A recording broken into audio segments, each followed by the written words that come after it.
ਗਿੱਠ ਗਿੱਠ ਦੀਆਂ ਭਾਜੀ ਇਹਨਾਂ ਦੀਆਂ ਛਾਤੀਆਂ 20 25 ਕਿਲੋ ਭਾਰ ਆ। ਐਡੇ ਹੀ ਪਿਓ ਦੇ ਜੇ ਤੁਸੀਂ ਤੇ ਦੱਸ ਕੇ ਆਉਂਦੇ। ਕਹਿੰਦਾ ਉਹ ਚੇਤਾਵਨੀ ਦੇਣ ਆਇਆ ਵੀ ਉਹਨੂੰ ਕਹਿ ਜਾਂ ਤਾਂ ਸਾਡਾ ਕੇਸ ਵਾਪਸ ਲੈ ਲਾ ਤੇ ਨਹੀਂ ਤੇ ਫਿਰ ਆਪਦੀ ਤਾਂ ਦੀ ਤਿਆਰੀ ਕਰ ਲਾ ਵੀ ਤੂੰ ਤਾਂ ਛੱਡ ਸਾਰਾ ਟੱਬਰ ਮਾਰ ਦਾਂਗੇ। ਸਰ ਇੱਕ ਰਾਤ ਮੇਰੀ ਲੱਤ ਲੱਗ ਸੀ, ਇੱਕ ਰਾਤ ਸਾਰੀ ਮੈਂ ਕੱਢੀ। ਅਗਲੇ ਦਿਨ ਕੱਢਿਆ, ਡਾਕਟਰ ਸਾਹਿਬ ਨੇ ਅਰੇਂਜ ਕੀਤੇ, ਡਾਕਟਰ ਉੱਪਰੋਂ ਡਾਕਟਰ ਬੁਲਾ ਕੇ ਮੇਰਾ ਇੱਥੇ ਆਪਰੇਟ ਕੀਤਾ ਗਿਆ। ਵੀ ਤੁਸੀਂ ਇਕੱਲੇ ਆ ਕੇ ਰਾਹ ਪੁੱਛ ਕੇ ਗਲ ਪੈ ਗਏ ਜੇ ਬਿਨਾਂ ਦੱਸਿਆ। ਜੇ ਤੁਸੀਂ ਦੱਸ ਕੇ ਆਉਂਦੇ, ਹਾਂ ਜੇ ਤੁਹਾਡੇ 'ਚੋਂ ਇੱਕ ਵੀ ਸੁੱਕਾ ਮੁੜ ਜਾਂਦਾ ਤੇ ਤੁਸੀਂ ਕਹਿੰਦੇ ਕਿਸੇ ਮਾਂ ਨੇ ਪੁੱਤੀ ਨਹੀਂ ਜੰਮਿਆ। ਇੱਕ ਜਣਾ ਮੇਰੇ ਸਿਰ ਤੇ ਰੋਡ ਮਾਰਦਾ, ਜਦੋਂ ਉਹਨੂੰ ਮੈਂ ਚੱਕ ਕੇ ਸਿੱਟਦਾ, ਜਿਹੜੇ ਦੂਸਰੇ ਲੜਕੇ ਖੜੇ ਆ ਉਹ ਸਿੱਧੀਆਂ ਹੀ ਮੇਰੇ ਗੋਲੀਆਂ ਮਾਰਨ ਲੱਗ ਪੈਂਦੇ। ਇਹਨੇ ਨੂੰ ਮੈਂ ਆਪਣੇ ਬੇਟੇ ਨੂੰ ਪੁਸ਼ ਕਰਦਾ, ਮੈਂ ਕਿਹਾ ਪੁੱਤ ਭੱਜ ਜਾ ਅੰਦਰ, ਭਲਾ ਟਰੱਕ ਚਿੱਟੇ ਦਾ ਭਰ ਕੇ ਇਹਨਾਂ ਤੋਂ ਲੈ ਜਾਣਾ।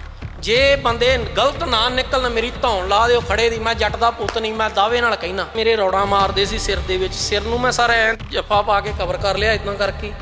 ਮੈਂ ਹੱਥ ਨਹੀਂ ਆਪਣੇ ਛੱਡੇ। ਆ ਮੇਰੀਆਂ 2 ਉਂਗਲਾਂ ਤੋੜਤੀਆਂ ਨਾ, ਇੱਕ ਆਹ ਉਂਗਲ ਟੁੱਟ ਗਈ। ਆ ਮੇਰਾ ਦੇਖ ਸਕਦੇ ਤੁਸੀਂ, ਆਹ ਉਂਗਲ ਹਜੇ ਵੀ ਨਹੀਂ ਕੰਮ ਚਾਈ ਤਰ੍ਹਾਂ ਕਰਦੀ। ਤੁਸੀਂ ਜਾਣਦੇ ਹੋ ਲੰਡਾ ਹਰੀਕੇ ਨੂੰ ਜਾਂ ਤੁਹਾਡੀ ਕਦੀ ਗੱਲਬਾਤ ਜਾਂ ਕਦੀ? ਇਹਨਾਂ ਸਰ ਸਿੱਧੀਆਂ ਸਾਡੇ ਘਰੇ ਅੰਦਰ ਗੋਲੀਆਂ ਮਾਰੀਆਂ, ਉਹਦੇ ਨਿਸ਼ਾਨ ਵੀ ਤੁਹਾਨੂੰ ਮੈਂ ਦਿਖਾਉਣਾ ਸਰ। ਉੱਦਾਂ ਹੀ ਗੋਲੀਆਂ ਵੱਜੀਆਂ ਹੋਈਆਂ, ਅਸੀਂ ਕਵਰ ਨਹੀਂ ਕਰਵਾਏ। ਅਦਾਲਤ ਨੇ ਇਹਨਾਂ ਨੂੰ ਪੀਓ ਕਰਾਰ ਕਰਤਾ। ਇਹ ਬੰਦੇ ਸ਼ਰੇਆਮ ਫਿਰਦੇ ਆ। ਇੱਕ ਪੀਓ ਬੰਦੇ ਹੁਣ ਸ਼ਰੇਆਮ ਫਿਰਦੇ ਆ, ਇਹਨਾਂ ਨੂੰ ਤੁਸੀਂ ਅਰੈਸਟ ਕਿਉਂ ਨਹੀਂ ਕਰਦੇ? ਇੱਕ ਗੱਲ ਸੱਚ ਦੱਸਾਂਗਾ ਜੀ, ਸੱਚ ਕੌੜਾ ਹੁੰਦਾ ਪਰ ਹੈ ਸੱਚ ਆ। SHO ਜਸਵੰਤ ਸਰ ਕੋਲ ਗਿਆ ਜੀ, ਮੈਂ ਕਿਹਾ ਜੀ ਆਹ ਬੰਦੇ ਵਿੱਚ ਆ ਸਾਰੇ ਪ੍ਰੂਫ ਆ, ਸਰ ਨੂੰ ਤੁਸੀਂ ਪੁੱਛੋ। ਮੈਨੂੰ ਉਹਨਾਂ ਕਿਹਾ, ਕਹਿੰਦੇ ਵੀ ਬੇਟੇ ਗੱਲ ਐ ਆ ਵੀ ਮੇਰੇ ਵੱਸ ਦੀ ਗੱਲ ਨਹੀਂ। ਜੇ ਮੈਂ ਇਸ ਪਾਸੇ ਪੈ ਗਿਆ, ਮੇਰੇ ਲਈ ਇਹ ਖੇਡ ਆ ਜੀ, ਦੁੱਕੀ ਤਿੱਕੀ ਨੇ। ਮੈਂ ਸਾਰੇ ਹੀ ਮਾਰ ਦੂੰ, ਇਹਨਾਂ ਦੇ ਸਾਰੇ ਟੱਬਰ ਮਾਰ ਦੂੰ। ਵੀ ਤੁਸੀਂ 1 ਕੁਆਂਟਲ ਦੇ ਬੰਦੇ ਨੂੰ ਆ ਕੇ 25 ਕਿਲੋ ਵਾਲਾ ਆ ਕੇ ਗੋਲੀ ਮਾਰ ਜਾਂਦਾ, ਉਹਨੂੰ ਢੇਰ ਕਰਕੇ ਸਿੱਟ ਜਾਂਦੇ ਜੇ ਤੁਸੀਂ।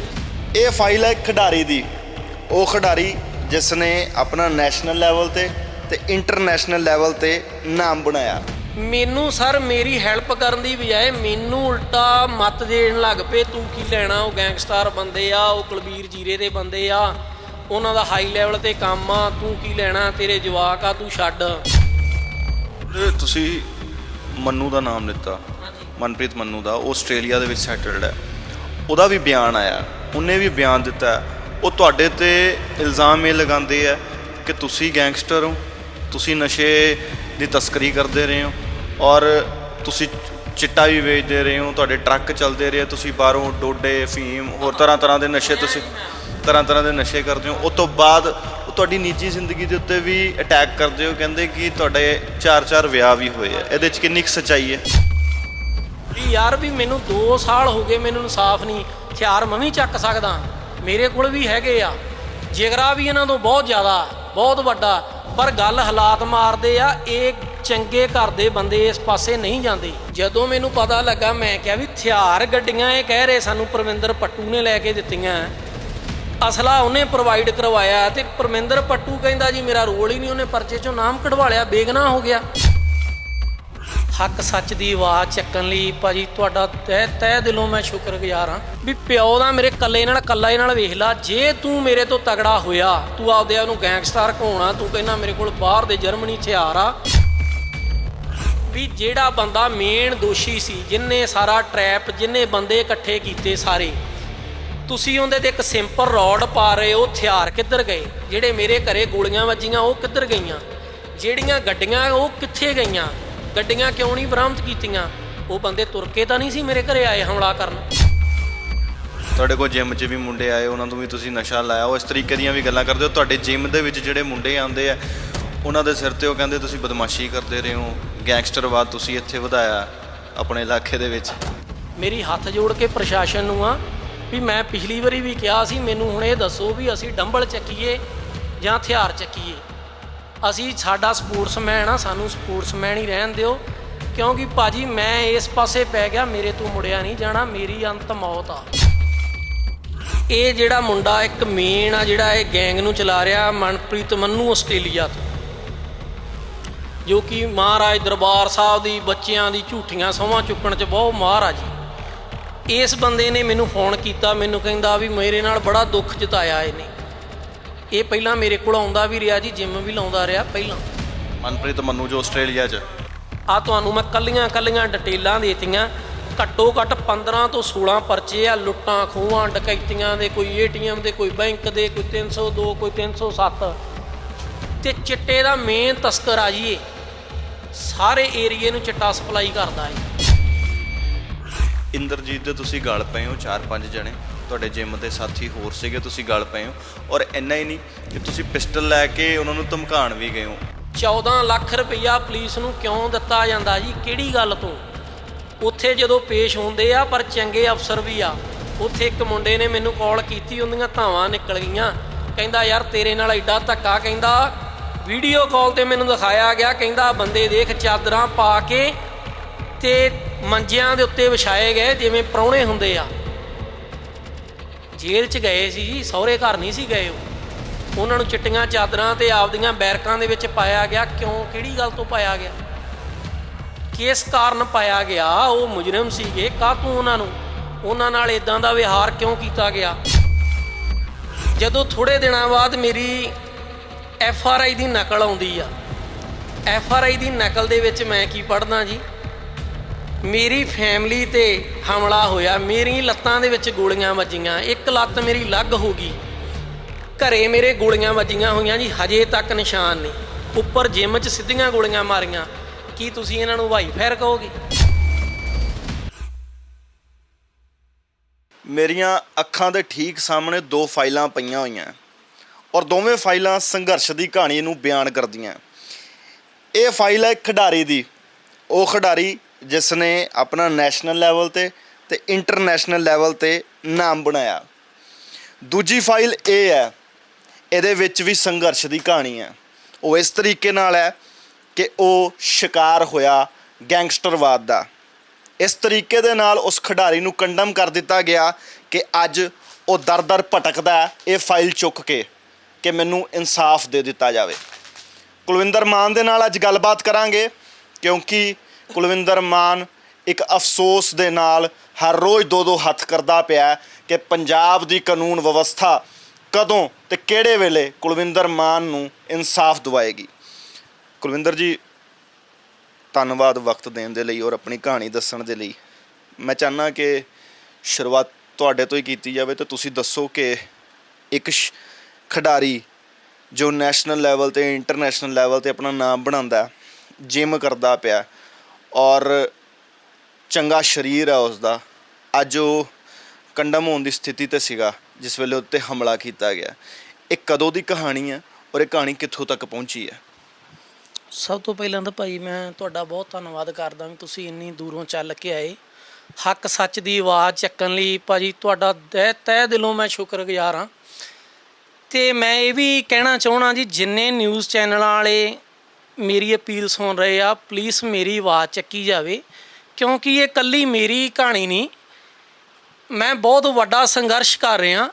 ਮੈਨੂੰ ਨਾ ਤਾਂ ਭਾਜੀ ਮੈਂ ਕਿਸੇ ਤੋਂ ਕੋਈ ਪੈਸਾ ਮੰਗ ਰਿਹਾ, ਨਾ ਹੀ ਮੈਨੂੰ ਕੋਈ ਲਾਲਚ ਆ। ਮੈਂ ਸਿਰਫ ਇੱਕ ਹੌਸਲਾ ਮੰਗ ਰਿਹਾ ਵੀ ਜਿੱਦਾਂ ਮੈਂ ਇਸ ਸੰਘਰਸ਼ 'ਚ ਲੜ ਰਿਹਾ, ਪਲੀਜ਼ ਤੁਸੀਂ ਇਹਨੂੰ ਅੱਗੇ ਲੈ ਕੇ ਆਓ। ਤੇ ਮੈਂ ਸਭ ਤੋਂ ਪਹਿਲਾਂ DGP ਸਾਹਿਬ ਆਏ ਆ ਨਿਊ, ਕਹਿੰਦੇ ਬਹੁਤ ਹੀ ਇਮਾਨਦਾਰ ਪਰਸਨ ਨੇ ਉਹ ਤੇ ਬੜੀ ਨੇਕ ਦਿਲ ਬੰਦੇ ਨੇ। ਮੇਰੀ ਉਹਨਾਂ ਨੂੰ ਪਹਿਲਾਂ ਤਾਂ ਲੱਖ ਵਧਾਈ ਆ।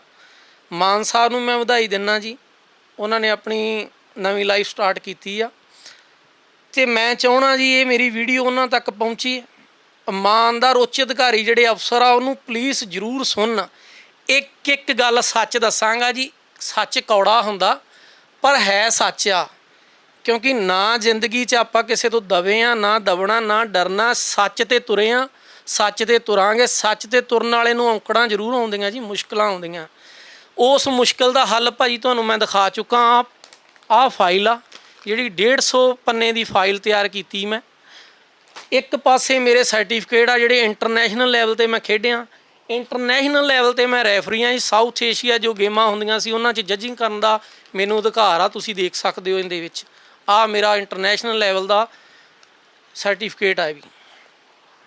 ਹੁਣ ਭਾਜੀ ਤੁਸੀਂ ਗੱਲ ਕਰ ਰਹੇ ਸੀ ਆਪਾਂ ਵੀ ਇਹ ਵਾਕਿਆ ਕਿਉਂ ਕਾਹਤੋਂ ਹੋਇਆ। ਭਾਜੀ ਲੜਾਈ ਮੇਰੀ ਇਕੱਲੀ ਮੇਰੀ ਲੜਾਈ ਨਹੀਂ ਹੈ, ਮੈਂ ਇਹ ਬਹੁਤ ਵੱਡੀ ਲੜਾਈ ਲੜ ਰਿਹਾ ਕਿਉਂਕਿ ਮੈਂ ਲੜਾਈ ਲੜ ਰਿਹਾ ਉਹਨਾਂ ਟੁੱਚ ਬੰਦਿਆਂ ਲਈ ਜਿਹੜੇ ਗੈਂਗਸਟਰ ਆਪਤੇ ਆ ਉਹਨੂੰ ਕਹਾਉਂਦੇ ਆ, ਕਿਸੇ ਮਾਸੂਮ ਤੇ ਬਿਨਾਂ ਦੱਸੇ ਕਿਸੇ ਪਲੇਅਰਾਂ ਦੇ ਉੱਪਰ ਆ ਕੇ ਗੋਲੀਆਂ ਚਲਾ ਜਾਂਦੇ ਆ। ਇਹਨਾਂ ਬੰਦਿਆਂ ਨੂੰ ਇੰਨੀ ਵੀ ਅਕਲ ਨਹੀਂ ਹੈ ਵੀ ਇੱਕ ਬੰਦਾ ਸਾਰੀ ਉਮਰ ਮਿਹਨਤ ਲਾ ਕੇ ਸਟਰਗਲ ਕਰਕੇ ਤਿਆਰ ਹੁੰਦਾ ਤੇ ਇਹ 5 ਮਿੰਟ 'ਚ ਆ ਕੇ ਗਿੱਠ ਦੀਆਂ ਭਾਜੀ ਇਹਨਾਂ ਦੀਆਂ ਛਾਤੀਆਂ 20 25 ਕਿਲੋ ਭਾਰ ਆ। ਇਹਨਾਂ ਨੂੰ ਇੰਨੀ ਸ਼ਰਮ ਨਹੀਂ ਆਉਂਦੀ ਵੀ ਤੁਸੀਂ ਇੱਕ ਕੁਆਂਟਲ ਦੇ ਬੰਦੇ ਨੂੰ ਆ ਕੇ 25 ਕਿਲੋ ਵਾਲਾ ਆ ਕੇ ਗੋਲੀ ਮਾਰ ਜਾਂਦਾ, ਉਹਨੂੰ ਢੇਰ ਕਰਕੇ ਸਿੱਟ ਜਾਂਦੇ ਜੇ ਤੁਸੀਂ ਕੁਛ ਚੰਦ ਰੁਪਈਆਂ ਦੀ ਖਾਤਰ। ਕਿਉਂਕਿ ਚੰਗੇ ਘਰ ਦਾ ਬੰਦਾ ਇਹ ਕੰਮ ਨਹੀਂ ਕਰਦਾ। ਗੈਂਗਸਟਰੀ ਜਾਂ ਤਾਂ ਹਾਲਾਤਾਂ ਦਾ ਕੋਈ ਸਤਾਇਆ ਇਸ ਚੀਜ਼ 'ਚ ਪੈਂਦਾ, ਪਰ ਉਹ ਇਹੋ ਜਿਹੀਆਂ ਹਰਕਤਾਂ ਨਹੀਂ ਕਰਦਾ, ਨਾ ਕਿਸੇ ਪਲੇਅਰ 'ਤੇ ਇਦਾਂ ਦਾ ਅਟੈਕ ਕਰਵਾਊਗਾ। ਜਿਹੜੇ ਨੀਚ ਘਰਾਂ ਦੇ ਲੜਕੇ ਆ, ਜਿਹੜੇ 10-10 20-20 ਹਜ਼ਾਰ 'ਤੇ ਕੰਮ ਕਰਦੇ ਆ, ਉਹ ਇਹੋ ਜਿਹੇ ਘਟੀਆ ਕੰਮ ਕਰਦੇ ਆ, ਕਿਉਂਕਿ ਉਹਨਾਂ ਨੂੰ ਕਿਸੇ ਨਾਲ ਕੋਈ ਮਤਲਬ ਨਹੀਂ ਹੁੰਦਾ, ਉਹਨਾਂ ਨੂੰ ਚੰਦ ਪੈਸਿਆਂ ਨਾਲ ਮਤਲਬ ਆ।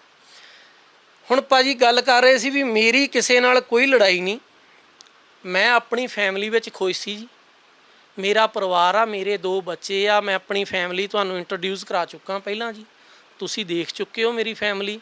ਮੇਰੇ ਮਦਰ ਨੂੰ ਮਿਲ ਚੁੱਕੇ ਹੋ, ਮੇਰੀ ਵਾਈਫ ਨੂੰ ਮਿਲ ਚੁੱਕੇ ਹੋ, ਮੇਰੇ ਦੋਨੇ ਬੱਚਿਆਂ ਨੂੰ ਮੈਂ ਤੁਹਾਨੂੰ ਮਿਲਾਤਾ ਜੀ। ਸਰ ਜਿਹੜਾ ਵਾਕਿਆ ਤੁਹਾਨੂੰ ਮੈਂ ਸੁਣਾਉਣ ਜਾ ਰਿਹਾ, ਵਾਕਿਆ ਹੈਗਾ 9/3/2020 ਦਾ। ਮੈਂ ਆਪਣੇ ਘਰ ਵਿੱਚ ਪਿਆ ਹੋਇਆ ਜੀ, ਮੈਂ ਉਦੋਂ ਠੀਕ ਨਹੀਂ ਸੀਗਾ, ਮੈਂ ਮੈਡੀਸਨ ਲੈ ਕੇ ਆਇਆ, ਮੈਨੂੰ ਮੇਰੇ ਸੈੱਲ ਘਟੇ ਸੀ ਤੇ ਸੋ ਇਸ ਕਰਕੇ ਮੈਂ ਆਪਣੇ ਘਰੇ ਪਿਆ ਸੀ। ਮੇਰਾ ਇੱਕ ਫਰੈਂਡ ਮੇਰੀ ਗੱਡੀ ਮੰਗ ਕੇ ਲੈ ਕੇ ਗਿਆ ਸੀ ਜੀ। ਰਾਤ ਨੂੰ 8:30 ਵਜੇ ਉਹ ਸਰ ਗੱਡੀ ਦੇਣ ਆਉਂਦਾ ਮੇਰੀ। ਮੈਂ ਉਹਨੂੰ ਇਹ ਗੱਲ ਕਹੀ, ਮੈਂ ਕਿਹਾ ਯਾਰ ਮੈਂ ਠੀਕ ਨਹੀਂ, ਮੇਰੇ ਤੋਂ ਤੁਰਿਆ ਨਹੀਂ ਜਾਂਦਾ, ਤੂੰ ਚਾਬੀ ਅੰਦਰ ਦੇ ਦੇ। ਚਲੋ ਇੰਨੀ ਗੱਲ ਅਸੀਂ ਕਰਦੇ ਇੱਕ ਦੂਜੇ ਨਾਲ, ਤੇ ਮੈਂ ਗੇਟ 'ਤੇ ਚਲੇ ਜਾਂਦਾ। ਮੈਂ ਕੀ ਦੇਖਦਾ, ਮੇਰੇ ਗੇਟ ਦੇ ਬਾਹਰ 4-5 ਲੜਕੇ ਇੱਧਰ ਖੜੇ ਹੋਏ ਆ ਮੂੰਹ ਬੰਨ੍ਹ ਕੇ, 4-5 ਲੜਕੇ ਰਾਈਟ ਸਾਈਡ ਆ ਤੇ ਲੈਫਟ ਸਾਈਡ ਆ। ਮੂੰਹ ਬੰਨ੍ਹ ਕੇ ਮਤਲਬ? ਭਾਜੀ ਉਸ ਟਾਈਮ ਕਰੋਨਾ ਸੀਗਾ, ਕਰੋਨਾ ਦਾ ਦੌਰ ਚੱਲ ਰਿਹਾ ਸੀ। ਮੇਰੇ ਸ਼ਹਿਰ ਵਿੱਚ ਕਰਫਿਊ ਲੱਗਾ ਸੀ। ਜਿਹੜਾ ਮੇਰਾ ਜਿਮ ਤੁਹਾਨੂੰ ਦਿਖਾਤਾ, ਉੱਪਰ ਮੇਰਾ ਜਿਮ ਆ, ਨੀਚੇ ਮੇਰਾ ਘਰ ਆ। ਮੇਰੇ ਜਿਮ ਦੇ ਲੜਕੇ ਵੀ ਸੈਨਾਟਾਈਜ਼ਰ ਲਾ ਕੇ ਔਰ ਮੂੰਹ ਕਵਰ ਕਰਕੇ ਗਲਵਜ਼ ਲਗਾ ਕੇ ਸਾਰੇ ਆਉਂਦੇ ਸੀ। ਫੇਸ ਸਾਰਿਆਂ ਦਾ ਕਵਰ ਹੁੰਦਾ ਸੀ ਜੋ ਵੀ ਜਿਮ ਲਗਾਉਣ ਆਉਂਦਾ ਸੀ। ਮੇਰੇ ਮਨ 'ਚ ਹੀ ਨਹੀਂ ਭਾਜੀ ਆਈ ਵੀ ਇਹ ਲੜਕੇ ਕਿੱਦਾਂ ਖੜੇ। ਮੈਨੂੰ ਇੱਦਾਂ ਲੱਗਾ ਵੀ 5 ਜਣੇ ਇੱਧਰ ਖੜੇ ਆ ਤੇ 5 ਜਣੇ ਰਾਈਟ ਆ, 5 ਜਣੇ ਲੈਫਟ ਖੜੇ ਆ, ਵੀ ਸ਼ਾਇਦ ਕੋਈ ਮੁੰਡੇ ਜਿਮ ਲਾ ਕੇ ਉਤਰੇ ਆ ਤੇ ਜਿਮ ਲਾਉਣ ਤੋਂ ਬਾਅਦ ਲੜਕੇ ਵੈਸੇ ਹੀ ਬਾਹਰ ਗੱਲਾਂ ਮਾਰਨ ਲੱਗ ਪੈਂਦੇ ਪਾਰਕਿੰਗ 'ਚ। ਇੰਨੀ ਭਾਜੀ ਗੱਲ ਕਰ ਰਹੇ ਆ, ਇੰਨੇ ਚਿਰ ਨੂੰ ਇੱਕ ਚਿੱਟੇ ਰੰਗ ਦੀ ਸਕੋਰਪੀਓ ਗੱਡੀ ਆਉਂਦੀ ਆ ਤੇ ਇੱਕ ਸਵਿਫਟ ਗੱਡੀ ਪਰਲੇ ਪਾਸੇ ਸੜਕ ਦੇ ਓਪੋਜਿਟ ਖੜ ਜਾਂਦੀ ਆ। ਜਿਹੜੇ ਕਿ ਅਸੀਂ ਦੋਨੇ ਗੱਲ ਕਰ ਰਹੇ ਹਾਂ, ਪ੍ਰਿੰਸ ਸ਼ਰਮਾ ਮੈਨੂੰ ਚਾਬੀ ਫੜਾਉਂਦਾ। ਚਾਬੀ ਫੜਾ ਕੇ ਭਾਜੀ ਜਦੋਂ ਮੈਂ ਅੰਦਰ ਲੋਕ ਲਾਉਣ ਆਉਂਦਾ ਤੇ ਮੈਨੂੰ ਆਵਾਜ਼ ਦਿੰਦੇ, ਕਹਿੰਦਾ ਵੀਰੇ ਉਹ ਬੁਲਾ ਰਹੇ, ਤੁਹਾਨੂੰ ਇਸ਼ਾਰਾ ਕਰ ਰਹੇ ਆ। ਮੈਂ ਕੋਲੇ ਗਿਆ, ਮੈਨੂੰ ਕਹਿੰਦੇ ਭਾਜੀ ਅਸੀਂ ਰਸਤਾ ਭੁੱਲ ਗਏ ਹਾਂ। ਤੇ ਮੈਨੂੰ ਭਾਜੀ ਇੱਦਾਂ ਲੱਗਾ ਵੀ ਉਦੋਂ ਉੱਧਰਲਾ ਪੁਲ ਬਣਦਾ ਸੀ, ਜਿਹੜੇ ਦਰਬਾਰ ਸਾਹਿਬ ਜਾਣ ਵਾਲੀਆਂ ਜਿੰਨੀਆਂ ਗੱਡੀਆਂ ਸੀ ਇੱਧਰ ਦੀ ਹੋ ਕੇ ਜਾਂਦੇ ਸੀ, ਲੋਕ ਰਸਤਾ ਪੁੱਛਦੇ ਹੁੰਦੇ ਸੀ। ਜਿੰਨੇ ਵੀ ਦਰਬਾਰ ਸਾਹਿਬ ਕਰੋਨਾ ਦੇ ਵਿੱਚ ਜਾਂਦੇ ਸੀ ਸਾਰਿਆਂ ਦੇ ਫੇਸ ਕਵਰ ਹੁੰਦੇ ਸੀ। ਦੂਸਰਾ ਇਹ ਸੀ ਸਰ ਵੀ ਮੇਰੀ ਕਿਸੇ ਨਾਲ ਕੋਈ ਰੰਜਿਸ਼ ਹੀ ਨਹੀਂ। ਜਿਹੜਾ ਮੇਰੇ ਮਨ 'ਚ ਆਉਂਦਾ ਵੀ ਮੇਰੀ ਦੁਸ਼ਮਣੀ ਹੁੰਦੀ, ਫਿਰ ਤਾਂ ਮੇਰੇ ਵੀ ਮਨ 'ਚ ਆ ਜਾਂਦਾ ਵੀ ਭਾਈ ਇਹ ਮੈਨੂੰ ਇੱਦਾਂ ਕਰਨ ਆਏ ਆ। ਮੈਂ ਉਹਨਾਂ ਨੂੰ ਰਸਤਾ ਦੱਸਣ ਚਲੇ ਗਿਆ। ਜਦੋਂ ਸਰ ਰਸਤਾ ਦੱਸਣ ਚਲੇ ਗਿਆ, ਜਦੋਂ ਮੈਂ ਨਾਲ ਗੇਟ ਦੇ ਬਾਹਰ ਗਿਆ, ਬਾਰਿਸ਼ ਹੋ ਰਹੀ ਸੀ ਉਸ ਟਾਈਮ। ਮੇਰਾ ਵੱਡਾ ਬੇਟਾ ਮੇਰੇ ਨਾਲ ਸੀਗਾ ਤੇ ਮੇਰੇ ਨਾਲ ਹੀ ਚਲੇ ਗਿਆ। ਜਦੋਂ ਮੈਂ ਉਹਨਾਂ ਨੂੰ ਰਸਤਾ ਦੱਸ ਕੇ ਟਰਨ ਲੈਣਾ, ਇੱਕ ਜਣਾ ਮੇਰੇ ਸਿਰ 'ਤੇ ਰੋਡ ਮਾਰਦਾ। ਜਦੋਂ ਉਹਨੂੰ ਮੈਂ ਚੱਕ ਕੇ ਸਿੱਟਦਾ, ਜਿਹੜੇ ਦੂਸਰੇ ਲੜਕੇ ਖੜੇ ਆ ਉਹ ਸਿੱਧੀਆਂ ਹੀ ਮੇਰੇ ਗੋਲੀਆਂ ਮਾਰਨ ਲੱਗ ਪੈਂਦੇ। ਇੰਨੇ ਨੂੰ ਮੈਂ ਆਪਣੇ ਬੇਟੇ ਨੂੰ ਪੁਸ਼ ਕਰਦਾ, ਮੈਂ ਕਿਹਾ ਪੁੱਤ ਭੱਜ ਆ ਅੰਦਰ। ਜਦੋਂ ਉਹਨੂੰ ਸਰ ਮੈਂ ਧੱਕਾ ਮਾਰਤਾ, ਭੱਜ ਗਿਆ। ਇਹਨਾਂ ਮੇਰੇ ਸਰ ਗੋਲੀ ਮਾਰੀ, ਜਦੋਂ ਐਸ ਲੱਤ 'ਚ ਵੱਜੀ ਆ, ਮੇਰੀ ਆ ਲੱਤ ਨਾਲੋਂ ਖਤਮ ਹੋ ਗਈ ਸੀ, ਅੱਡ ਹੋ ਗਈ ਸੀ ਸਰ ਲੱਤ। ਇਹ ਲੱਤ ਬਿਲਕੁਲ ਨਾਲੋਂ ਅਲੱਗ ਸੀ, ਮੈਂ ਡਿੱਗ ਪੈਣਾ। ਉਸ ਤੋਂ ਬਾਅਦ ਮੇਰੀ ਐਸ ਲੱਤ ਦੇ ਵਿੱਚ ਹਜੇ ਵੀ ਤੁਹਾਨੂੰ ਮੈਂ ਦਿਖਾ ਚੁੱਕਾ ਵੀ ਰੇਸ਼ਾ ਪੈ ਰਿਹਾ ਮੇਰੀ ਲੱਤ 'ਚ। ਤੁਹਾਨੂੰ ਜ਼ਖਮ ਮੈਂ ਖੋਲ੍ਹ ਕੇ ਪੱਟੀ ਦਿਖਾਈ ਆ। 2 ਗੋਲੀਆਂ ਸਰ ਐਸ ਲੱਤ 'ਚ ਮਾਰੀਆਂ। ਉਸ ਤੋਂ ਬਾਅਦ ਇਹਨਾਂ ਨੇ ਕੀ ਕੀਤਾ, ਜਦੋਂ ਮੈਂ ਡਿੱਗ ਪਿਆ ਉਸ ਤੋਂ ਬਾਅਦ ਮੇਰੇ ਰੌੜਾਂ ਮਾਰਦੇ ਸੀ ਸਿਰ ਦੇ ਵਿੱਚ। ਸਿਰ ਨੂੰ ਮੈਂ ਸਰ ਐਂ ਜੱਫਾ ਪਾ ਕੇ ਕਵਰ ਕਰ ਲਿਆ ਇੱਦਾਂ ਕਰਕੇ। ਮੈਂ ਹੱਥ ਨਹੀਂ ਆਪਣੇ ਛੱਡੇ। ਆ ਮੇਰੀਆਂ 2 ਉਂਗਲਾਂ ਤੋੜਤੀਆਂ ਨਾ, ਇੱਕ ਆਹ ਉਂਗਲ ਟੁੱਟ ਗਈ, ਆਹ ਮੇਰਾ ਦੇਖ ਸਕਦੇ ਤੁਸੀਂ, ਆਹ ਉਂਗਲ ਹਜੇ ਵੀ ਨਹੀਂ ਕੰਮ ਚੰਗੀ ਤਰ੍ਹਾਂ ਕਰਦੀ। ਇਹ ਹੱਥ ਬਾਹਾਂ ਤੋੜਦੇ ਰਹੇ, ਟੁੱਟੀਆਂ ਨਹੀਂ। ਮੇਰੀ ਰੀੜ੍ਹ ਦੀ ਹੱਡੀ ਡੈਮੇਜ ਕਰਦੇ ਰਹੇ। ਇਹ ਸਰ 15 ਤੋਂ 16 ਜਣੇ ਸੀ ਉਸ ਟਾਈਮ। ਉਹ ਇਹਨਾਂ ਨੇ ਸਰ ਬਾਹਰੋਂ ਮੇਰੇ ਗੇਟ ਕਵਰ ਕਰਤਾ, ਬਾਹਰੋਂ ਵੀ ਮਾਰਤਾ। ਕਿੰਨਾ ਸਮਾਂ ਚੱਲਦਾ ਰਿਹਾ ਜਦੋਂ ਤੁਹਾਡੇ ਨਾਲ ਕੁੱਟਮਾਰ ਕਰਦੇ ਰਹੇ ਔਰ ਗੋਲੀਆਂ ਚਲਾਈਆਂ ਇਹਨਾਂ ਨੇ? ਇਹ ਸਰ ਮੈਂ ਟਾਈਮ ਤਾਂ ਉਦੋਂ ਨੋਟ ਨਹੀਂ ਕੀਤਾ, ਪਰ ਕੁਝ ਮਿੰਟਾਂ ਦੀ ਖੇਡ। ਕੁਝ ਕੁ ਮਿੰਟਾਂ ਦੀ ਗੱਲ ਸੀ, ਕਿਉਂਕਿ ਲੜਾਈ ਤਾਂ ਚੰਦ ਮਿੰਟਾਂ ਦੀ ਹੁੰਦੀ ਆ। ਜਦੋਂ ਮੈਂ ਡਿੱਗਾ, ਇਹਨਾਂ ਨਾਲ ਹੀ ਜਿਹੜੇ 5 ਬੰਦੇ ਸਾਈਡ ਤੇ ਖੜੇ ਸੀ, ਇੱਕ ਨੇ ਤਾਂ ਬਾਹਰੋਂ ਜਿੰਮ ਦਾ ਕੁੰਡਾ ਲਾਤਾ ਵੀ ਉੱਪਰੋਂ ਕੋਈ ਲੜਕੇ ਥੱਲੇ ਨਾ ਆ ਜਾਣ। ਇਸ ਤੋਂ ਬਾਅਦ ਇਹਨਾਂ ਮੇਰਾ ਘਰ ਦਾ ਦਰਵਾਜ਼ਾ ਲਾਤਾ ਵੀ ਅੰਦਰੋਂ ਨਾ ਕੋਈ ਬਾਹਰ ਆਵੇ। ਬੇਟਾ ਰੋਂਦਾ, ਮਾਤਾ ਤੇ ਮੇਰੇ ਵਾਈਫ ਉਦੋਂ ਬਾਹਰ ਆਏ, ਇਹਨਾਂ ਰੌਲਾ ਪਾਇਆ। ਮੇਰੀ ਵਾਈਫ ਪ੍ਰੈਗਨੈਂਟ ਸੀ। ਇਹਨਾਂ ਸਰ ਸਿੱਧੀਆਂ ਸਾਡੇ ਘਰੇ ਅੰਦਰ ਗੋਲੀਆਂ ਮਾਰੀਆਂ। ਉਹਦੇ ਨਿਸ਼ਾਨ ਵੀ ਤੁਹਾਨੂੰ ਮੈਂ ਦਿਖਾਉਣਾ ਸਰ। ਉੱਦਾਂ ਹੀ ਗੋਲੀਆਂ ਵੱਜੀਆਂ ਹੋਈਆਂ, ਅਸੀਂ ਕਵਰ ਨਹੀਂ ਕਰਵਾਏ। ਸ਼ੀਸ਼ੇ ਟੁੱਟੇ ਆ ਗੇਟ ਦੇ, ਗੋਲੀਆਂ ਸਰ ਅੰਦਰ ਵੱਜੀਆਂ ਹੋਈਆਂ, ਆ ਪਿੱਲਰਾਂ ਨੂੰ ਗੋਲੀਆਂ ਵੱਜੀਆਂ ਹੋਈਆਂ। ਉਸ ਤੋਂ ਬਾਅਦ ਸਰ ਜਦੋਂ ਰੌਲਾ ਪੈਂਦਾ, ਇਹ ਸਾਰੇ ਮਹੱਲਾ ਜੇ 20 ਤੋਂ 25 ਫਾਇਰ ਕਰਦੇ ਆ। ਜਦੋਂ ਮਹੱਲੇ ਵਾਲੇ ਸਾਰੇ ਇਹਨਾਂ ਨੂੰ ਇਦਾਂ ਸੀ ਵੀ ਇਹ ਖਤਮ ਹੋ ਗਿਆ, ਮਰ ਗਿਆ। ਆਪਦੇ ਵੱਲੋਂ ਸਾਰੇ ਜ਼ੋਰ ਲਾ ਕੇ ਗਏ ਸਾਰਾ। ਜਦੋਂ ਰੌਲਾ ਪੈਂਦਾ ਇਹ ਫਿਰ ਉੱਥੇ 2 ਚੱਪਲਾਂ 2 ਰਾੜਾਂ ਸਿੱਟ ਕੇ ਚਲੇ ਜਾਂਦੇ ਆ। ਕੋਈ ਤੇਜ਼ ਹਥਿਆਰ ਸੀ ਇਹਨਾਂ ਕੋਲ, ਅਤੇ ਜਿਹੜੀਆਂ ਬਾਹਰੋਂ ਜਿਹੜੇ ਰੌਂਦ ਚੱਕ ਕੇ ਦਿੱਤੇ ਜੀ, ਮੇਰੇ ਮਦਰ ਨੇ ਇਹਨਾਂ ਨੂੰ 8 ਖੋਲ ਚੱਕ ਕੇ ਦਿੱਤੇ ਜੀ। ਜਿਹੜਾ ਪਿਸਟਲ ਬਾਹਰ ਕੱਢ ਦਿੰਦਾ, ਰਿਵਾਲਵਰਾਂ ਦੇ ਵਿੱਚ ਰਹਿ ਜਾਂਦੇ, ਕੋਈ ਸਾਨੂੰ ਲੱਭੇ ਨਹੀਂ। ਜਿਹੜੀਆਂ ਮੇਰੀਆਂ ਬਕਾਇਦਾ ਹੱਡੀਆਂ ਨਿਕਲ ਗਈਆਂ ਲੱਤਾਂ 'ਚੋਂ, ਉਹ ਪੁਲਿਸ ਵਾਲੇ ਆਪ ਪਾ ਕੇ ਲੈ ਕੇ ਗਏ ਆ। ਸੈਂਪਲ ਹੀ ਲੈ ਕੇ ਗਏ ਸਰ ਹੱਡੀਆਂ ਉੱਥੋਂ। ਕੁਝ ਹੱਡੀਆਂ ਹਜੇ ਤੱਕ ਮੇਰੇ ਕੋਲ ਲਿਫਾਫੇ 'ਚ ਪਾ ਕੇ ਰੱਖੀਆਂ ਹੋਈਆਂ, ਜਿਹੜੀਆਂ ਮੇਰੀਆਂ ਲੱਤਾਂ ਦੇ ਬਾਹਰ ਹੱਡੀਆਂ ਜਦੋਂ ਇਹਨਾਂ ਗੋਲੀਆਂ ਮਾਰੀਆਂ ਨਿਕਲ ਗਈਆਂ ਸੀ। ਉਹਨਾਂ ਦਾ ਸੈਂਪਲ ਵੀ ਤੁਹਾਨੂੰ ਦਿਖਾ ਦੇਣਾ ਜੀ, ਲਿਫਾਫੇ 'ਚ ਪਾ ਕੇ ਰੱਖੀਆਂ ਹੋਈਆਂ ਹਜੇ ਵੀ ਪ੍ਰੂਫ ਦੇ ਤੌਰ 'ਤੇ। ਉਸ ਤੋਂ ਬਾਅਦ ਸਰ ਕੀ ਹੁੰਦਾ, ਮੈਨੂੰ ਹਰਬੰਸ ਨਰਸਿੰਗ ਹੌਸਪੀਟਲ ਦਾਖਲ ਕਰਵਾਇਆ ਜਾਂਦਾ। ਬਹੁਤ ਵੱਡਾ ਨਾਮੀ ਹੌਸਪੀਟਲ ਆ। ਡਾਕਟਰ ਨਿਲ ਕੰਬੋਜ, ਡਾਕਟਰ ਰਾਗ, ਮੈਡਮ ਹਰਜੋਤ, ਜੋ ਕਿ ਕਰੋਨਾ ਦੇ ਵਿੱਚ ਇਸ ਪਰਿਵਾਰ ਨੇ ਬਹੁਤ ਜ਼ਿਆਦਾ ਸਹਿਯੋਗ ਦਿੱਤਾ। ਦੂਰੋਂ ਮਰੀਜ਼ ਆ ਕੇ ਇੱਥੇ ਕਰੋਨਾ ਦਾ ਇਲਾਜ ਕਰਵਾਉਂਦੇ ਸੀ। ਮੈਨੂੰ ਸਰ ਉੱਥੇ ਲਗਾਇਆ ਗਿਆ, ਜਦ ਕਿ ਇਹ ਹੌਸਪੀਟਲ ਹੱਡੀਆਂ ਦਾ ਹੌਸਪੀਟਲ ਨਹੀਂ ਸੀ, ਪਰ ਫਿਰ ਵੀ ਉਹਨਾਂ ਨੇ ਇੰਨਾ ਕੁ ਮੇਰਾ ਸਹਿਯੋਗ ਦਿੱਤਾ। ਉਹਨਾਂ ਕਿਹਾ ਵੀ ਬੇਟੇ ਕਿਵੇਂ? ਮੈਂ ਕਿਹਾ ਜੀ ਕਰੋਨਾ ਦਾ ਟਾਈਮ ਆ, ਕੋਈ ਵੀ ਕਿਸੇ ਨੂੰ ਹੱਥ ਨਹੀਂ ਪਾ ਰਿਹਾ, ਵੀ ਤੁਸੀਂ ਇਕੱਲੇ ਹੋ, ਵੀ ਜਿਵੇਂ ਮਰਜ਼ੀ ਮੇਰੀ ਹੈਲਪ ਕਰੋ। ਸਰ ਇੱਕ ਰਾਤ ਮੇਰੀ ਲੱਤ ਲੱਗ ਸੀ, ਇੱਕ ਰਾਤ ਸਾਰੀ ਮੈਂ ਕੱਢੀ। ਅਗਲੇ ਦਿਨ ਕੱਢਿਆ, ਡਾਕਟਰ ਸਾਹਿਬ ਨੇ ਅਰੇਂਜ ਕੀਤੇ, ਡਾਕਟਰ ਉੱਪਰੋਂ ਡਾਕਟਰ ਬੁਲਾ ਕੇ ਮੇਰਾ ਇੱਥੇ ਆਪਰੇਟ ਕੀਤਾ ਗਿਆ। 2 ਦਿਨ ਤੱਕ ਜੋ ਤੁਹਾਡੀ ਲੱਤ ਅਲੱਗ ਹੋਈ ਸੀਗੀ, ਇੱਕ ਦਿਨ ਪੂਰਾ ਮੈਂ ਪਿਆ ਰਿਹਾ। ਅਗਲੇ ਦਿਨ ਜਾ ਕੇ 4 ਵਜੇ ਤੋਂ ਲੈ ਕੇ 7-8 ਵਜੇ ਤੱਕ ਆਪਰੇਟ ਚੱਲਿਆ। ਫਿਰ ਇਹਨਾਂ ਨੇ ਮੈਨੂੰ ਆਪਰੇਟ ਕੀਤਾ। ਡਾਕਟਰ ਸਾਹਿਬ ਇਹਨਾਂ ਦਾ ਬਹੁਤ ਮੈਂ ਧੰਨਵਾਦ ਕਰਦਾ ਵੀ ਡਾਕਟਰ ਸਾਹਿਬ ਇਹਨਾਂ ਨੇ ਬੁਲਾਏ। ਈਵਨ ਇੱਥੋਂ ਤੱਕ ਕਿ ਮੇਰੇ ਤੋਂ 1 ਰੁਪਈਆ ਵੀ ਨਹੀਂ ਲਿਆ ਗਿਆ। ਡਾਕਟਰ ਸਾਹਿਬ ਨੇ ਕਿਹਾ ਵੀ ਜਿੱਦਾਂ ਦਾ ਤੂੰ ਮੇਰੇ ਪੁੱਤ ਆ, ਉੱਦਾਂ ਦਾ ਤੂੰ ਆ। ਜੇ ਹੋਰ ਪੈਸਿਆਂ ਦੀ ਲੋੜ ਆ ਮੈਨੂੰ ਦੱਸ, ਹੋਰ ਕਿਤੇ ਜਾਣਾ। ਮੈਂ ਕਿਹਾ ਜੀ ਨਹੀਂ, ਤੁਸੀਂ ਇੱਥੇ ਇਲਾਜ ਕਰੋ। ਇਹਨਾਂ ਨੇ ਮੇਰਾ ਇਲਾਜ ਕੀਤਾ। ਉਸ ਤੋਂ ਬਾਅਦ ਸਰ 2 ਦਿਨ ਪੈਂਦੇ ਆ। ਇਹ ਬੰਦੇ ਕੀ ਕਰਦੇ ਆ, ਜਿਹੜੇ ਗੈਂਗਸਟਰ ਸੀ ਜਿਨ੍ਹਾਂ ਦੀ ਮੈਂ ਗੱਲ ਦੱਸ ਰਿਹਾ, ਇਹਨਾਂ ਸਰ ਇੱਕ ਫੇਕ ਆਈਡੀ ਬਣਾਈ ਜਾਂਦੀ ਆ ਲੰਡਾ ਹਰੀਕਿਆਂ ਦੇ ਨਾਮ ਦੀ। ਲੰਡਾ ਹਰੀਕਿਆਂ ਨਾਮ ਦੀ ਆਈਡੀ ਬਣਾ ਕੇ ਫੇਕ ਆਈਡੀ ਪਾ ਦਿੱਤੀ ਜਾਂਦੀ ਪੁਲਿਸ ਨੂੰ ਗੁੰਮਰਾਹ ਕਰਨ ਲਈ, ਵੀ ਇਹ ਮੈਂ ਜ਼ਿੰਮੇਵਾਰੀ ਚੱਕਦਾ, ਇਹ ਕੰਮ ਮੈਂ ਕੀਤਾ, ਮੈਂ ਇਸ ਦੀ ਜ਼ਿੰਮੇਵਾਰੀ ਲੈਣਾ। ਪੁਲਿਸ ਦਾ ਧਿਆਨ ਭਟਕਾਇਆ ਜਾਂਦਾ, ਪੁਲਿਸ ਚਲੇ ਜਾਂਦੀ ਆ ਹਰੀਕੇ। ਲੰਡਾ ਹਰੀਕੇ ਇੱਥੇ ਦਰਸ਼ਕਾਂ ਨੂੰ ਦੱਸ ਦਿੰਦੇ ਆ, ਉਹ ਇਸ ਵਕਤ ਭਾਰਤ ਦੇ ਵਿੱਚ ਨਹੀਂ ਹੈਗਾ, ਔਰ ਲੰਡਾ ਹਰੀਕੇ ਤਰਨਤਾਰਨ ਪੱਟੀ ਦੇ ਇਲਾਕੇ ਦਾ ਹੈਗਾ। ਹਰੀਕੇ ਦਾ ਉਹਦਾ ਨਾਮ ਜੁੜਦਾ ਹੈਗਾ, ਔਰ ਪਿੱਛੇ ਜੇ ਉਹਨੇ ਇੰਟਰਵਿਊ ਦੇ ਵਿੱਚ ਕਈ ਚੀਜ਼ਾਂ ਨੂੰ ਲੈ ਕੇ ਖੁਲਾਸੇ ਵੀ ਕੀਤੇ ਸੀਗੇ। ਔਰ ਇਹਨਾਂ 'ਤੇ ਜਦੋਂ ਹਮਲਾ ਹੁੰਦਾ ਉਹ ਤੋਂ ਤੁਰੰਤ ਬਾਅਦ ਇੱਕ ਆਈਡੀ ਤੋਂ ਲੰਡਾ ਹਰੀਕੇ ਕਹਿ ਕੇ ਕੋਈ ਜ਼ਿੰਮੇਵਾਰੀ ਵੀ ਚੁੱਕਦਾ। ਹਾਂਜੀ, ਇਹਨਾਂ ਦਾ ਸਰ ਮਕਸਦ ਇਹ ਸੀ ਵੀ ਅਸੀਂ ਲੰਡੇ ਹਰੀਕਿਆਂ ਦੇ ਨਾਮ ਦੀ ਆਈਡੀ ਪਾਵਾਂਗੇ, ਪੁਲਿਸ ਉਹਨਾਂ ਨੂੰ ਪਰੇਸ਼ਾਨ ਕਰੂਗੀ, ਉਹਨਾਂ ਦੇ ਪਰਿਵਾਰ ਨੂੰ, ਜਾਂ ਇਹ ਮਾਣ ਉਹਦੇ ਫੈਮਿਲੀ ਇੱਧਰ ਇਹ ਉਹਦੇ ਬ੍ਰਦਰ ਨੂੰ ਕਰੂਗਾ, ਉਹ ਇਹਨਾਂ ਦਾ ਪਰਿਵਾਰ ਮਾਰੂਗਾ, ਆਪਸ 'ਚ ਲੱਗੇ ਰਹਿਣਗੇ, ਸਾਡਾ ਮਸਲਾ ਹੱਲ ਹੋ ਜੂ, ਸਾਡੇ 'ਤੇ ਕੋਈ ਸ਼ੱਕ ਨਾ ਕਰੂ। ਅਤੇ ਉਸ ਤੋਂ ਬਾਅਦ ਸਰ ਕੀ ਹੁੰਦਾ, ਪਰ ਲੰਡਾ ਹਰੀਕੇ ਤੁਸੀਂ ਜਾਣਦੇ ਹੋ ਲੰਡਾ ਹਰੀਕੇ ਨੂੰ, ਜਾਂ ਤੁਹਾਡੀ ਕਦੀ ਗੱਲਬਾਤ ਜਾਂ ਕਦੀ ਇਸ ਤਰੀਕੇ ਨਾਲ, ਕਿਉਂਕਿ ਤੁਹਾਡਾ ਜਿਮ ਦਾ ਵੀ ਕੰਮ ਹੈਗਾ, ਕਦੀ ਤੁਸੀਂ ਮਿਲੇ ਹੋ ਆਪਸ ਦੇ ਵਿੱਚ, ਕੋਈ ਗੱਲਬਾਤ ਹੋਈ ਹੈ? ਨਹੀਂ ਸਰ, ਸਾਡੀ ਕੋਈ ਜਾਣ ਪਹਿਚਾਣ ਇੱਦਾਂ ਸੀ ਵੀ ਜਦੋਂ ਅਸੀਂ ਕਾਲਜ ਟਾਈਮ ਪੜ੍ਹਦੇ ਸੀ, ਉਸ ਟਾਈਮ ਉਹ ਪੜ੍ਹਦਾ ਸੀ ਮੇਰੇ ਨਾਲ, ਉਸ ਟਾਈਮ ਉਹ ਗੈਂਗਸਟਰ ਨਹੀਂ ਸੀਗਾ। ਉਸ ਟਾਈਮ ਮੈਂ ਆਪਣੇ ਕੰਮ 'ਚ ਪੈ ਗਿਆ, ਉਹ ਆਪਣਾ ਕੈਨੇਡਾ ਚਲੇ ਗਿਆ। ਮੈਨੂੰ ਨਹੀਂ ਪਤਾ ਉਹਦੇ ਨਾਲ, ਨਾ ਮੇਰੀ ਕੋਈ ਵਾਰਤਾਲਾਪ ਹੋਈ ਆ, ਨਾ ਕਦੇ ਕਾਲ ਹੋਈ ਆ। ਕਾਲਜ ਟਾਈਮ ਪੜ੍ਹਦੇ ਸੀ, ਉਸ ਟਾਈਮ ਨਹੀਂ ਮੈਨੂੰ, ਉਸ ਟਾਈਮ ਉਹਦਾ ਕੋਈ ਇੱਦਾਂ ਦਾ ਕੋਈ ਹੈ ਨਹੀਂ ਸੀ, ਕੋਈ ਗੈਂਗਸਟਰ ਹੀ। ਉਸ ਤੋਂ ਬਾਅਦ ਮੈਨੂੰ ਨਹੀਂ ਪਤਾ, ਕਿਉਂਕਿ ਉਹਦੀ ਆਪਣੀ ਲਾਈਫ ਆ, ਕਿਉਂਕਿ ਮੇਰਾ ਰੁਝਾਨ ਪਲੇਅਰਾਂ ਵੱਲ ਸੀ, ਖੇਡ ਵੱਲ ਸੀ, ਮੈਂ ਆਪਣੇ ਕੰਪੀਟੀਸ਼ਨ ਲੜਦਾ ਸੀ, ਮੇਰੀ ਗੇਮ ਹੀ ਲਾਈਨ ਹੀ ਅਲੱਗ ਆ ਸਰ। ਅੱਛਾ, ਫਿਰ ਇਹ ਆਈਡੀ ਤੋਂ ਇੱਕ ਸਟੇਟਸ ਪਾਇਆ ਗਿਆ ਲੰਡਾ ਹਰੀਕੇ ਦੇ ਨਾਮ ਤੋਂ ਕਿ ਉਹ ਜ਼ਿੰਮੇਵਾਰੀ ਚੁੱਕਦਾ। ਹਾਂਜੀ ਸਰ। ਉਸ ਤੋਂ ਬਾਅਦ ਕੀ ਹੁੰਦਾ ਸਰ, ਮੈਨੂੰ 10-15 ਦਿਨ ਬਾਅਦ ਛੁੱਟੀ ਮਿਲਦੀ ਆ, 15-18 ਦਿਨ ਬਾਅਦ ਮੈਂ ਘਰੇ ਆਉਣਾ। ਇਹ ਜਿਹੜਾ ਮੁੰਡਾ ਇੱਕ ਮੇਨ ਆ ਜਿਹੜਾ ਇਹ ਗੈਂਗ ਨੂੰ ਚਲਾ ਰਿਹਾ, ਮਨਪ੍ਰੀਤ ਮੰਨੂ ਆਸਟ੍ਰੇਲੀਆ ਤੋਂ, ਜੋ ਕਿ ਮਹਾਰਾਜ ਦਰਬਾਰ ਸਾਹਿਬ ਦੀ ਬੱਚਿਆਂ ਦੀ ਝੂਠੀਆਂ ਸਹੁੰਆਂ ਚੁੱਕਣ 'ਚ ਬਹੁਤ ਮਾਹਰ ਆ ਜੀ। ਇਸ ਬੰਦੇ ਨੇ ਮੈਨੂੰ ਫੋਨ ਕੀਤਾ, ਮੈਨੂੰ ਕਹਿੰਦਾ ਵੀ ਮੇਰੇ ਨਾਲ ਬੜਾ ਦੁੱਖ ਜਤਾਇਆ ਇਹਨੇ। ਇਹ ਪਹਿਲਾਂ ਮੇਰੇ ਕੋਲ ਆਉਂਦਾ ਵੀ ਰਿਹਾ ਜੀ, ਜਿਮ ਵੀ ਲਾਉਂਦਾ ਰਿਹਾ ਪਹਿਲਾਂ। ਮਨਪ੍ਰੀਤ ਮੰਨੂ ਜੋ ਆਸਟ੍ਰੇਲੀਆ 'ਚ ਫਰੈਂਡ ਵੀ ਰਿਹਾ ਮੇਰਾ ਇਹ ਪੁਰਾਣਾ, ਜੋ ਉਸ ਟਾਈਮ ਇਹ ਗਲਤ ਕੰਮਾਂ 'ਚ ਨਹੀਂ ਸੀ ਹੈ, ਜਦੋਂ ਬਾਅਦ ਦਾ ਆਪਾਂ ਨੂੰ ਪਤਾ ਨਹੀਂ, ਇਹ ਬਹੁਤ ਪੁਰਾਣੀ ਗੱਲ ਆ।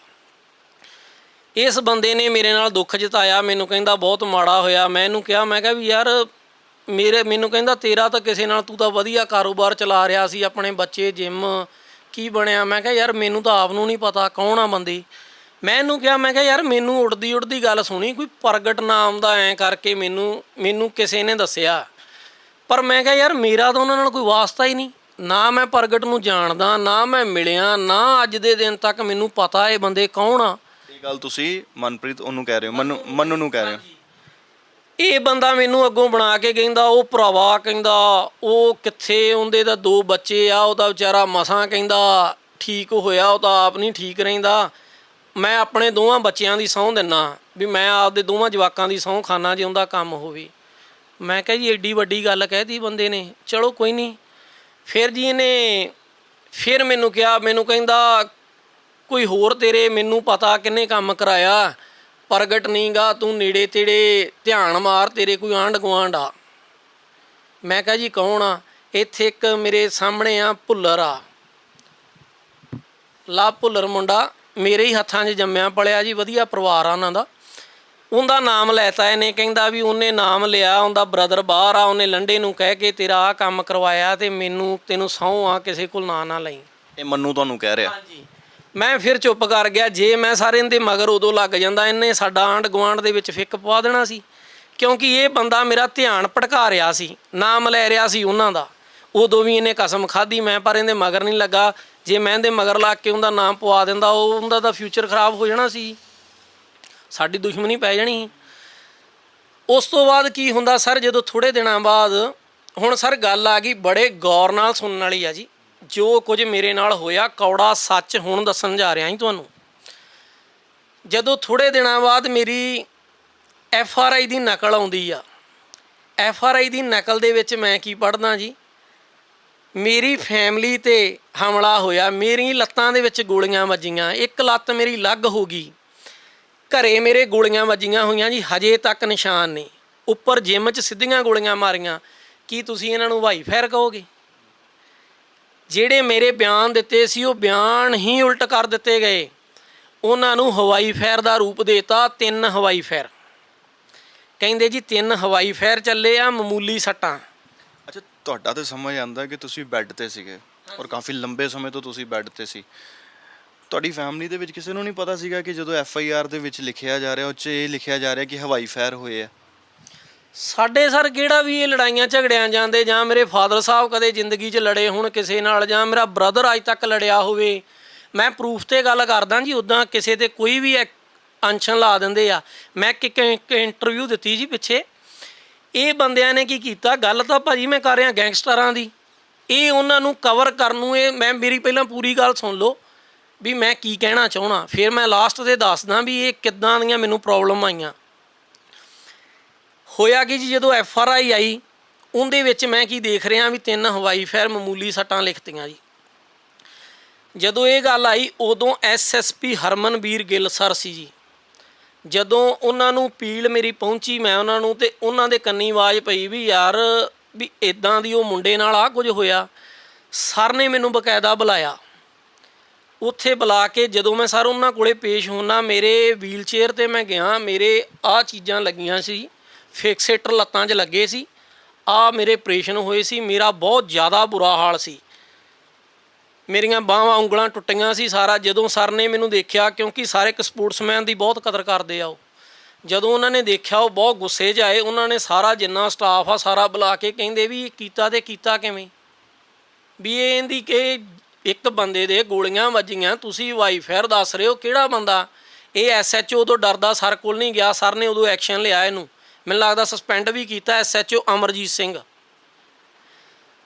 ਉਸ ਤੋਂ ਬਾਅਦ ਕੀ ਹੋਇਆ ਜੀ, ਜਦੋਂ ਸਰ ਨੂੰ ਸਾਰੀ ਮੇਰੀ ਕਹਾਣੀ ਸਾਰੀ ਦੇਖੀ, ਸਰ ਬਹੁਤ ਜ਼ਿਆਦਾ ਗੁੱਸੇ 'ਚ ਆਏ, ਕਿਉਂਕਿ ਹਰਮਨਵੀਰ ਗਿੱਲ ਸਰ ਇੱਕ ਇਹੋ ਜਿਹੇ ਅਫਸਰ ਆ ਜਿਹੜੇ ਕਿ ਬਹੁਤ ਜ਼ਿਆਦਾ ਦਲੇਰ ਆ, ਇੱਕ ਅਣਖੀ ਜੱਟ ਵੀ ਕਹਿ ਸਕਦੇ ਹਾਂ ਉਹਨਾਂ ਨੂੰ। ਜ਼ਰੂਰੀ ਨਹੀਂ ਪੁਲਿਸ ਦੇ ਦਾਇਰੇ 'ਚ ਰਹਿ ਕੇ ਪੁਲਿਸ ਨੇ ਕੰਮ ਕਰਨਾ, ਕੋਈ ਗੜਸ ਵੀ ਹੁੰਦੇ ਅਫਸਰਾਂ 'ਚ, ਉਹਨਾਂ 'ਚ ਉਹ ਗੜਸ ਵੇਖੇ ਜੀ ਮੈਂ।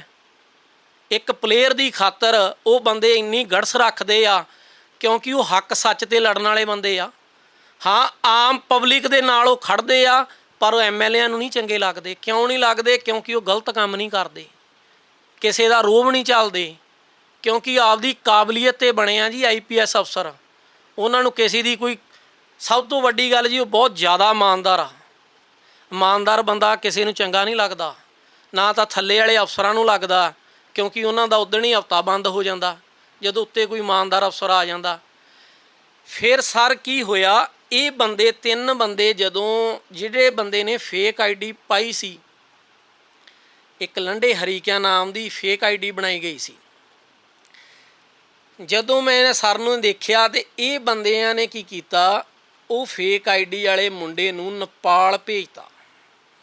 ਜਦੋਂ ਇਨਵੈਸਟੀਗੇਸ਼ਨ ਕੀਤੀ ਗਈ, ਇੱਕ ਬਾਹਰ ਦੇ ਨੰਬਰ 'ਤੇ ਇਹਨਾਂ ਫੇਕ ID ਬਣਾਈ ਗਈ, ਮੋਬਾਈਲ ਕਿਸੇ ਦਾ ਲਿਆ ਗਿਆ, ਬਾਹਰ ਦਾ ਨੰਬਰ ਯੂਜ਼ ਕੀਤਾ ਗਿਆ। ਇਹਨਾਂ ਨੂੰ ਇੱਦਾਂ ਲੱਗਦਾ ਸੀ ਵੀ ਅਸੀਂ ਬਾਹਰ ਦਾ ਨੰਬਰ ਪਾ ਕੇ ਇੱਦਾਂ ਲੱਗੂਗਾ ਵੀ ID ਬਾਹਰੋਂ ਆਈ ਆ। ਆਸਟ੍ਰੇਲੀਆ ਦਾ ਨੰਬਰ ਯੂਜ਼ ਕੀਤਾ ਗਿਆ। ਜਦੋਂ ਕਿ ਵੈਰੀਫਿਕੇਸ਼ਨ ਹੁੰਦੀ ਆ, ਜਦੋਂ ਉੱਪਰੋਂ ਹਰਮਨਵੀਰ ਸਰ ਨੇ ਵੈਰੀਫਿਕੇਸ਼ਨ ਕਰਵਾਉਂਦੇ ਸਾਰੇ, ਜਦੋਂ ਲੋਕੇਸ਼ਨ ਆਉਂਦੀ ਆ ਬਘੇਲੇ ਵਾਲਾ, IP ਐਡਰੈਸ ਟਰੈਕ ਹੋ ਗਏ। ਹਾਂਜੀ, ਬਘੇਲੇ ਵਾਲਾ ਤੀਰਥ ਸਰਪੰਚ, ਉਹਦਾ ਮੁੰਡਾ ਜੀ ਜਸਪ੍ਰੀਤ, ਤੀਰਥ ਸਰਪੰਚ, ਜਿਹਨੂੰ ਕਿ ਬਿਨਾਂ ਵੋਟਾਂ ਤੋਂ ਕੁਲਬੀਰ ਜੀਰੇ ਨੇ ਧੱਕੇ ਨਾਲ ਸਿੱਧਾ ਹੀ ਸਰਪੰਚ ਬਣਾ ਦਿੱਤਾ ਸੀ ਜੀ, ਬਿਨਾਂ ਵੋਟਾਂ ਤੋਂ। ਉਹਦਾ ਮੁੰਡਾ ਜਸਪ੍ਰੀਤ ਜੱਸੀ, ਇਹ ਬੰਦੇ ਨੇ ID ਪਾਈ। ਜਦੋਂ ਪੁਲਿਸ ਇਹਦੇ ਘਰੇ ਰੇਡ ਕਰਦੀ ਆ, ਇਹ ਬੰਦਾ ਜੀ ਨੇਪਾਲ ਟਰੱਕ 'ਤੇ ਚੜ੍ਹਾ ਦਿੱਤਾ ਜਾਂਦਾ। 6 ਮਹੀਨੇ ਬੰਦਾ ਨਹੀਂ ਲੱਭਦਾ ਜੀ। 6 ID ਬਣਾਉਣ ਵਾਲੇ ਬੰਦੇ ਦਾ ਨਾਮ ਕੀ ਹੈ? ਜਸਪ੍ਰੀਤ ਜੱਸੀ, ਤੀਰਥ ਸਰਪੰਚ ਦਾ ਮੁੰਡਾ ਜੀ, ਪਿੰਡ ਬਘੇਲੇ ਵਾਲਾ। ਇਹ ਬੰਦਾ 6 ਮਹੀਨੇ ਨੇਪਾਲ ਟਰੱਕ 'ਤੇ ਚੜ੍ਹਾ ਦਿੱਤਾ ਜਾਂਦਾ ਜੀ, ਆਉਂਦਾ ਨਹੀਂ, ਕਿਉਂਕਿ ਪੁਲਿਸ ਪ੍ਰੂਫ ਮੰਗਦੀ ਆ ਜੀ। ਜਦੋਂ ਸ਼ੱਕ ਦੇ ਆਧਾਰ 'ਤੇ ਪ੍ਰਗਟ ਸਿੰਘ ਨੂੰ ਸੱਦਿਆ ਗਿਆ ਜੀ, ਜਿੰਦਾ ਨਾਮ ਪ੍ਰਗਟ ਸਿੰਘ ਆ, ਜਿਹੜਾ ਗੁਰਪ੍ਰੀਤ, ਇੰਦਰਜੀਤ, ਸਾਰੇ ਜਣੇ ਜਿਹਦੇ ਲਈ ਮੰਨੂ ਨੇ ਸਹੁੰ ਚੁੱਕ ਲਈ ਸੀ। ਹਾਂਜੀ, ਇਹਨਾਂ ਸਾਰਿਆਂ ਨੇ ਕੰਮ ਦੇਖੋ ਜੀ ਮਾੜੇ ਇਹ ਕਰਦੇ ਆ, ਸਹੁੰ ਚੱਕਦੇ ਜਾ ਕੇ ਦਰਬਾਰ ਸਾਹਿਬ ਦੀ, ਗੱਲ ਤੇ ਦਰਬਾਰ ਸਾਹਿਬ ਦੀ ਸਹੁੰ ਖਾਂਦੇ ਆ। ਤੇ ਪੁਲਿਸ ਵੀ ਇਸ ਗੱਲ ਨੂੰ ਸੱਚ ਮੰਨ ਗਈ ਵੀ ਇਹ ਦਰਬਾਰ ਸਾਹਿਬ ਦੀ ਸਹੁੰ ਖਾਂਦੇ ਆ। ਇਹਨਾਂ ਸਾਰਿਆਂ ਨੇ SHO ਕੋਲ, DSP ਕੋਲ, ਸਾਰਿਆਂ ਕੋਲ ਜਾ ਕੇ ਸਹੁੰਆਂ ਚੱਕ ਕੇ ਤੇ ਸੱਚੇ ਹੋ ਗਏ, ਘਰੇ ਚਲੇ ਗਏ। ਮੈਂ ਕਿਹਾ ਜੀ ਕੋਈ ਗੱਲ ਨਹੀਂ, ਮੇਰੇ ਕੋਲ ਸਿਰਫ ਇੱਕ ਪ੍ਰੂਫ ਸੀ, ਜਾਂ ਮੇਰਾ ਉਹ ਪ੍ਰਮਾਤਮਾ ਸੀ ਸੱਚ ਨਾਲ ਖੜਨ ਵਾਲਾ। ਇਹ ਜਸਪ੍ਰੀਤ ਜੱਸੀ ਮੁੰਡਾ 6 ਮਹੀਨਿਆਂ ਬਾਅਦ ਜਦੋਂ 7ਵੇਂ ਮਹੀਨੇ ਘਰੇ ਆਉਂਦਾ, ਇਹਨੂੰ ਇੱਦਾਂ ਸੀ ਵੀ ਹੁਣ ਕੰਮ ਠੰਡਾ ਪੈ ਗਿਆ ਵੀ ਕਿਹੜਾ ਪੁੱਛਣਾ। ਜਦੋਂ ਸਰ ਨੇ ਟਰੈਪ 'ਤੇ ਲਾਏ ਹੋਏ ਸੀ, ਜਦੋਂ ਇਹ ਬੰਦਾ ਘਰੇ ਆਉਂਦਾ, ਸਰ ਦੀ ਇੰਨੀ ਕੋਈ ਇਨਫੋਰਮੇਸ਼ਨ ਸੀ, ਹਰਮਨਵੀਰ ਸਰ ਨੇ ਫੋਨ ਕੀਤਾ ਵੀ ਇਹ ਬੰਦਾ ਆ ਗਿਆ, ਪਹੁੰਚ ਗਿਆ। ਇਸ ਬੰਦੇ ਦੀ ਇਨਕੁਆਇਰੀ ਲਾਈ ਹੋਈ ਸੀ, ਇਹ ਬੰਦੇ ਨੂੰ ਚੱਕ ਕੇ ਲਿਆਂਦਾ ਗਿਆ, ਜਸਪ੍ਰੀਤ ਜੱਸੀ ਨੂੰ। ਜਦੋਂ ਸਰ ਇਹਨੂੰ ਚੱਕਿਆ ਗਿਆ, ਇਹਨੇ ਫਿਰ ਕੱਲੇ ਬੰਦੇ ਦਾ ਖੁਲਾਸਾ ਕੀਤਾ। ਉਸ ਤੋਂ ਬਾਅਦ ਇੱਕ ਮਨਪ੍ਰੀਤ ਮੰਨਾ, ਜਿਹੜਾ ਕਿ ਗੈਂਗਸਟਰ ਇਸ ਟਾਈਮ ਬਹੁਤ ਸੁਰਖੀਆਂ 'ਚ ਆ ਮੁੰਡਾ, ਛੀਆਂ ਪਾੜੀ ਦਾ ਮਖੂਦ ਆ, ਉਹਨੂੰ ਚੱਕਿਆ ਗਿਆ, ਉਹਦੀ ਅਰੈਸਟ, ਉਹਦਾ ਰਿਮਾਂਡ ਲਿਆ ਗਿਆ, ਉਹਨੇ ਸੇਮ ਬਿਆਨ ਦਿੱਤੇ। ਫਿਰ ਮੁੰਡਾ ਇੱਕ ਯਾਦਵੀਰ ਮੁੰਡਾ, ਉਹਨੂੰ ਚੱਕਿਆ ਗਿਆ। 3 ਬੰਦਿਆਂ ਦੇ ਸਰ ਬਿਆਨ ਹੋਏ, 3 ਬੰਦਿਆਂ ਨੇ ਇਹਨਾਂ ਦੇ ਨਾਮ ਲਏ। ਮੌਜੂਦਾ ਉਦੋਂ SHO ਲਖਵਿੰਦਰ ਸਰ ਸੀ, ਬਹੁਤ ਇਮਾਨਦਾਰ ਅਫਸਰ ਆ, ਤੇ ਉਹ ਵੀ ਗੜ੍ਹਸ ਵਾਲੇ ਅਫਸਰ ਆ। ਉਹਨਾਂ ਨੇ ਬਿਆਨ ਲਏ। ਹੋਇਆ ਕੀ ਸਰ, ਥੋੜ੍ਹੇ ਦਿਨਾਂ ਬਾਅਦ ਹਰਮਨਵੀਰ ਸਰ ਦੀ ਟਰਾਂਸਫਰ ਹੋ ਜਾਂਦੀ ਆ, ਗਿੱਲ ਸਰ ਦੀ, ਤੇ SHO ਲਖਵਿੰਦਰ ਸਰ ਦੀ ਬਦਲੀ ਕਰਾ ਦਿੰਦਾ ਜੀ ਕੁਲਬੀਰ ਜੀਰਾ।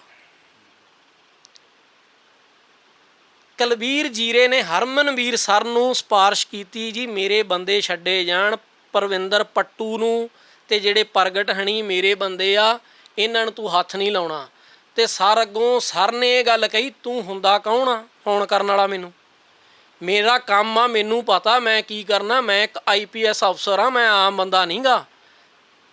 ਵੀ ਤੇਰਾ ਕੀ ਕੰਮ ਆ, ਤੂੰ ਕੌਣ ਹੁੰਨਾ ਮੇਰੇ ਕੰਮ 'ਚ ਦਖਲ ਦੇਣ ਵਾਲਾ? ਮੈਂ ਹੱਕ ਸੱਚ 'ਤੇ ਖੜਨ ਵਾਲਾ। ਹੱਕ ਸੱਚ ਲਈ ਮੈਂ ਇਮਾਨਦਾਰੀ ਦੀ ਨੌਕਰੀ ਕਰਦਾ। ਮੈਂ ਕਿਸੇ ਦੇ ਦਬਾਅ ਥੱਲੇ ਨਾ ਨੌਕਰੀ ਕੀਤੀ, ਨਾ ਮੈਂ ਕਰਨੀ ਆ।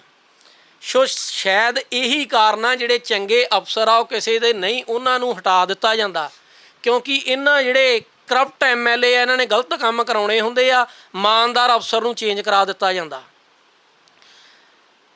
ਉਸ ਤੋਂ ਬਾਅਦ ਜੀ ਜਿਹੜੇ ਹਰਮਨਵੀਰ ਗਿੱਲ ਸਰ ਆ, ਇਹਨਾਂ ਦੇ ਬ੍ਰਦਰ ਆ MP ਡਿੰਪਾ ਜੀ, ਬਹੁਤ ਸਤਿਕਾਰ ਕਰਦਾ ਜੀ ਮੈਂ ਉਹਨਾਂ ਦਾ। ਇਹ ਕੁਲਬੀਰ ਜੀਰਾ ਉਹਨਾਂ ਕੋਲੇ ਗਿਆ, ਜਾ ਕੇ ਸਿਫਾਰਿਸ਼ ਪਾਈ ਮੇਰੇ ਬੰਦੇ ਛਡਾ। ਉਹਨਾਂ ਨੇ ਵੀ ਜਵਾਬ ਦਿੱਤਾ ਜਦੋਂ ਉਹਨਾਂ ਨੇ ਕੀਤਾ, ਤੇ ਭਾਜੀ ਨੇ ਇਹ ਗੱਲ ਕਹੀ ਵੀ ਮੈਂ ਹੱਕ ਸੱਚ 'ਤੇ ਖੜਨਾ। ਇੱਕ ਸਪੋਰਟਸਮੈਨ ਬੰਦਾ, ਤੁਸੀਂ ਉਹਨੂੰ ਬੇੜਾ ਗਰਕ ਕਰ ਗਏ ਜੇ, ਉਹਨੂੰ ਮੰਜੇ 'ਤੇ ਪੈ ਗਏ, ਇੰਟਰਨੈਸ਼ਨਲ ਲੈਵਲ ਦਾ ਪਲੇਅਰ ਬੰਦਾ, ਤੇ ਤੁਹਾਡੇ ਮੈਂ ਗੱਲ ਕਿਵੇਂ ਕਰਾਂ? ਜਿਹੜਾ ਕ੍ਰਾਈਮ ਹੋਇਆ, ਮੈਂ ਹੱਕ ਸੱਚ 'ਤੇ ਖੜਨਾ। ਹੋਇਆ ਕੀ ਜੀ, ਉਹਨਾਂ ਦੀ ਬਦਲੀ ਹੋ ਗਈ। ਉਸ ਤੋਂ ਬਾਅਦ ਇਹ ਮੈਨੂੰ ਮੈਸੇਜ ਭੇਜਣ ਲੱਗ ਪਈ ਵੀ ਤੇਰਾ ਪਿਓ ਤਾਂ ਚਲੇ ਗਿਆ, ਹੁਣ ਦੱਸ ਹੁਣ ਕਿਹਨੂੰ ਪਿਓ ਬਣਾਏਗਾ? ਤੂੰ ਹਰਮਨਵੀਰ ਗਿੱਲ ਦੇ ਸਰ ਦੇ ਸਿਰ 'ਤੇ ਛਾਲਾਂ ਮਾਰਦਾ ਸੀ, ਹੁਣ ਉਹ ਇਮਾਨਦਾਰੀ ਕਿੱਧਰ ਗਈ? ਹੁਣ ਉਹ ਚਲੇ ਗਏ ਆ, ਹੁਣ ਕੀ ਕਰੇਗਾ? ਮੈਂ ਸਰ ਨੂੰ ਇੱਕ ਦਿਨ ਕਿਹਾ, ਮੈਂ ਕਿਹਾ ਵੀ ਸਰ ਜੀ ਤੁਸੀਂ ਹੱਕ ਸੱਚ 'ਤੇ ਲੜਨ ਵਾਲੇ ਸੀ। ਮੈਨੂੰ ਕਹਿੰਦੇ ਵੀ ਕੋਈ ਗੱਲ ਨਹੀਂ, ਸਾਰੇ ਅਫਸਰ ਜਿਹੜੇ ਉੱਪਰ ਆ, ਕੋਈ ਪਰਮਾਤਮਾ ਤੇਰੇ ਨਾਲ ਆ, ਮੈਂ ਤੇਰੇ ਨਾਲ ਆ, ਹੱਕ ਸੱਚ ਦੀ ਲੜਾਈ 'ਚ ਮੈਂ ਤੇਰੇ ਨਾਲ ਆ। ਜੇ ਤੂੰ ਗਲਤ ਹੁੰਦਾ ਮੈਂ ਤੇਰਾ ਸਾਥ ਨਹੀਂ ਸੀ ਦੇਣਾ, ਤੂੰ ਸਹੀ ਆ, ਮੈਂ ਤੇਰੇ ਨਾਲ ਆ, ਕੋਈ ਗੱਲ ਨਹੀਂ। ਉਸ ਤੋਂ ਬਾਅਦ ਕੀ ਹੁੰਦਾ ਜੀ, ਸਰ ਦੀ ਟਰਾਂਸਫਰ ਹੋ ਜਾਂਦੀ ਆ। ਜਿਹੜੇ SHO ਲਖਵਿੰਦਰ ਸਰ, ਉਹਨਾਂ ਦੀ ਬਦਲੀ ਕਰਾ ਦਿੱਤੀ ਜਾਂਦੀ ਜੀ। ਜਿਹੜੇ 3 ਮੁੰਡੇ, ਇੱਕ ਤਾਂ ਮਨਪ੍ਰੀਤ ਮੰਨੂ ਜੀ ਜਿਹੜਾ ਆਸਟ੍ਰੇਲੀਆ ਤੋਂ, ਜਿਹਨੇ ਫੇਕ ID ਬਣਾ ਕੇ ਭੇਜੀ ਸੀ ਜਸਪ੍ਰੀਤ ਜੱਸੀ ਨੂੰ ਵੀ ਆਹ ਨਾਂ ਦੀ ਪਾ ਦੇ, ਜਿਹਨੇ ਆਪਦੇ ਬੱਚਿਆਂ ਦੀਆਂ ਸਹੁੰਆਂ ਖਾਧੀਆਂ ਸੀ, ਉਹ ਬੰਦੇ ਨੇ ਆਪਣਾ ਨਾਮ ਕਢਵਾ ਲਿਆ। ਜਦੋਂ ਇਹ ਬੰਦਿਆਂ ਨੂੰ ਰਿਮਾਂਡ 'ਤੇ ਲਿਆ ਗਿਆ, ਇਹਨਾਂ ਨੇ ਉਹਨਾਂ ਦਾ ਨਾਮ ਲਿਆ। ਰਿਮਾਂਡ 'ਤੇ ਕਿਹਨੂੰ ਲਿੱਤਾ? ਜਸਪ੍ਰੀਤ ਜੱਸੀ ਨੂੰ, ਮਨਪ੍ਰੀਤ ਮੰਨਾ, ਆਜ਼ਾਦਵੀਰ ਜਾਦੂ ਮੌਜੇ ਵਾਲੇ ਤੋਂ।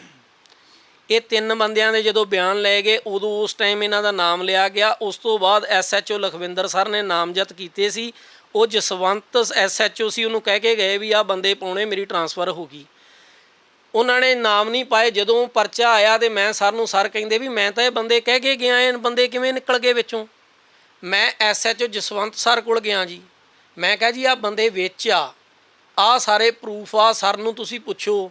ਮੈਨੂੰ ਉਹਨਾਂ ਕਿਹਾ, ਕਹਿੰਦੇ ਵੀ ਬੇਟੇ ਗੱਲ ਐ ਆ ਵੀ ਮੇਰੇ ਵੱਸ ਦੀ ਗੱਲ ਨਹੀਂ, ਵੀ ਤੇਰੀ ਕੋਈ ਉੱਚੀ ਸਿਫਾਰਿਸ਼ ਹੈਗੀ ਤਗੜੀ? ਮੈਂ ਕਿਹਾ ਜੀ ਨਹੀਂ, ਮੈਂ ਤਾਂ ਇਹਨਾਂ ਕੰਮਾਂ 'ਚ ਹੀ ਨਹੀਂ ਪਿਆ, ਮੇਰੀ ਸਿਫਾਰਿਸ਼ ਕਾਹਦੀ ਹੋਣੀ ਆ? ਵੀ ਮੈਂ ਮੰਜੇ 'ਤੇ ਪਿਆ, ਮੇਰੀ ਫੈਮਿਲੀ 'ਚ ਮੈਂ ਹੀ ਹੈਗਾ ਸੀਗਾ, ਅਤੇ ਮੈਂ ਮੰਜੇ 'ਤੇ ਪਿਆ, ਮੈਂ ਸਿਫਾਰਿਸ਼ ਕਾਹਦੀ ਕਰਾਂ? ਮੈਂ ਵੀਲ ਚੇਅਰ 'ਤੇ ਆਇਆ ਤੁਹਾਡੇ ਕੋਲ। ਮੈਨੂੰ ਕਹਿੰਦੇ ਵੀ ਪੁੱਤ ਮੈਂ ਬੜਾ ਤੇਰੇ ਨਾਲ ਦੁੱਖ ਸਾਂਝਾ ਕਰਦਾ, ਤੇ ਪਰ ਹਾਈ ਲੈਵਲ ਦੀ ਗੱਲ ਆ, ਇੰਦਰਜੀਤ ਜੀਰੇ ਦੇ ਫੋਨ ਆ, MLA ਜ਼ੋਰ ਪਾ ਰਿਹਾ ਫੁੱਲ, ਜਿਹੜੇ ਉੱਪਰਲੇ ਉੱਚ ਅਧਿਕਾਰੀ ਅਫਸਰਾਂ ਤੱਕ ਜੇ ਤੇਰੀ ਅਪਰੋਚ ਆ, ਤੂੰ ਉਹਨਾਂ ਨੂੰ ਮਿਲ ਲਾ, ਨਹੀਂ ਤਾਂ ਕੁਛ ਨਹੀਂ ਤੇਰਾ ਹੋ ਸਕਦਾ, ਮੈਂ ਨਹੀਂ ਕੁਛ ਕਰ ਸਕਦਾ। ਵੀ ਮੇਰੀ ਵੀ ਨੌਕਰੀ ਦਾ ਸਵਾਲ ਆ। ਮੈਂ ਚੁੱਪ ਕਰਕੇ ਘਰੇ ਆ ਗਿਆ ਜੀ। ਮੈਂ ਕਿਹਾ ਕੋਈ ਗੱਲ ਨਹੀਂ। ਮੈਂ ਘਰੇ ਆ ਕੇ ਦੱਸਿਆ, ਫਾਦਰ ਸਾਹਿਬ ਕਹਿੰਦੇ ਕੋਈ ਨਹੀਂ, ਜਿੰਦਾ ਕੋਈ ਨਹੀਂ ਹੁੰਦਾ, ਰੱਬ ਹੁੰਦਾ। ਮੈਂ ਕਿਹਾ ਜੀ ਠੀਕ ਆ। ਉਸ ਤੋਂ ਬਾਅਦ ਜੀ ਇਹਨਾਂ ਨੇ ਜ਼ਮਾਨਤਾਂ ਲਾਉਣੀਆਂ ਸਟਾਰਟ ਕਰਤੀਆਂ। 3 ਬੰਦਿਆਂ ਦੇ ਨਾਮ ਕੱਢ ਦਿੱਤੇ ਗਏ ਜੀ, ਜਿਹੜੇ ਪ੍ਰਗਟ ਸਿੰਘ ਆ, ਪੱਟੂ, ਇਹਨਾਂ ਸਾਰਿਆਂ ਨੇ ਜ਼ਮਾਨਤਾਂ ਲਾਉਣੀਆਂ ਸਟਾਰਟ ਕਰਤੀਆਂ। ਜ਼ਮਾਨਤਾਂ ਲਾਈਆਂ ਜੀ, ਲੋਅਰ ਕੋਰਟ 'ਚ ਰਿਜੈਕਟ ਹੋ ਗਈਆਂ। ਹਾਈ ਕੋਰਟ ਇਹਨਾਂ ਨੇ ਜ਼ਮਾਨਤਾਂ ਲਾਈਆਂ, ਇਹਨਾਂ ਦੀਆਂ ਰਿਜੈਕਟ ਹੋ ਗਈਆਂ, 2-2 ਵਾਰ ਜ਼ਮਾਨਤਾਂ ਰਿਜੈਕਟ ਹੋ ਗਈਆਂ। ਉਸ ਤੋਂ ਬਾਅਦ ਜੀ ਇਹਨਾਂ ਕੋਲ ਕੋਈ ਰਸਤਾ ਨਹੀਂ ਸੀ। ਫਿਰ ਇਹਨਾਂ ਨੇ ਮੇਰੇ ਕੋਲ ਕਈ ਬੰਦਿਆਂ ਨੂੰ ਵੀ ਡਰਾਵੇ, ਧਮਕੀਆਂ ਵਗੈਰਾ, ਵੀ ਇਹਨੂੰ ਕਹਿ ਕੀ ਲੈਣਾ ਤੂੰ, ਛੱਡ ਖਹਿੜਾ। ਉਸ ਤੋਂ ਬਾਅਦ ਜੀ ਮੈਂ ਗਿਆ SSP ਸਰ ਕੋਲ ਐਪਲੀਕੇਸ਼ਨ ਲੈ ਕੇ। ਤੁਹਾਨੂੰ ਦਿਖਾਉਣਾ ਮੈਂ ਕਿੰਨੀਆਂ ਐਪਲੀਕੇਸ਼ਨਾਂ ਦਿੱਤੀਆਂ, ਸਾਰੀਆਂ ਮੇਰੇ ਕੋਲ ਰਿਕਾਰਡ ਆ। ਘੱਟੋ ਘੱਟ ਮੈਂ 8-10 ਐਪਲੀਕੇਸ਼ਨਾਂ ਦਿੱਤੀਆਂ, ਮੇਰੀ ਸੁਣਵਾਈ ਨਹੀਂ ਹੋਈ। ਮੈਂ ਕਿਹਾ ਜੀ ਆਹ ਬੰਦੇ ਆ, ਅਦਾਲਤ ਨੇ ਇਹਨਾਂ ਨੂੰ PO ਕਰਾਰ ਕਰਤਾ, ਇਹ ਬੰਦੇ ਸ਼ਰੇਆਮ ਫਿਰਦੇ ਆ। ਇੱਕ PO ਬੰਦੇ ਹੁਣ ਸ਼ਰੇਆਮ ਫਿਰਦੇ ਆ, ਇਹਨਾਂ ਨੂੰ ਤੁਸੀਂ ਅਰੈਸਟ ਕਿਉਂ ਨਹੀਂ ਕਰਦੇ? ਆਹ ਦੇਖੋ ਜੀ ਕਾਰਵਾਈ ਚੱਲ ਰਹੀ, ਆਹ ਦੇਖੋ ਜੀ ਕਾਰਵਾਈ, ਬਸ ਸਾਡਾ ਆਪਰੇਸ਼ਨ ਸਟਿੰਗ ਆਪਰੇਸ਼ਨ ਚਲਾਇਆ ਜੀ, ਕਾਰਵਾਈ ਹੋਈ, ਕੋਈ ਕਾਰਵਾਈ ਨਹੀਂ ਜੀ। ਸ਼ਰੇਆਮ ਹੋਟਲਾਂ 'ਚ ਬਹਿ ਕੇ ਮੀਟ ਖਾਂਦੇ ਸੀ, ਸ਼ਰਾਬਾਂ ਪੀਂਦੇ ਸੀ। ਇਹ ਬੜੀ ਵਾਰ ਮੈਂ ਇਹਨਾਂ ਨੂੰ ਪ੍ਰੂਫ ਦਿੱਤੇ। ਉਸ ਤੋਂ ਬਾਅਦ ਹੁੰਦਾ ਕੀ ਜੀ, ਇਹ ਬੰਦੇ, ਮੈਂ ਇਹਨਾਂ ਨੂੰ ਸਪੈਸ਼ਲ ਦੱਸਿਆ ਜਾਂਦਾ ਜੀ ਮੈਂ ਕਿਹਾ ਜੀ ਆਹ ਟਿਕਾਣੇ ਆ। ਫਿਰ ਧਰੂਮਨ ਨਿਗਵਾਲੇ ਸਰ ਆਏ ਜੀ ਉੱਥੇ। ਮੈਨੂੰ ਫਿਰ ਆਸ ਹੋਈ, ਕਿਉਂਕਿ ਉਹ ਵੀ ਇਮਾਨਦਾਰ ਅਫਸਰ ਸੀਗੇ, ਤਰਨ ਤਾਰਨ ਤੋਂ ਆਏ। ਮੈਨੂੰ ਆਸ ਹੋਈ ਜੀ ਸ਼ਾਇਦ ਮੇਰੀ ਕੋਈ ਸੁਣਵਾਈ ਹੋਵੇ। ਮੈਂ ਉਹਨਾਂ ਕੋਲੇ ਗਿਆ, ਪਰ ਮੈਨੂੰ ਮਿਲ ਨਹੀਂ ਦਿੱਤਾ ਗਿਆ। 2 ਵਾਰ ਗਿਆ ਮੈਂ, ਬਹੁਤ ਔਖੇ ਹੋ ਕੇ, ਮੈਨੂੰ ਮਿਲਾਇਆ ਨਹੀਂ ਗਿਆ। ਤੀਸਰੀ ਵਾਰ ਉਹਨਾਂ ਦਾ ਜਿਹੜਾ ਸੁੱਚਾ ਸਿੰਘ ਥੱਲੇ ਰੀਡਰ, ਉਹਨਾਂ ਨੂੰ ਮੈਂ ਮਿਲਿਆ। ਮੈਂ ਉਹਨਾਂ ਕੋਲ ਗੱਲ ਕੀਤੀ, ਮੈਂ ਕਿਹਾ ਸਰ ਵੀ ਆਹ ਚੀਜ਼ ਆ, ਬੰਦੇ ਪੀਓ ਆ ਮੈਂ ਉਹਨਾਂ ਸਾਰੀ ਕਹਾਣੀ ਦੱਸੀ। ਮੈਨੂੰ ਸਰ ਮੇਰੀ ਹੈਲਪ ਕਰਨ ਦੀ ਬਜਾਏ ਮੈਨੂੰ ਉਲਟਾ ਮੱਤ ਦੇਣ ਲੱਗ ਪਏ, ਤੂੰ ਕੀ ਲੈਣਾ, ਉਹ ਗੈਂਗਸਟਰ ਬੰਦੇ ਆ, ਉਹ ਕੁਲਬੀਰ ਜੀਰੇ ਦੇ ਬੰਦੇ ਆ, ਉਹਨਾਂ ਦਾ ਹਾਈ ਲੈਵਲ 'ਤੇ ਕੰਮ ਆ, ਤੂੰ ਕੀ ਲੈਣਾ, ਤੇਰੇ ਜਵਾਕ ਆ, ਤੂੰ ਛੱਡ। ਯਾਨੀ ਕਿ ਮੈਨੂੰ ਨੈਗੇਟਿਵ ਹੀ ਕਰੀ ਗਏ ਹਰੇਕ ਗੱਲ 'ਤੇ। ਮੈਂ ਕਿਹਾ ਵੀ ਸਰ ਜੀ ਇਹਦਾ ਮਤਲਬ ਫਿਰ ਮੈਂ ਮੁੜ ਜਾ। ਅਤੇ ਕਹਿੰਦੇ ਤੇਰੀ ਮਰਜ਼ੀ ਆ, ਚਲੇ ਜਾ। ਮੈਂ ਕਿਹਾ ਜੀ ਚਲੋ ਕੋਈ ਗੱਲ ਨਹੀਂ, ਜਿੰਦਾ ਕੋਈ ਨਹੀਂ ਹੁੰਦਾ, ਮਹਾਰਾਜ ਤਾਂ ਹੈਗਾ ਨਾ। ਮੈਂ ਕਿਹਾ ਜੀ ਮੈਂ ਬਜਰੰਗ ਬਲੀ 'ਤੇ ਛੱਡੀ ਸਾਰੀ ਗੱਲ, ਮੈਂ ਉਹਨਾਂ ਨੂੰ ਮੰਨਦਾ। ਮੈਨੂੰ ਕਹਿੰਦੇ ਬਜਰੰਗ ਬਲੀ ਦੇ ਤਾਂ ਆਪਦਾ ਕੋਈ ਟਿਕਾਣਾ ਹੈ ਨਹੀਂ, ਤੈਨੂੰ ਪਤਾ ਉਹਦੇ ਬਾਰੇ। ਮੈਂ ਕਿਹਾ ਜੀ ਤੁਸੀਂ ਹੁਣ ਮੌਕੇ ਦੇ ਅਫਸਰ ਜੇ, ਅਤੇ ਨਾ ਮੇਰੀਆਂ ਲੱਤਾਂ ਕੰਮ ਕਰਦੀਆਂ, ਨਹੀਂ ਤਾਂ ਮੈਂ ਤੁਹਾਡੇ ਨਾਲ ਜ਼ਰੂਰ ਸਵਾਲ ਜਵਾਬ ਕਰਦਾ। ਤੁਸੀਂ ਮੇਰੀ ਹੈਲਪ ਨਹੀਂ ਕਰਨੀ, ਕੋਈ ਗੱਲ ਨਹੀਂ। ਜਾਣ ਲੱਗੇ ਮੈਨੂੰ ਕਹਿੰਦੇ ਜੀ ਐਂ ਕਰ, ਉਹਨਾਂ ਦੀਆਂ ਫੋਟੋਆਂ ਦੇ ਦੇ, ਮੈਂ ਗੱਲ ਕਰਾਂਗਾ। ਮੈਨੂੰ ਮਿਲ ਨਹੀਂ ਦਿੱਤਾ। ਮੇਰੇ ਤੋਂ ਫੋਟੋਆਂ ਲਈਆਂ ਗਈਆਂ ਸਾਰਿਆਂ ਜਣਿਆਂ ਦੀਆਂ। ਥੋੜ੍ਹੇ ਦਿਨਾਂ ਬਾਅਦ ਮੇਰੇ ਕੋਲ ਕੀ ਰਿਪੋਰਟ ਆਉਂਦੀ ਜੀ, ਕਹਿੰਦੇ ਵੀ ਉਹ ਤਾਂ ਰੋਂਦੇ ਫਿਰਦੇ ਆ। ਮੈਂ ਕਿਹਾ ਵੀ ਕੀ ਗੱਲ ਹੋ ਗਈ? ਕਹਿੰਦੇ ਜੀ ਉਸ ਬੰਦੇ ਨੇ ਉਹਨਾਂ ਨਾਲ ਟਾਈ ਅਪ ਕਰਕੇ ਉਹਨਾਂ ਤੋਂ 2.5 ਲੱਖ ਰੁਪਈਆ ਲੈ ਲਿਆ, ਵੀ ਮੈਂ ਤੁਹਾਡੇ ਨਾਮ ਕਢਾ ਦਾਂਗਾ। ਅਤੇ 10-15 ਦਿਨ ਬਾਅਦ ਉਹਨਾਂ ਦੀ ਟਰਾਂਸਫਰ ਹੋ ਗਈ, ਅਤੇ ਉਹ ਹੁਣ ਉਹਨਾਂ ਨੂੰ ਲੱਭਦੇ ਫਿਰਦੇ ਜੀ ਵੀ ਉਹ ਕਿੱਧਰ ਗਏ ਆ। ਮੈਨੂੰ ਇਹਨਾਂ ਦਾ ਹੀ ਕੋਈ ਰਿਸ਼ਤੇਦਾਰ ਦੱਸ ਕੇ ਗਿਆ ਜੀ ਵੀ ਸਾਡੇ ਨਾਲ ਆਹ ਕੰਮ ਹੋ ਗਿਆ। ਮੈਂ ਕਿਹਾ ਚਲੋ ਜੀ, ਤੁਸੀਂ ਕਿਹੜਾ ਹੱਕ ਦੇ ਬਣਾਏ ਆ ਜਾਂ ਕਹੀ ਮਾਰ ਕੇ, ਜੇ ਤੁਹਾਡੇ ਲੈ ਗਿਆ ਤਾਂ ਕੋਈ ਗੱਲ ਨਹੀਂ। ਉਦੋਂ ਬਾਅਦ ਸਰ ਕੀ ਗੱਲ ਹੁੰਦੀ, ਮੈਂ ਧੱਕੇ ਖਾਨਾ, ਰੋਜ਼ ਜਾਂਦਾ, ਐਪਲੀਕੇਸ਼ਨਾਂ ਦਿੰਦਾ, ਮੇਰੀ ਨਹੀਂ ਹੁੰਦੀ। SSP ਸਾਰ ਕੋਈ ਨਵੇਂ ਆ ਜਾਂਦੇ ਆ। ਉਸ ਤੋਂ ਬਾਅਦ ਇਹ ਬੰਦੇ 1.5 ਸਾਲ ਬਾਅਦ ਪੇਸ਼ ਹੁੰਦੇ ਜੀ। 1.5 ਸਾਲ ਬਾਅਦ ਕੀ ਪੇਸ਼ ਹੁੰਦੇ, ਸੈਟਿੰਗ ਕਰਕੇ। ਜਿਹੜੀ ਸਰ ਹੁਣ ਮੈਂ ਗੱਲ ਕਹਿਣ ਜਾ ਰਿਹਾ, ਹੁਣ ਇਸ ਚੀਜ਼ 'ਤੇ ਗੌਰ ਕੀਤੀ ਜਾਵੇ, ਕਿਉਂਕਿ ਮੈਂ ਤਾਂ ਕਹਿ ਰਿਹਾ ਗੈਂਗਸਟਰ ਪੈਦਾ ਕਿੱਥੋਂ ਹੁੰਦੇ ਆ, ਕਿਵੇਂ ਬਣਦੇ ਆ, ਇਹਨਾਂ ਨੂੰ ਕੌਣ ਪੈਦਾ ਕਰਦਾ? ਇਹਨਾਂ ਨੂੰ ਪੁਲਿਸ ਪੈਦਾ ਕਰਦੀ ਆ। ਪੁਲਿਸ ਕਿਹੜੀ ਪੈਦਾ ਕਰਦੀ ਹੈ? ਜਿਹੜੇ ਵਿੱਚ ਕਰਪਟ ਅਫਸਰ ਆ, ਜਿਨ੍ਹਾਂ ਦੇ ਘਰ ਇਹਨਾਂ ਤੋਂ ਚੱਲਦੇ ਆ। ਸਾਰੇ ਅਫਸਰਾਂ ਦੀ ਨਹੀਂ ਗੱਲ ਕਰ ਰਿਹਾ, ਸਾਰੀ ਪੁਲਿਸ ਕਰਪਟ ਨਹੀਂ, ਸਿਰਫ ਕਰਪਟ ਬੰਦਿਆਂ ਦੀ। ਇਹ ਸਰ ਪ੍ਰਗਟ ਸਿੰਘ ਜਿਹੜਾ ਕਿ ਮੇਨ ਦੋਸ਼ੀ ਆ, ਜਿਹਦੀ ਫਾਈਲ ਮੈਂ ਤੁਹਾਨੂੰ ਦਿਖਾ ਚੁੱਕਾ। ਆਹ ਪਰਚੇ ਆ ਜੀ ਇਹਦੇ 'ਤੇ। ਆਹ ਤੁਹਾਨੂੰ ਮੈਂ ਕੱਲੀਆਂ ਡਿਟੇਲਾਂ ਦੇ ਦਿੱਤੀਆਂ।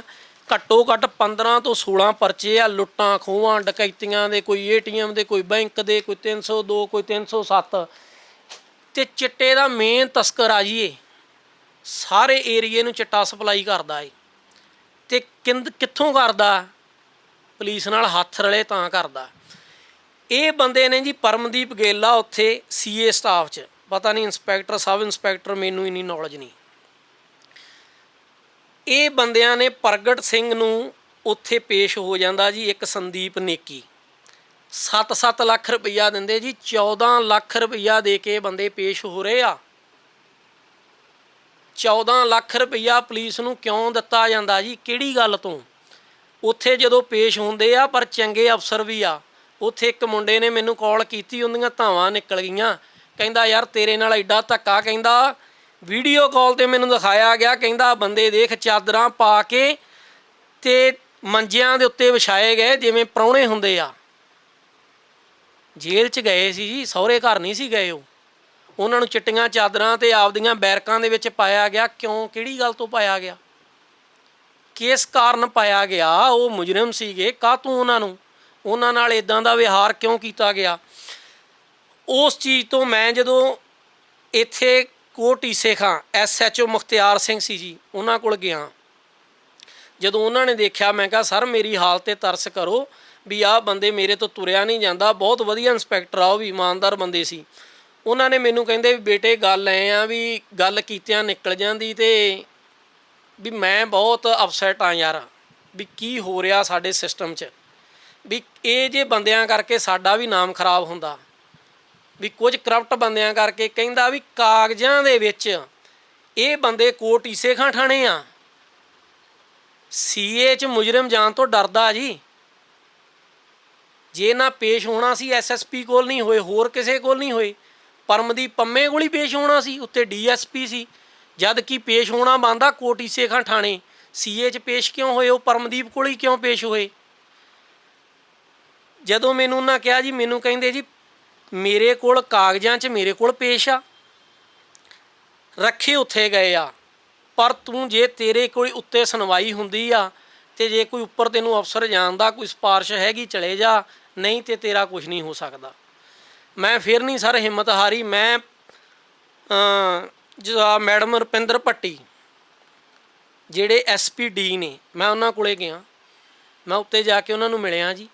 ਮੈਂ ਉਹਨਾਂ ਨੂੰ ਕਿਹਾ ਮੈਡਮ ਮੇਰੀ ਆਹ ਅਪੀਲ ਆ, ਬੰਦੇ ਗੈਂਗਸਟਰ ਬੰਦਾ ਏ, ਇਹ ਬੰਦੇ ਤੇ ਇੰਨੇ ਪਰਚੇ ਆ, 14-15 ਪਰਚੇ ਦਾ ਮੈਂ ਨੋਟਿਸ 'ਚ ਮੇਰੇ, ਜਿਹੜੇ ਦੂਜੇ ਮੈਨੂੰ ਪਤਾ ਨਹੀਂ ਕਿੰਨੇ ਆ। ਚਿੱਟੇ ਦਾ ਇਹ ਬੰਦਾ ਕਰਦਾ, ਕੰਮ ਕਰਦਾ। ਇਹ ਦੋਨੇ ਬੰਦੇ ਮੇਨ ਹਾਈਲਾਈਟ ਬੰਦੇ ਆ, ਤੁਸੀਂ ਇਹਨਾਂ ਦੀ ਪੁਲਿਸ ਰਿਮਾਂਡ ਲਿਆ ਜਾਵੇ। ਮੈਡਮ ਨੇ ਮੈਨੂੰ ਇਹ ਕਿਹਾ ਕੋਈ ਨਹੀਂ ਮੈਂ ਕਰਦੀ, ਆਪ ਦੇਖਦੀ। ਹੁੰਦਾ ਕਿ ਜੀ ਪ੍ਰਗਟ ਸਿੰਘ ਨੂੰ ਹੱਥ ਵੀ ਨਹੀਂ ਲਾਇਆ ਜਾਂਦਾ, ਜਦ ਕਿ ਮੰਜਿਆਂ ਚਿੱਟੀਆਂ ਚਾਦਰਾਂ 'ਤੇ ਪਾਇਆ ਜਾਂਦਾ ਉਹਨੂੰ। ਅਤੇ ਉਹ ਬੰਦੇ 'ਤੇ ਕੀ ਕੀਤਾ ਜਾਂਦਾ ਜੀ? ਇੱਕ ਸਿੰਪਲ ਰੌਡ ਪਾਈ ਜਾਂਦੀ। ਮੈਂ ਪੁਲਿਸ ਪ੍ਰਸ਼ਾਸਨ ਨੂੰ ਇਹ ਸਵਾਲ ਕਰਦਾ ਵੀ ਜਿਹੜਾ ਬੰਦਾ ਮੇਨ ਦੋਸ਼ੀ ਸੀ, ਜਿਹਨੇ ਸਾਰਾ ਟਰੈਪ, ਜਿਹਨੇ ਬੰਦੇ ਇਕੱਠੇ ਕੀਤੇ ਸਾਰੇ, ਤੁਸੀਂ ਉਹਦੇ 'ਤੇ ਇੱਕ ਸਿੰਪਲ ਰੌਡ ਪਾ ਰਹੇ ਹੋ, ਹਥਿਆਰ ਕਿੱਧਰ ਗਏ? ਜਿਹੜੇ ਮੇਰੇ ਘਰੇ ਗੋਲੀਆਂ ਵੱਜੀਆਂ ਉਹ ਕਿੱਧਰ ਗਈਆਂ? ਜਿਹੜੀਆਂ ਗੱਡੀਆਂ ਉਹ ਕਿੱਥੇ ਗਈਆਂ? ਗੱਡੀਆਂ ਕਿਉਂ ਨਹੀਂ ਬਰਾਮਦ ਕੀਤੀਆਂ? ਉਹ ਬੰਦੇ ਤੁਰ ਕੇ ਤਾਂ ਨਹੀਂ ਸੀ ਮੇਰੇ ਘਰੇ ਆਏ ਹਮਲਾ ਕਰਨ, ਗੱਡੀਆਂ 'ਤੇ ਆਏ ਨਾ। ਉਹ ਗੱਡੀਆਂ ਕਿੱਥੇ ਗਈਆਂ? ਕਿ ਤੁਸੀਂ ਤਾਂ ਉਹ ਗੱਡੀਆਂ ਛੱਡਤੀਆਂ ਵੀ ਕੱਲ੍ਹ ਨੂੰ ਇਹ ਉਸੇ ਗੱਡੀਆਂ 'ਤੇ ਉਹਨਾਂ ਹਥਿਆਰਾਂ ਨਾਲ ਕਿਸੇ ਹੋਰ ਦਾ ਧੀ ਪੁੱਤ ਮਾਰਨ? ਇਹਨਾਂ ਨੇ ਕਿਉਂ ਨਹੀਂ ਬਰਾਮਦ ਕੀਤੇ ਉਹ ਅਸਲਾ? ਚਲੋ ਜੀ, ਮੈਂ ਮੈਡਮ ਕੋਲ ਫਿਰ ਦੁਬਾਰਾ ਗਿਆ। ਮੈਂ ਕਿਹਾ ਮੈਡਮ ਪਲੀਜ਼ ਤੁਸੀਂ ਉਹਦਾ ਪੁੱਛ ਗਿੱਛ ਨਹੀਂ ਕੀਤੀ, ਤੁਸੀਂ ਐਂ ਕਰਕੇ ਪ੍ਰਗਟ ਪੇਸ਼ ਹੋਇਆ। ਮੈਨੂੰ ਕਹਿੰਦੇ ਜੀ ਪ੍ਰਗਟ ਪੇਸ਼ ਹੋਇਆ ਤੇ ਉਹਦੇ ਨਾ ਪੇਟ 'ਚ ਪ੍ਰੋਬਲਮ ਸੀ, ਉਹਦੇ ਪਹਿਲਾਂ ਗੋਲੀ ਵੱਜੀ ਹੋਈ ਸੀ, ਉਹ ਠੀਕ ਨਹੀਂ। ਮੈਂ ਕਿਹਾ ਮੈਡਮ ਇੱਕ ਬੰਦਾ ਟਰੈਕਟਰ ਚਲਾ ਰਿਹਾ, ਆਪਦੇ ਖੇਤ ਦੀ ਵਾਹੀ ਕਰ ਰਿਹਾ, ਖਾਦ ਦੀ ਬੋਰੀ 50 ਕਿਲੋ ਦੀ ਚੁੱਕ ਕੇ ਖਿਲਾਰ ਰਿਹਾ, ਆਮ ਬੰਦਾ ਚੁੱਕ ਸਕਦਾ? ਜੇ ਉਹ ਤੰਦਰੁਸਤ ਆ ਤੇ ਖੇਤ ਵਿੱਚ ਖਿਲਾਰ ਰਿਹਾ, ਤੇ ਤੁਸੀਂ ਕਹਿ ਰਹੇ ਜੋ ਠੀਕ ਨਹੀਂ। ਮੈਂ ਜੀ ਮੌਕੇ ਦੇ ਅਫਸਰ ਸੀ, ਚਲੋ ਮੈਂ ਬਹਿਸ ਨਹੀਂ ਕੀਤੀ, ਮੈਂ ਫਿਰ ਘਰੇ ਆ ਗਿਆ। ਮੈਂ ਮੈਡਮ ਨੂੰ ਅਪੀਲ ਕੀਤੀ, ਮੈਡਮ ਕਹਿੰਦੇ ਵੀ ਇਹ ਸੰਦੀਪ ਨੇਕੀ ਹੈਗਾ ਤੇ ਉਹਦੀ ਮੈਂ ਪੁੱਛ ਕੇ ਛਾਪ ਕਰੂੰਗੀ, ਆਪ ਜਾਊਂਗੀ। ਚਲੋ ਮੈਨੂੰ ਫਿਰ ਆਸ ਜਾਗੀ ਜੀ, ਚਲੋ ਉਹਦਾ ਤਾਂ ਇਹਨਾਂ ਨੇ ਬਹਾਨਾ ਲਾਤਾ, ਸੰਦੀਪ ਨੇਕੀ ਪੇਸ਼ ਹੋਇਆ, ਇਹਨੂੰ ਤਾਂ ਪੁੱਛਣਗੇ। ਥੋੜ੍ਹੇ ਦਿਨਾਂ ਬਾਅਦ ਮੈਨੂੰ ਪਤਾ ਲੱਗਦਾ ਇਹ ਸੰਦੀਪ ਨੇਕੀ ਸੇਮ ਉਹਨੂੰ ਵੀ ਭੇਜ ਦਿੱਤਾ ਜਾਂਦਾ, ਇੱਕ ਰਾੜ ਉਹਦੇ 'ਤੇ ਪਾ ਦਿੱਤੀ ਜਾਂਦੀ ਸਿੰਪਲ। ਮੈਨੂੰ ਮੈਂ ਫਿਰ ਦੁੱਖ ਤਾਂ ਹੁੰਦਾ ਜੀ ਜਦੋਂ ਆਹ ਬੰਦੇ ਨਾਲ ਕੰਮ ਹੋਇਆ ਹੋਵੇ। ਮੈਂ ਫਿਰ ਮੈਡਮ ਕੋਲ ਜਾਂਦਾ। ਮੈਂ ਕਿਹਾ ਮੈਡਮ ਜੀ ਤੁਸੀਂ ਆਹ ਕੰਮ ਤੁਸੀਂ ਮੈਨੂੰ ਕਿਹਾ ਸੀ ਮੈਂ ਆਪ ਰਿਮਾਂਡ ਲਊਂ, ਤੁਸੀਂ ਕਿਉਂ ਨਹੀਂ ਲਿਆ? ਮੈਡਮ ਮੈਨੂੰ ਕਹਿੰਦੇ ਜੀ ਮੈਨੂੰ ਤਾਂ ਧਿਆਨ 'ਚ ਹੀ ਨਹੀਂ ਰਿਹਾ, ਚੇਤਾ ਭੁੱਲ ਗਿਆ, ਮੈਂ ਤਾਂ ਉੱਥੇ ਲੱਗੀ ਹੋਈ ਸੀ ਚੋਣ ਜਾਬਤਾ 'ਚ। ਐਡੇ ਵੱਡੇ ਮੁਜਰਿਮ 1.5 ਸਾਲ ਬਾਅਦ ਬੰਦੇ, ਪੀਓ ਬੰਦੇ, ਭਗੌੜੇ ਬੰਦੇ ਇਹਨਾਂ ਦੇ ਹੱਥ ਆਉਂਦੇ ਆ, ਜਿਨ੍ਹਾਂ ਨੇ ਪਤਾ ਨਹੀਂ ਕਿੰਨੇ ਨੇਕਾਂ ਪਰਚੇ ਆ ਉਹਨਾਂ 'ਤੇ, ਕਈ ਵਾਰਦਾਤਾਂ, ਚਿੱਟੇ ਦੇ ਤਸਕਰ। ਉਹ ਕੀ ਗੱਲ ਕਾਹਤੋਂ ਛੱਡਤੇ ਜੀ? ਮੈਂ ਸਵਾਲ ਕਰਦਾ, ਇਹਨਾਂ ਅਫਸਰਾਂ ਕਰਕੇ ਹੀ ਸਾਰੀ ਪੁਲਿਸ ਬਦਨਾਮ ਆ, ਸਾਰੀ ਪੁਲਿਸ ਬਦਨਾਮ ਆ। ਸਾਰੇ ਅਫਸਰ ਕਰਪਟ ਨਹੀਂ ਹੁੰਦੇ, ਪਰ ਇਹੋ ਜਿਹੇ ਬੰਦਿਆਂ ਕਰਕੇ ਮੈਂ ਫਿਰ ਸਰ ਆ ਗਿਆ। ਜਦੋਂ ਇਹ ਬੰਦੇ ਕਰ ਦਿੱਤੇ ਗਏ, ਜਦੋਂ ਮੈਂ ਦੁਬਾਰਾ ਇਹਨਾਂ ਤੋਂ ਪੁੱਛੇ ਗਿੱਛ ਕੀਤੀ, ਮੈਂ ਕਿਹਾ ਜੀ ਤੁਸੀਂ ਗੱਡੀਆਂ ਨਹੀਂ ਫੜੀਆਂ। ਮੈਂ ਸੀਏ ਸਟਾਫ 'ਚ ਗਿਆ ਜੀ, ਫਿਰ ਔਖਾ ਹੋ ਕੇ ਸਰਦਾਰ ਕਿੱਕਰ ਸਿੰਘ ਕੋਲ। ਮੈਂ ਉਹਨਾਂ ਕੋਲੇ ਗਿਆ। ਮੈਂ ਕਿਹਾ ਸਰ ਜੀ ਐਂ ਕਰਕੇ ਵੀ ਤੁਸੀਂ, ਮੈਂ ਤੁਹਾਡੇ ਕੋਲੇ ਆਇਆ, ਮੈਨੂੰ ਇਹ ਸੱਦਿਆ ਗਿਆ ਸੀ, ਕਹਿੰਦੇ ਅਸੀਂ ਤਾਂ ਤੈਨੂੰ ਬੁਲਾਇਆ ਨਹੀਂ। ਮੈਂ ਕਿਹਾ ਜੀ ਮੈਨੂੰ ਨੋਟਿਸ ਆਇਆ ਸੀ, ਕਹਿੰਦੇ ਉਹ ਮੈਡਮ ਨੇ ਬੁਲਾਇਆ। ਮੈਂ ਕਿਹਾ ਜੀ ਉਹਨਾਂ ਨੇ ਮੈਨੂੰ ਕਿਹਾ ਤੂੰ ਸੀਏ ਸਟਾਫ ਜਾਣਾ। ਮੈਂ ਐਪਲੀਕੇਸ਼ਨ ਦਿੱਤੀ ਇਹਨਾਂ ਖਿਲਾਫ, ਇਹਨਾਂ ਨੇ ਉਹ ਬੰਦਿਆਂ ਨੂੰ ਸੱਦ ਕੇ ਉੱਥੇ ਘਰੋਂ ਭੇਜਤਾ, ਅਤੇ ਮੈਨੂੰ ਜਦ ਕਿ ਮੈਂ ਉੱਥੇ ਸੱਦਿਆ ਗਿਆ ਸੀ, ਮੈਨੂੰ ਸੀਏ ਸਟਾਫ 'ਚ ਭੇਜ ਦਿੱਤਾ ਗਿਆ। ਜਦੋਂ ਜਾ ਕੇ ਸੀਏ ਸਟਾਫ 'ਚ ਮੈਂ ਸੱਚਾ ਸੀ ਜੀ, ਮੈਂ ਕੁਐਸਚਨ ਕਰਨਾ ਸੀ। ਮੈਂ ਕਿਹਾ ਸਰ ਤੁਸੀਂ ਜਿਹੜੇ ਬੰਦੇ ਫੜੇ ਸੀ ਉਹਨਾਂ ਤੋਂ ਹਥਿਆਰ ਕਿਉਂ ਨਹੀਂ ਬਰਾਮਦ ਕੀਤੇ? ਗੱਡੀਆਂ ਕਿਉਂ ਨਹੀਂ ਬਰਾਮਦ ਕੀਤੀਆਂ? ਤੁਸੀਂ ਉਹਨਾਂ ਨੂੰ ਮੰਜਿਆਂ 'ਤੇ ਪਾਇਆ ਗਿਆ, ਚਿੱਟੀਆਂ ਚਾਦਰਾਂ ਦੇ ਕੇ, ਕਾਹਤੋਂ ਪਾਇਆ? ਮੈਨੂੰ 2 ਸਾਲ ਹੋ ਗਏ ਆ, ਤੁਸੀਂ ਇਨਸਾਨੀਅਤ ਤੌਰ 'ਤੇ ਹੀ ਮੇਰੇ 'ਤੇ ਤਰਸ ਹੀ ਖਾ ਲਓ। ਇੱਕ ਬੰਦਾ 2 ਸਾਲ ਤੋਂ ਲਗਾਤਾਰ ਤੁਹਾਡੇ ਕੋਲੇ ਆ ਰਿਹਾ, ਇਨਸਾਫ ਮੰਗ ਰਿਹਾ, ਤੁਹਾਡੇ ਵੀ ਬੱਚੇ ਆ, ਕੱਲ੍ਹ ਨੂੰ ਤੁਹਾਡੇ ਕਿਸੇ ਬੇਟੇ ਦੇ ਪ੍ਰੋਬਲਮ ਆ ਜੇ, ਤੁਸੀਂ ਕੀ ਕਰੋਗੇ? ਪੁਲਿਸ ਤੇ ਕੱਲ ਨੂੰ ਕੋਈ ਐਕਸ਼ਨ ਆਉਂਦਾ ਉਹ ਘੰਟੇ 'ਚ ਬੰਦੇ ਫੜ ਲਏ ਜਾਂਦੇ ਜੀ। ਆਮ ਬੰਦੇ ਦੇ ਜੇ ਕੋਈ ਗੱਲ ਹੁੰਦੀ ਆ ਉਹ ਕੇਸ ਹੀ ਰਫਾ ਦਫਾ ਕਰ ਦਿੱਤਾ ਜਾਂਦਾ। ਕੀ ਗੱਲ ਪੁਲਿਸ ਤੋਂ ਇਹਨਾਂ ਗੱਲਾਂ ਕਰਕੇ ਲੋਕਾਂ ਪਬਲਿਕ ਦਾ ਵਿਸ਼ਵਾਸ ਉੱਠਦਾ।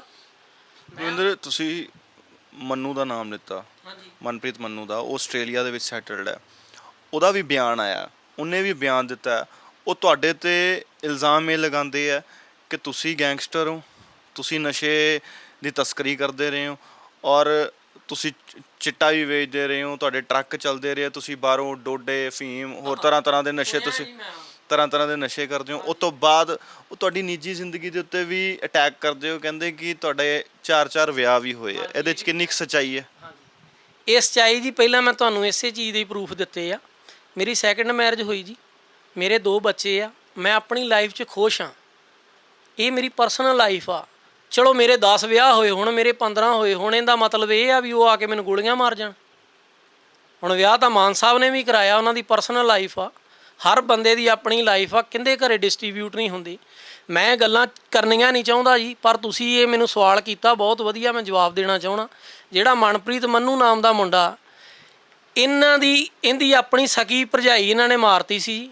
ਉਹਦੇ ਤੋਂ ਦਾਜ ਮੰਗਦੇ ਸੀ, ਕੁੱਟਦੇ ਮਾਰਦੇ, ਤੰਗ ਕੀਤਾ। ਬਕਾਇਦਾ ਪ੍ਰੂਫ ਦੇਵਾਂਗਾ ਜੀ, ਆ ਰਿਟਨ 'ਚ ਪ੍ਰੂਫ ਆ ਮੇਰੇ ਕੋਲ, ਪੜ੍ਹਾਵਾਂਗਾ ਤੁਹਾਨੂੰ ਕੱਲੀ ਚੀਜ਼।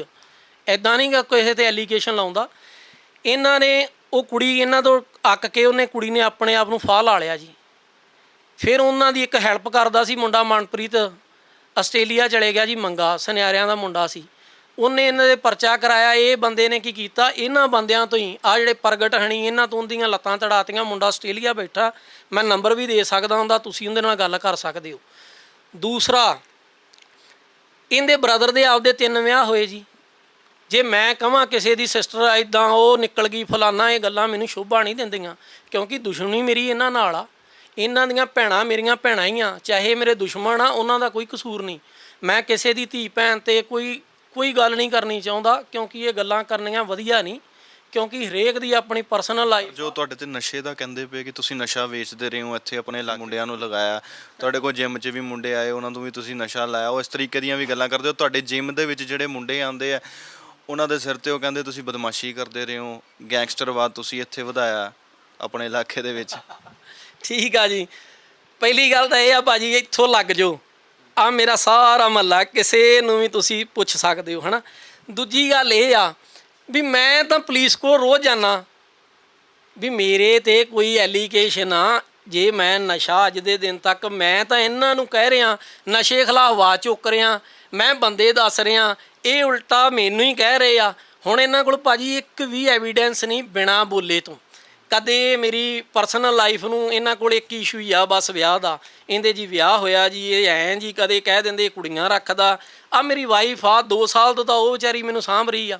ਆ ਮੇਰਾ ਫੋਨ ਘਰੇ ਹੁੰਦਾ, ਉਹਨੂੰ ਪੁੱਛ ਲਓ ਹਾਂ ਕਿੰਨੇ ਕੁ ਫੋਨ ਆਉਂਦੇ ਮੈਨੂੰ, ਕਿਹੜੀਆਂ ਕੁੜੀਆਂ ਮੈਨੂੰ ਪਿਆਰ ਕਰਦੀਆਂ। ਕਦੇ ਕੁਛ ਕਹਿ ਦਿੰਦੇ ਆ। ਦੂਸਰੀ ਗੱਲ ਇਹ ਆ, ਇੱਕ ਆ ਜਿਹੜਾ ਢਾਬੇ ਦਾ ਨਾਮ ਲੈ ਰਹੇ ਆ, ਸਾਡੇ ਟਰਾਂਸਪੋਰਟ, ਜੱਦੀ ਪੁਸ਼ਤੀ ਟਰਾਂਸਪੋਰਟ ਦਾ ਕੰਮ ਆ। 40 ਸਾਲ ਤੋਂ ਟਰਾਲੇ ਸੀ, ਜਿਨ੍ਹਾਂ ਦੇ ਹੁਣ ਟਰੱਕ ਆ ਉਹ ਸਾਰੇ ਨਸ਼ਾ ਕਰਦੇ ਆ। ਜਿਨ੍ਹਾਂ ਦੇ 100 ਟਰਾਂਸਪੋਰਟ ਦਾ ਘੋੜਾ, ਉਹ ਨਸ਼ਾ ਵੇਚਦੇ ਆ। ਜਾਂ ਜੇ ਨਸ਼ਾ ਵੇਚਦੇ ਆ, ਕੋਈ ਖੰਡ ਤਾਂ ਨਹੀਂ ਸੀ ਵੇਚਦੇ। ਜੇ ਇਹਨਾਂ ਨੇ ਮੇਰੇ 'ਤੇ ਐਲੀਗੇਸ਼ਨ ਲਾਤਾ ਜੀ ਇਹ ਡੋਡੇ ਵੇਚਦੇ ਫਲਾਨਾ, ਮੈਂ ਤਾਂ ਪਿੱਛੇ ਵੀ ਕਿਹਾ ਵੀ ਜੇ ਮੈਂ ਡੋਡੇ ਵੇਚਦਾ ਹੀ, ਕੋਈ ਖੰਡ ਤਾਂ ਨਹੀਂ ਵੇਚਦਾ, ਤੁਸੀਂ ਇੱਕ ਅੱਧਾ ਬੰਦਾ ਲੈ ਆਓ, ਕੋਈ ਸਾਬਤ ਤਾਂ ਕਰੋ। ਕੋਈ ਇੱਕ ਵੀ ਐਵੀਡੈਂਸ ਅੱਜ ਦੇ ਦਿਨ ਤੱਕ ਮੇਰੇ 'ਤੇ, ਮੇਰੇ ਫਾਦਰ 'ਤੇ ਜਾਂ ਦੂਜੇ 'ਤੇ ਕੋਈ ਪ੍ਰੂਫ ਦੇ ਦੇਣਾ। ਦੇਖੋ ਹੋਣਾ ਮੇਰੇ ਨਾਲ ਬਹੁਤ ਕੁਝ ਸੀ, ਕਿਉਂਕਿ ਮੈਂ ਦਲਦਲ 'ਚ ਵੜਿਆ। ਜਿਹੜੇ ਬੰਦੇ ਚਿੱਟਾ ਵੇਚ ਰਹੇ, ਮੈਂ ਸ਼ਰੇਆਮ ਨਾਮ ਲੈ ਰਿਹਾ, ਉਹਨਾਂ ਕੁਝ ਨਾ ਕੁਝ ਤਾਂ ਕਹਿਣਾ ਹੀ ਆ। ਹੁਣ ਇਹ ਕਿੰਨੇ 16-17 ਬੰਦੇ ਆ, ਵਿੱਚ ਇਹਨਾਂ ਦੇ ਕਰਪਟ ਮੁਲਾਜ਼ਮ ਆ, ਉਹ ਇਹਨਾਂ ਤੋਂ ਸਪੀਚਾਂ ਦਵਾ ਰਹੇ ਆ। ਮੈਂ ਤਾਂ ਕਿਹਾ, ਮੈਂ ਕਿਹਾ ਤੁਸੀਂ ਮੈਨੂੰ ਸਜ਼ਾ ਦਿਵਾਓ। ਜਿਨ੍ਹਾਂ ਦਾ ਤੁਸੀਂ ਨਾਮ, ਨਹੀਂ ਭਾਜੀ ਗੱਲ ਕਲੀਅਰ ਕਰੋ, ਜੇ ਮੈਂ ਗਲਤ ਹਾਂ ਮੈਨੂੰ ਸਜ਼ਾ ਦਿਵਾਓ। ਕੋਈ ਪਰਚਾ ਮੇਰੇ 'ਤੇ ਚੱਲਦਾ ਤੁਸੀਂ ਲਿਆਓ, ਪ੍ਰੂਫ ਦਿਓ। ਹਾਂ ਜੇ ਮੇਰੇ 'ਤੇ ਕੋਈ ਵੀ ਪਰਚਾ ਚੱਲਦਾ, ਮੈਂ ਸਾਰੇ ਮੀਡੀਆ ਸੁਣ ਰਿਹਾ, ਮੈਂ ਪਹਿਲਾਂ ਸਜ਼ਾ ਭੁਗਤਣ ਨੂੰ ਤਿਆਰ ਹਾਂ। ਹੁਣ ਗੱਲ ਕੀ ਹੋ ਰਹੀ ਜੀ, ਇਹ ਬੰਦੇ ਹੁਣ ਆ ਫਸਦੇ ਆ। ਇਹ ਬੰਦੇ ਕੀ ਕਰਦੇ ਸੀ, ਜਦੋਂ ਕਿਸੇ 'ਤੇ ਗੋਲੀਆਂ ਚਲਾਉਂਦੇ ਸੀ ਜਾਂ ਮਾਰਦੇ ਸੀ ਜਾਂ ਨਸ਼ਾ ਵੇਚਦੇ ਸੀ, ਜਿਹੜਾ ਵੀ ਬੰਦਾ ਇਹਨਾਂ ਦੇ ਖਿਲਾਫ ਆਵਾਜ਼ ਉਠਾਉਂਦਾ, ਇਹ ਉਲਟਾ ਉਹਦੇ 'ਤੇ ਹੀ ਪਰਚਾ ਕਰਾ ਦਿੰਦੇ ਸੀ ਜੀ।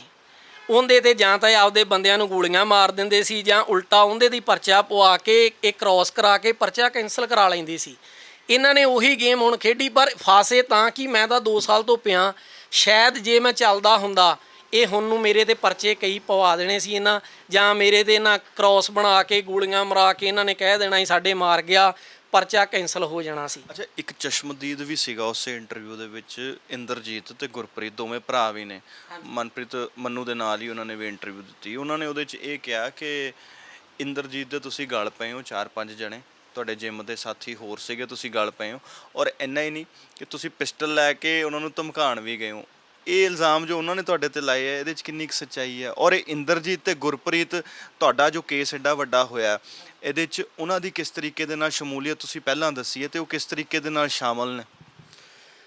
ਭਾਜੀ ਇਹ ਤਾਂ ਇਹ ਬਣਾਉਂਦੇ ਗੱਲਾਂ, ਇਹਨਾਂ ਕੋਲ ਕੋਈ ਵੀ ਐਵੀਡੈਂਸ ਨਹੀਂ। ਮੈਂ ਤੁਹਾਨੂੰ ਪਹਿਲਾਂ ਕਹਿ ਚੁੱਕਾ ਵੀ ਇੱਕ ਵੀ ਐਵੀਡੈਂਸ ਲਿਆਉਣ ਮੇਰੇ ਖਿਲਾਫ, ਮੈਨੂੰ ਸਜ਼ਾ ਕਰਾ ਦੇਣ। ਇੱਕ ਵੀ ਮੈਂ ਐਵੀਡੈਂਸ ਦੇ ਰਿਹਾ ਨਾ। ਜਿਹੜਾ ਗੁਰਪ੍ਰੀਤ ਆ, ਇਹਨਾਂ ਬੰਦਿਆਂ ਨੇ, ਜਸਵਿੰਦਰ ਸਿੱਧੂ ਈਟੀਟੀ ਦੇ ਪ੍ਰਧਾਨ ਸੀ ਜਿਨ੍ਹਾਂ ਦਾ ਗੁੱਟ ਵੱਢਿਆ ਸੀ, 4-4 ਸਾਲ ਦੀ ਸਜ਼ਾ ਹੋਈ ਆ, ਬਕਾਇਦਾ ਪ੍ਰੂਫ ਦਿਖਾ ਚੁੱਕਾ ਸੀ ਤੁਹਾਨੂੰ। ਜਿਹੜਾ ਇੰਦਰਜੀਤ ਆ ਉਹਦੇ ਤੇ 3 ਪਰਚੇ ਆ। ਜਿਸ ਦਿਨ ਪ੍ਰਗਟ ਨੂੰ ਉੱਥੋਂ ਜਸਪ੍ਰੀਤ ਜੱਸੀ ਨੂੰ ਚੱਕਿਆ ਜਾਂਦਾ, ਪ੍ਰਗਟ ਭੱਜ ਜਾਂਦਾ, ਇੰਦਰਜੀਤ ਆਪਦੀ ਗੱਡੀ ਛੱਡ ਕੇ ਭਾਰ ਢੋਣ ਵਾਲੀ ਗੱਡੀ ਸੀ ਉੱਥੋਂ ਭੱਜ ਜਾਂਦਾ। 6 ਮਹੀਨੇ ਬੰਦਾ ਘਰੇ ਨਹੀਂ ਵੜਦਾ। ਇਹ ਕਹਿ ਰਹੇ ਅਸੀਂ ਹੈ ਨਹੀਂ। ਇਹ 6 ਮਹੀਨੇ ਕਾਹਤੋਂ ਪਲ ਚਲੇ ਗਿਆ? ਇਹ ਕਹਿ ਰਹੇ ਜੀ ਅਸੀਂ ਗੁਰਦੁਆਰੇ ਦੀ ਸੇਵਾ। ਕੀ ਗੱਲ ਉਦਣ ਮੱਸਿਆ ਸੀ ਕੋਈ? ਇਹ ਉਦਣ ਤੋਂ ਚਲੇ ਗਿਆ, ਉਦੋਂ ਬਾਅਦ ਹੁਣ ਨਹੀਂ ਬਾਅਦ 'ਚ ਗਏ ਸੇਵਾ 'ਤੇ, ਦੁਬਾਰਾ ਨਹੀਂ ਸੇਵਾ ਦੇ ਗਏ। ਉਦੋਂ ਹੀ ਕਿਉਂ ਸੇਵਾ ਇਹਨੂੰ ਚੇਤੇ ਆਈ? ਤੁਸੀਂ ਕਹਿੰਦੇ ਹੋ ਕਿ ਇਹਨਾਂ ਦੇ ਕਨੈਕਸ਼ਨ ਪ੍ਰਗਟ ਦੇ ਨਾਲ, ਪੱਟੂ ਦੇ ਨਾਲ, ਉਹ ਤਮਾਮ ਲੋਕਾਂ ਦੇ ਨਾਲ ਹੈਗੇ ਆ। ਇਹ ਤੁਸੀਂ ਕਿਵੇਂ ਬਿਲਡ ਕਰਦੇ ਹੋ? ਉਹ ਕਹਿੰਦੇ ਕਿ ਸਾਡਾ ਕੋਈ ਕਨੈਕਸ਼ਨ ਨਹੀਂ ਹੈਗਾ, ਗਾਂ ਦੀ ਗਾਂ ਕੋਈ ਦੋਸਤ ਤੋਂ ਦੋਸਤ ਬਣੇ, ਉਹ ਉਸ ਤਰੀਕੇ ਨਾਲ ਜਾਣਦੇ ਹੋ। ਕਹਿੰਦੇ ਚੇਨ ਸਿਸਟਮ ਸੀਗਾ ਤਾਂ ਕਰਕੇ ਅਸੀਂ ਜਾਣਦੇ। ਕਹਿੰਦੇ ਸਾਡਾ ਡਾਇਰੈਕਟ ਕੋਈ ਪੱਟੂ ਨਾਲ ਜਾਂ ਪ੍ਰਗਟ ਦੇ ਨਾਲ ਕੋਈ ਰਿਲੇਸ਼ਨ ਨਹੀਂ ਹੈਗਾ। ਭਾਜੀ ਸਭ ਝੂਠ ਮਾਰਦੇ ਆ। 51 ਨੰਬਰ ਪਰਚਾ ਜੀ, 51 ਨੰਬਰ ਪਰਚਾ। ਇਹਦੇ ਵਿੱਚ ਇੰਦਰਜੀਤ, ਗੁਰਪ੍ਰੀਤ, ਪ੍ਰਗਟ ਹਣੀ, ਇਹਨਾਂ ਸਾਰਿਆਂ ਦੇ ਪਰਚਾ ਹੋਇਆ। ਇਹਦੀ ਡਿਟੇਲ ਆ। ਜਿਹੜੀ ਤਨੇਜਿਆਂ ਨਾਲ ਲੜਾਈ ਹੋਈ ਹੈ, ਕਹਿੰਦੇ ਜੀ ਸਾਡਾ ਤਾਂ ਕੋਈ ਰੋਲ ਹੀ ਨਹੀਂ। ਆ ਸਾਰੇ ਪੇਜ ਆ। 51 ਨੰਬਰ ਪਰਚਾ। ਜਿਹੜੇ ਸੁਣ ਰਹੇ ਆ ਕੋਟ ਈਸੇ ਖਾਂ ਥਾਣੇ ਦਾ, ਕਢਾ ਕੇ ਦੇਖ ਲੈਣ ਇਹਨਾਂ ਦੇ ਨਾਮ ਹੈਗੇ ਕਿ ਨਹੀਂ। ਉਸ ਤੋਂ ਬਾਅਦ ਇਹ ਕਹਿੰਦੇ ਜੀ ਅਸੀਂ ਪੱਟੂ ਨੂੰ ਨਹੀਂ ਜਾਣਦੇ। ਠੀਕ ਆ ਜੀ, ਇਹ ਪੱਟੂ ਨੂੰ ਨਹੀਂ ਜਾਣਦੇ। ਆ ਤੁਹਾਨੂੰ ਬਕਾਇਦਾ ਪ੍ਰੂਫ ਦਿੰਨਾ ਜੀ। ਇਹ ਆ ਸਾਰੇ ਰੱਖੇ, ਮੈਂ ਪ੍ਰੂਫਾਂ ਦੇ ਨਾਲ ਗੱਲ ਕਰ ਰਿਹਾ। ਆ ਦੇਖੋ, ਇਹ 2019 ਦੀ ਗੱਲ ਆ ਜੀ। ਮੇਰੇ ਤੇ ਅਟੈਕ 20 ਚ ਹੁੰਦਾ। 19 ਦੇ ਬੰਦੇ ਇਕੱਠੇ ਆ ਹੈਪੀ ਬਰਥਡੇ ਇੱਕ ਦੂਜੇ ਨੂੰ ਕਰ ਰਹੇ ਆ। ਆ ਦੇਖੋ, ਆ ਪ੍ਰੂਫ ਤੁਸੀਂ ਦੇਖ ਰਹੇ ਨਾ। ਕੀ ਹੈ, ਕੀ ਚੀਜ਼ ਦੱਸਣਾ ਚਾਹ ਰਹੇ ਹੋ? ਹੈਪੀ ਬਰਥਡੇ ਕਰ ਰਿਹਾ ਮੇਰਾ ਬ੍ਰਦਰ ਆ ਇੰਦਰਜੀਤ ਕੋਟ ਵਾਲਾ ਵੀ। ਇਹਨੂੰ ਮੈਂ ਵਧਾਈਆਂ ਦਿੰਨਾ। ਪੱਟੂ ਨੂੰ ਆ ਦੇਖੋ, ਆ ਨਜਾਇਜ਼ ਪਿਸਟਲ ਲੈ ਕੇ ਬੈਠਾ। ਉਸ ਤੋਂ ਬਾਅਦ ਆ ਜਿਹੜਾ ਮਨਪ੍ਰੀਤ ਮੰਨੂ ਕਹਿੰਦਾ ਮੈਂ ਜਾਣਦਾ ਨਹੀਂ। ਆ ਸੋਨੂ ਨੇਕੀ ਨੂੰ ਵਧਾਈ ਦੇ ਰਿਹਾ, ਬਾਹਰੋਂ ਵੀ ਮੇਰੇ ਤੋਂ ਆਇਆ ਨਹੀਂ ਗਿਆ। ਬੜੇ ਦੁੱਖ ਦੀ ਮੇਰੇ ਬ੍ਰਦਰ ਦਾ ਮੈਰਿਜ ਸੀ। ਆ ਦੇਖੋ, ਆ ਪ੍ਰੂਫ ਤੁਹਾਨੂੰ ਦਿਖਾ ਰਿਹਾ। ਉਸ ਤੋਂ ਬਾਅਦ ਇਹ ਕਹਿ ਰਹੇ ਆ ਸਾਡਾ ਕੋਈ ਰੌਲਾ ਨਹੀਂ।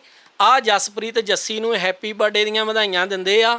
ਜਿੰਦੇ ਤੋਂ ਇਹ ਬੰਦੇ ਫੜੇ ਗਏ, ਅਰੈਸਟ ਹੋਏ ਆ। ਜਸਪ੍ਰੀਤ ਜੱਸੀ ਉਹ ਜਿਹਨੇ ਇੱਕ ਆਈਡੀ ਤਿਆਰ ਕੀਤੀ, ਆਈਡੀ ਪਾਈ ਸੀ ਜੀ, ਜਿੱਥੋਂ ਇਹ ਸਾਰੇ ਬੰਦੇ ਟਰੇਸ ਹੋਏ ਆ। ਇਹ ਕਹਿ ਰਹੇ ਅਸੀਂ ਇਹ ਬੰਦਿਆਂ ਨੂੰ ਜਾਣਦੇ ਨਹੀਂ। ਜੇ ਤੁਸੀਂ ਕਿਸੇ ਨੂੰ ਜਾਣਦੇ ਨਹੀਂ, ਤੁਸੀਂ ਉਹਨੂੰ ਕਿਵੇਂ ਮੈਂਸ਼ਨ ਕਰ ਸਕਦੇ ਜੇ ਮੇਰਾ ਭਰਾ ਮੈਨੂੰ ਵਧਾਈਆਂ ਦਿੰਦਾ? ਇੱਕ ਮੈਂ ਤੁਹਾਡੇ ਕੋਲ ਜਾਣਨਾ ਚਾਹੁੰਦਾ, ਕਿਉਂਕਿ ਅੱਜ ਕੱਲ੍ਹ ਮੁੱਦਾ ਚੱਲਦਾ ਪਿਆ ਕਿ ਬਾਹਰੋਂ ਹਥਿਆਰ ਆਏ, ਸਿੱਧੂ ਦਾ ਕਤਲ ਹੋਇਆ, AK-47 ਵਰਤੀ ਗਈ, ਉਸ ਤੋਂ ਪਹਿਲਾਂ AN-94 ਦੀ ਕੌਨਸਪੀਰੇਸੀ ਚੱਲਦੀ ਰਹੀ ਹੈ। ਤੁਸੀਂ ਇਹਨਾਂ ਚੀਜ਼ਾਂ ਨੂੰ ਲੈ ਕੇ ਵੀ ਇਤਲਾਹ ਕੀਤੀ ਹੈ? ਤੁਸੀਂ ਕਈ ਗੈਂਗਸਟਰਾਂ ਦੇ ਹੱਥਾਂ ਦੇ ਵਿੱਚ ਇਹੋ ਜਿਹੇ ਹਥਿਆਰ ਵੀ ਦੇਖੇ, ਔਰ ਤੁਸੀਂ ਉੱਚ ਅਧਿਕਾਰੀਆਂ ਦੇ ਕੋਲ ਇਸ ਚੀਜ਼ ਨੂੰ ਲੈ ਕੇ ਪਹੁੰਚੇ ਵੀ ਸੀਗੇ। ਉਹ ਗੱਲ ਕੀ ਸੀ? ਮੈਂ ਭਾਜੀ ਇਹਨਾਂ ਬੰਦਿਆਂ ਨੇ ਜਦੋਂ ਕੀ ਕੀਤਾ, ਜਦੋਂ ਪ੍ਰਗਟ ਸਿੰਘ ਤੇ ਸੰਦੀਪ ਨੇਕੀ ਪੇਸ਼ ਹੋਏ ਆ ਜੀ, ਮੈਂ ਇਹਨਾਂ ਨੂੰ ਪੁੱਛਿਆ ਵੀ ਤੁਸੀਂ ਉਹਨਾਂ ਤੋਂ ਹਥਿਆਰ ਕਿਉਂ ਨਹੀਂ ਬਰਾਮਦ ਕੀਤੇ? ਜਦੋਂ ਕਿ ਐਡੇ ਵੱਡੇ ਬੰਦੇ ਆ, ਉਹ ਗੈਂਗਸਟਰ, ਇੰਨਾ ਕ੍ਰਾਈਮ ਕੀਤਾ, ਤੁਸੀਂ ਉਹਨਾਂ ਤੋਂ ਗੱਡੀਆਂ, ਅਸਲਾ, ਹਥਿਆਰ ਕਿਉਂ ਨਹੀਂ ਬਰਾਮਦ ਕੀਤਾ? ਇਹ ਬੰਦਿਆਂ ਨੇ ਮੈਨੂੰ ਜਵਾਬ ਦਿੱਤਾ ਜੀ ਪਰਵਿੰਦਰ ਪੱਟੂ ਨੇ ਉਹਨਾਂ ਨੂੰ ਹਥਿਆਰ ਤੇ ਗੱਡੀਆਂ ਪ੍ਰੋਵਾਈਡ ਕਰਵਾਈਆਂ, ਵੀ ਉਹ ਕਹਿੰਦੇ ਜੋ ਕੁਝ ਉਹਨੂੰ ਪਤਾ। ਥੋੜੇ ਦਿਨਾਂ ਬਾਅਦ ਮੇਰੇ ਅੱਗੇ ਕੀ ਗੱਲ ਆਉਂਦੀ, ਜਿਹੜਾ ਪਰਵਿੰਦਰ ਪੱਟੂ ਨੇ ਉੱਪਰ ਸੈਟਿੰਗ ਕਰਕੇ ਆਪਣਾ ਨਾਮ ਹੀ ਪਰਚੇ 'ਚੋਂ ਕਢਾ ਲਿਆ। ਜਦੋਂ ਮੈਨੂੰ ਪਤਾ ਲੱਗਾ, ਮੈਂ ਕਿਹਾ ਵੀ ਹਥਿਆਰ, ਗੱਡੀਆਂ ਇਹ ਕਹਿ ਰਹੇ ਸਾਨੂੰ ਪਰਵਿੰਦਰ ਪੱਟੂ ਨੇ ਲੈ ਕੇ ਦਿੱਤੀਆਂ, ਅਸਲਾ ਉਹਨੇ ਪ੍ਰੋਵਾਈਡ ਕਰਵਾਇਆ, ਤੇ ਪਰਵਿੰਦਰ ਪੱਟੂ ਕਹਿੰਦਾ ਜੀ ਮੇਰਾ ਰੋਲ ਹੀ ਨਹੀਂ, ਉਹਨੇ ਪਰਚੇ 'ਚੋਂ ਨਾਮ ਕਢਵਾ ਲਿਆ, ਬੇਗਨਾਹ ਹੋ ਗਿਆ। ਮੈਂ ਫਿਰ ਹਿੰਮਤ ਕੀਤੀ ਜੀ। ਮੈਂ ਉਦੋਂ SSP ਚਰਨਜੀਤ ਸੋਲ ਸਰ ਆਏ ਸੀ, ਬਹੁਤ ਇਮਾਨਦਾਰ ਪੁਲਿਸ ਅਫਸਰ ਆਓ। ਮੇਰੀ ਆਸ ਜਾਗੀ ਜੀ, ਮੈਂ ਉਹਨਾਂ ਕੋਲ ਗਿਆ। ਚੋਣ ਜਾਬਤਾ ਸਰ ਚੱਲਦਾ ਸੀ ਉਦੋਂ। ਮੈਂ ਉਹਨਾਂ ਨਾਲ ਗੱਲ ਕੀਤੀ। ਸੋ ਚੋਣ ਜਾਬਤਾ ਹੋਣ ਕਰਕੇ ਕੋਈ ਬਾਹਲੀ ਲੰਮਾ ਚਿਰ ਮੇਰੇ ਗੱਲ ਨਹੀਂ ਹੋ ਸਕੀ, ਉਹਨਾਂ ਨੂੰ ਡਿਟੇਲ 'ਚ ਮੈਂ ਸਮਝਾ ਨਹੀਂ ਸਕਿਆ।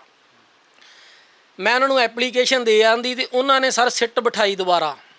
ਮੈਂ ਉਹਨਾਂ ਨੂੰ ਇਹ ਗੱਲ ਕੀਤੀ, ਮੈਂ ਕਿਹਾ ਵੀ ਸਰ ਜੀ, ਇੱਕ ਬੰਦਾ ਪੀਓ ਹੋਵੇ, ਅਦਾਲਤ ਨੇ ਪੀਓ ਕੀਤਾ ਹੋਵੇ ਤੇ ਮੇਰੇ ਬਿਨਾਂ ਪੁੱਛੇ ਮੇਰੇ ਗੋਲੀਆਂ ਵੱਜੀਆਂ, ਮੈਨੂੰ ਪੁੱਛਿਆ ਵੀ ਨਹੀਂ ਗਿਆ ਵੀ ਮੇਰੀ ਸਫਾਈ ਨਹੀਂ ਲਈ ਗਈ, ਅਦਾਲਤ ਤੋਂ ਪੀਓ, ਫਿਰ ਅਦਾਲਤ ਤੋਂ ਇਹ ਪੁਲਿਸ ਵੱਡੀ ਹੋ ਗਈ ਜਿਹੜੀ ਅਦਾਲਤ ਦੇ ਹੁਕਮਨਾਮੇ ਨੂੰ ਵੀ ਗੁੰਮਰਾਹ ਕਰਕੇ ਇਹਨਾਂ ਨੇ ਬੰਦੇ ਨੂੰ ਕਰਤਾ। ਸਰ ਨੇ ਮੇਰੀ ਗੱਲ ਧਿਆਨ ਨਾਲ ਸੁਣੀ। ਸਰ ਕਹਿੰਦੇ ਵੀ ਗੌਰ ਕੀਤੀ ਤੇ ਐਪਲੀਕੇਸ਼ਨ ਲਿਖੀ, ਇੱਕ ਸਿੱਟ ਬਣਾ ਦਿੱਤੀ ਗਈ।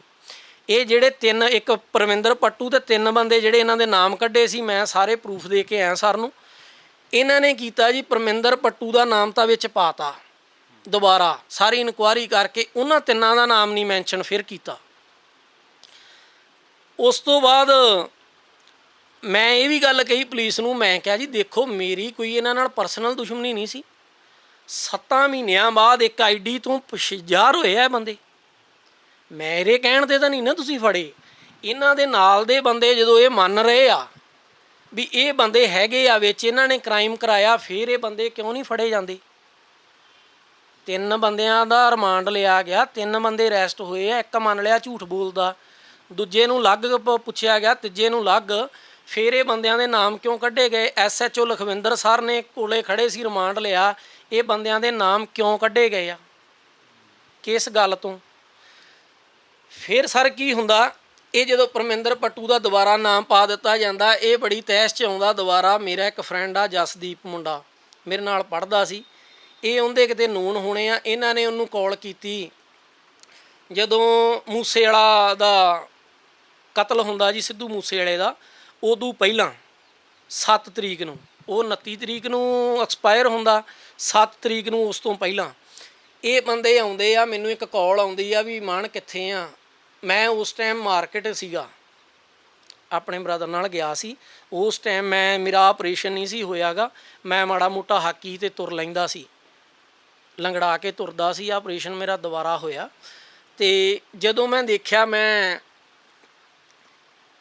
ਇਹ ਬੰਦੇ, ਮੈਂ ਉੱਥੇ ਕੀ ਦੇਖਿਆ, ਸਾਲਟਾਂ ਦੇਖੀਆਂ ਇਹਨਾਂ ਦੇ ਹੱਥ 'ਚ, ਤੇ ਮੈਨੂੰ ਇਦਾਂ ਲੱਗਾ ਵੀ ਯਾਰ ਕੋਈ ਪੁਲਿਸ ਵਾਲੇ ਆ ਵੀ ਸਿਵਲ 'ਚ ਫਿਰ ਰਹੇ ਆ, ਮੂੰਹ ਇਹਨਾਂ ਨੇ ਕਿਸੇ ਨਾ ਕਿਸੇ ਮੁਜਰਮ ਨੂੰ ਚੱਕਣਾ ਹੋਣਾ ਜਾਂ ਕਿਸੇ ਕਾਰ ਨੂੰ ਫੜਨਾ ਹੋਣਾ ਵੀ, ਕਿਉਂਕਿ ਅਸਲਾ ਉਹ ਹੁੰਦਾ ਹੀ ਸਰਕਾਰੀ ਆ, ਆਮ ਬੰਦਾ ਤਾਂ ਉਹਨੂੰ ਯੂਜ਼ ਕਰ ਨਹੀਂ ਸਕਦਾ। ਮੈਂ ਘਰੇ ਆ ਜਾਂਦਾ, ਕਿਉਂਕਿ ਇੱਕ ਜਿਹੜੇ ਬੰਦੇ ਤੇ ਅਟੈਕ ਹੋਇਆ ਹੋਵੇ ਹਰੇਕ ਬੰਦੇ ਵੱਲ ਧਿਆਨ ਰੱਖਦਾ, ਗੱਡੀਆਂ ਵੱਲ ਰੱਖਦਾ ਵੀ ਕੱਲ੍ਹ ਨੂੰ ਦੁਬਾਰਾ ਫਿਰ ਨਾ ਹੋ ਜੇ। ਉਸ ਟਾਈਮ ਮੈਂ ਇੱਕ ਬਲੈਰੋ ਗੱਡੀ ਦੇਖੀ, ਇੱਕ ਵਰਨਾ ਫਲੂਇਡ ਦੇਖੀ, ਇੱਕ ਵਰਨਾ ਦੂਜੀ ਸੀ ਨਿਊ ਸ਼ੇਪ 'ਚ HR ਨੰਬਰ ਲੱਗੇ ਸੀ ਉਹਨਾਂ ਨੂੰ। ਬਲੈਰੋ ਗੱਡੀ ਨੂੰ ਦਿੱਲੀ ਨੰਬਰ ਲੱਗਾ ਹੋਇਆ ਸੀ, ਵਾਈਟ ਕਲਰ ਦੀ ਬਲੈਰੋ ਗੱਡੀ ਸੀ, ਸਿੰਪਲ। ਉਹਨੂੰ ਦੂਜੇ ਉਹ ਸੀਗੇ ਜਿਵੇਂ ਦੀ ਆਉਂਦੀ ਬਲੈਰੋ ਗੱਡੀ ਮੂਸੇ ਵਾਲੇ ਦੇ ਕਤਲ 'ਚ ਦੇਖੀ ਗਈ, ਸੇਮ ਸੀ। ਮੈਂ ਤਲਾਹ ਕਰਦਾ ਜੀ, ਜਸਵਿੰਦਰ ਭੱਟੀ ਸਰ ਸੀਗੇ, ਮੈਂ ਉਹਨਾਂ ਨੂੰ ਤਲਾਹ ਕੀਤੀ। ਮੈਂ ਕਿਹਾ ਵੀ ਸਰ ਜੀ ਆਹ ਚੀਜ਼ ਆ। ਉਹ ਕਹਿੰਦੇ ਵੀ ਤੂੰ ਇੱਦਾਂ ਕਰ ਵੀ ਮੈਂ ਤਾਂ ਛੁੱਟੀ 'ਤੇ ਆ, ਵੀ ਤੂੰ ਫੋਨ ਕਰ ਵੀ ਮੈਂ ਪਾਸੇ ਆ, ਮੈਂ ਵੀ ਕਰਦਾ ਕਾਲ। ਤੇ ਮੈਂ ਕਿਹਾ ਜੀ ਠੀਕ ਆ, ਪਰ ਪਹਿਲਾਂ ਮੈਂ ਗੱਲ ਦੱਸਣੀ ਚਾਹੁੰਦਾ ਵੀ ਜਦੋਂ ਮੈਨੂੰ ਕਾਲ ਆਈ ਮੈਂ ਉੱਥੇ ਜਾਂਦਾ, ਮੈਨੂੰ ਜਸਦੀਪ ਫੋਨ ਕਰਦਾ, ਮੈਨੂੰ ਕਹਿੰਦਾ ਵੀ ਇੱਦਾਂ ਕਰਕੇ ਪੱਟੂ ਹਣੀ ਆਏ। ਮੈਂ ਕਿਹਾ ਕੌਣ? ਕਹਿੰਦਾ ਵੀ ਜ਼ਰੂਰੀ ਗੱਲ ਕਰਨੀ ਤੇਰੇ ਨਾਲ, ਤੂੰ ਇੱਥੇ ਆ। ਮੈਂ ਕਿਹਾ ਕੌਣ? ਕਹਿੰਦਾ 10 ਜਣੇ ਆ। ਮੈਂ ਕਿਹਾ ਕੌਣ? ਕਹਿੰਦਾ ਫੇਸ ਮੂੰਹ ਕਵਰ ਆ ਸਾਰਿਆਂ ਦੇ ਐਂ ਕਰਕੇ, ਤੇ ਤੂੰ ਇੱਥੇ ਆ। ਜਦੋਂ ਮੈਂ ਉੱਥੇ ਜਾਂਦਾ ਇਹ ਪਾਸੇ ਹੋ ਜਾਂਦੇ। ਮੈਂ ਕਿਹਾ ਵੀ ਕੀ ਗੱਲ? ਕਹਿੰਦਾ ਵੀ ਉਹ ਲਾਸਟ ਵਾਰਨਿੰਗ ਦੇਣ ਆਏ, ਚੇਤਾਵਨੀ ਦੇਣ ਆਏ। ਮੈਂ ਕਿਹਾ ਕਾਹਦੀ? ਕਹਿੰਦਾ ਉਹ ਚੇਤਾਵਨੀ ਦੇਣ ਆਇਆ ਵੀ ਉਹਨੂੰ ਕਹਿ ਜਾਂ ਤਾਂ ਸਾਡਾ ਕੇਸ ਵਾਪਸ ਲੈ ਲਾ, ਤੇ ਨਹੀਂ ਤੇ ਫਿਰ ਆਪਦੀ ਤਾਂ ਦੀ ਤਿਆਰੀ ਕਰ ਲਾ ਵੀ ਤੂੰ ਤਾਂ ਛੱਡ, ਸਾਰਾ ਟੱਬਰ ਮਾਰ ਦਾਂਗੇ, ਵੀ ਜਵਾਕ ਜਵੂਕ ਅਸੀਂ ਕਿਸੇ ਨੂੰ ਨਹੀਂ ਬਖਸ਼ਣਾ। ਮੈਂ ਸੁਣਿਆ, ਮੈਂ ਕਿਹਾ ਵੀ ਠੀਕ ਆ, ਮੈਂ ਗੱਲ ਸੁਣੀ। ਮੈਂ ਕਿਹਾ ਵੀ ਬੜੀ ਵਧੀਆ ਗੱਲ ਆ ਵੀ ਤੂੰ ਚੱਲ ਮੈਸੇਜ ਦਿੱਤਾ, ਮੈਨੂੰ ਚੇਤਾਵਨੀ ਦਿੱਤੀ। ਮੈਂ ਕਿਹਾ ਵੀ ਇੱਕ ਗੱਲ ਮੇਰਾ ਉਹਨਾਂ ਨੂੰ ਸੁਣਿਆ ਦੇ ਦੇ। ਮੈਂ ਕਿਹਾ ਵੀ ਉਹਨੂੰ ਕਹੇ ਜੇ ਐਡੇ ਹੀ ਪਿਓ ਦੇ ਜੇ ਤੁਸੀਂ ਤੇ ਦੱਸ ਕੇ ਆਉਂਦੇ, ਵੀ ਤੁਸੀਂ ਇਕੱਲੇ ਆ ਕੇ ਰਾਹ ਪੁੱਛ ਕੇ ਗਲ ਪੈ ਗਏ ਜੇ ਬਿਨਾਂ ਦੱਸਿਆ। ਜੇ ਤੁਸੀਂ ਦੱਸ ਕੇ ਆਉਂਦੇ, ਹਾਂ ਜੇ ਤੁਹਾਡੇ 'ਚੋਂ ਇੱਕ ਵੀ ਸੁੱਕਾ ਮੁੜ ਜਾਂਦਾ ਤੇ ਤੁਸੀਂ ਕਹਿੰਦੇ ਕਿਸੇ ਮਾਂ ਨੇ ਪੁੱਤ ਹੀ ਨਹੀਂ ਜੰਮਿਆ, ਵੀ ਇੱਕ ਵੀ ਮੈਂ ਮੁੜਨ ਦੇ ਦਿੰਦਾ। ਪਰ ਇਹ ਮੈਂ ਕਿਹਾ ਕਾਇਰਾਂ ਵਾਲੀ ਬੁਜਦਲਾਂ ਵਾਲੀ ਗੱਲ ਆ, ਤੁਸੀਂ ਰਾਹ ਪੁੱਛ ਕੇ ਗੋਲੀਆਂ ਮਾਰ ਗਏ ਜੇ ਮੇਰੇ। ਦੂਜੀ ਗੱਲ ਇਹ ਆ, ਮੈਂ ਕਿਹਾ ਮੇਰੇ ਤੋਂ ਲੱਤਾਂ ਤੋਂ ਨਹੀਂ ਤੁਰਿਆ ਜਾਂਦਾ। ਉਹਨੂੰ ਇਹ ਮੈਸੇਜ ਦੇ ਦੇ ਮੇਰਾ ਵੀ ਜੇ ਤੂੰ ਵੀ ਪਿਓ ਦਾ ਮੇਰੇ ਕੱਲੇ ਨਾਲ ਵੇਖ ਲਾ, ਜੇ ਤੂੰ ਮੇਰੇ ਤੋਂ ਤਗੜਾ ਹੋਇਆ, ਤੂੰ ਆਪਦੇ ਉਹਨੂੰ ਗੈਂਗਸਟਰ ਘਾਉਣਾ, ਤੂੰ ਕਹਿੰਦਾ ਮੇਰੇ ਕੋਲ ਬਾਹਰ ਦੇ ਜਰਮਨੀ ਹਥਿਆਰ ਆ, ਜੇ ਤੂੰ ਮੇਰੇ ਤੋਂ ਤਗੜਾ ਹੋਇਆ ਮੈਂ ਪੰਚਾਇਤ 'ਚ ਰਾਜੀਨਾਮਾ ਲਿਖ ਕੇ ਦੇਵਾਂਗਾ 100 ਬੰਦੇ 'ਚ ਵੀ ਮੈਂ ਲਿਖਤੀ ਲਿਖਾਲਾ ਮੇਰੇ ਤੋਂ, ਮੈਂ ਖੁਦ ਕੇਸ ਵਾਪਸ ਲਵਾਂ। ਤੇ ਮੈਂ ਕਿਹਾ ਗਿੱਦੜ ਧਮਕੀਆਂ ਕਿਸੇ ਹੋਰ ਨੂੰ ਨਹੀਂ, ਸਵਾਸ ਉਹਨੇ ਜਿੰਨੇ ਮਹਾਰਾਜ ਨੇ ਦਿੱਤੇ ਆ, ਭੋਗਣੇ ਉਹਨੇ ਹੀ ਆ।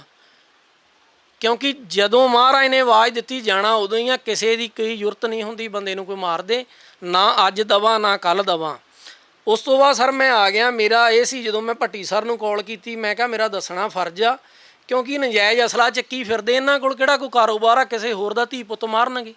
ਮੇਰਾ ਤਾਂ ਜਿਹੜਾ ਨੁਕਸਾਨ ਕਰਨਾ ਸੀ ਕਰ ਗਏ।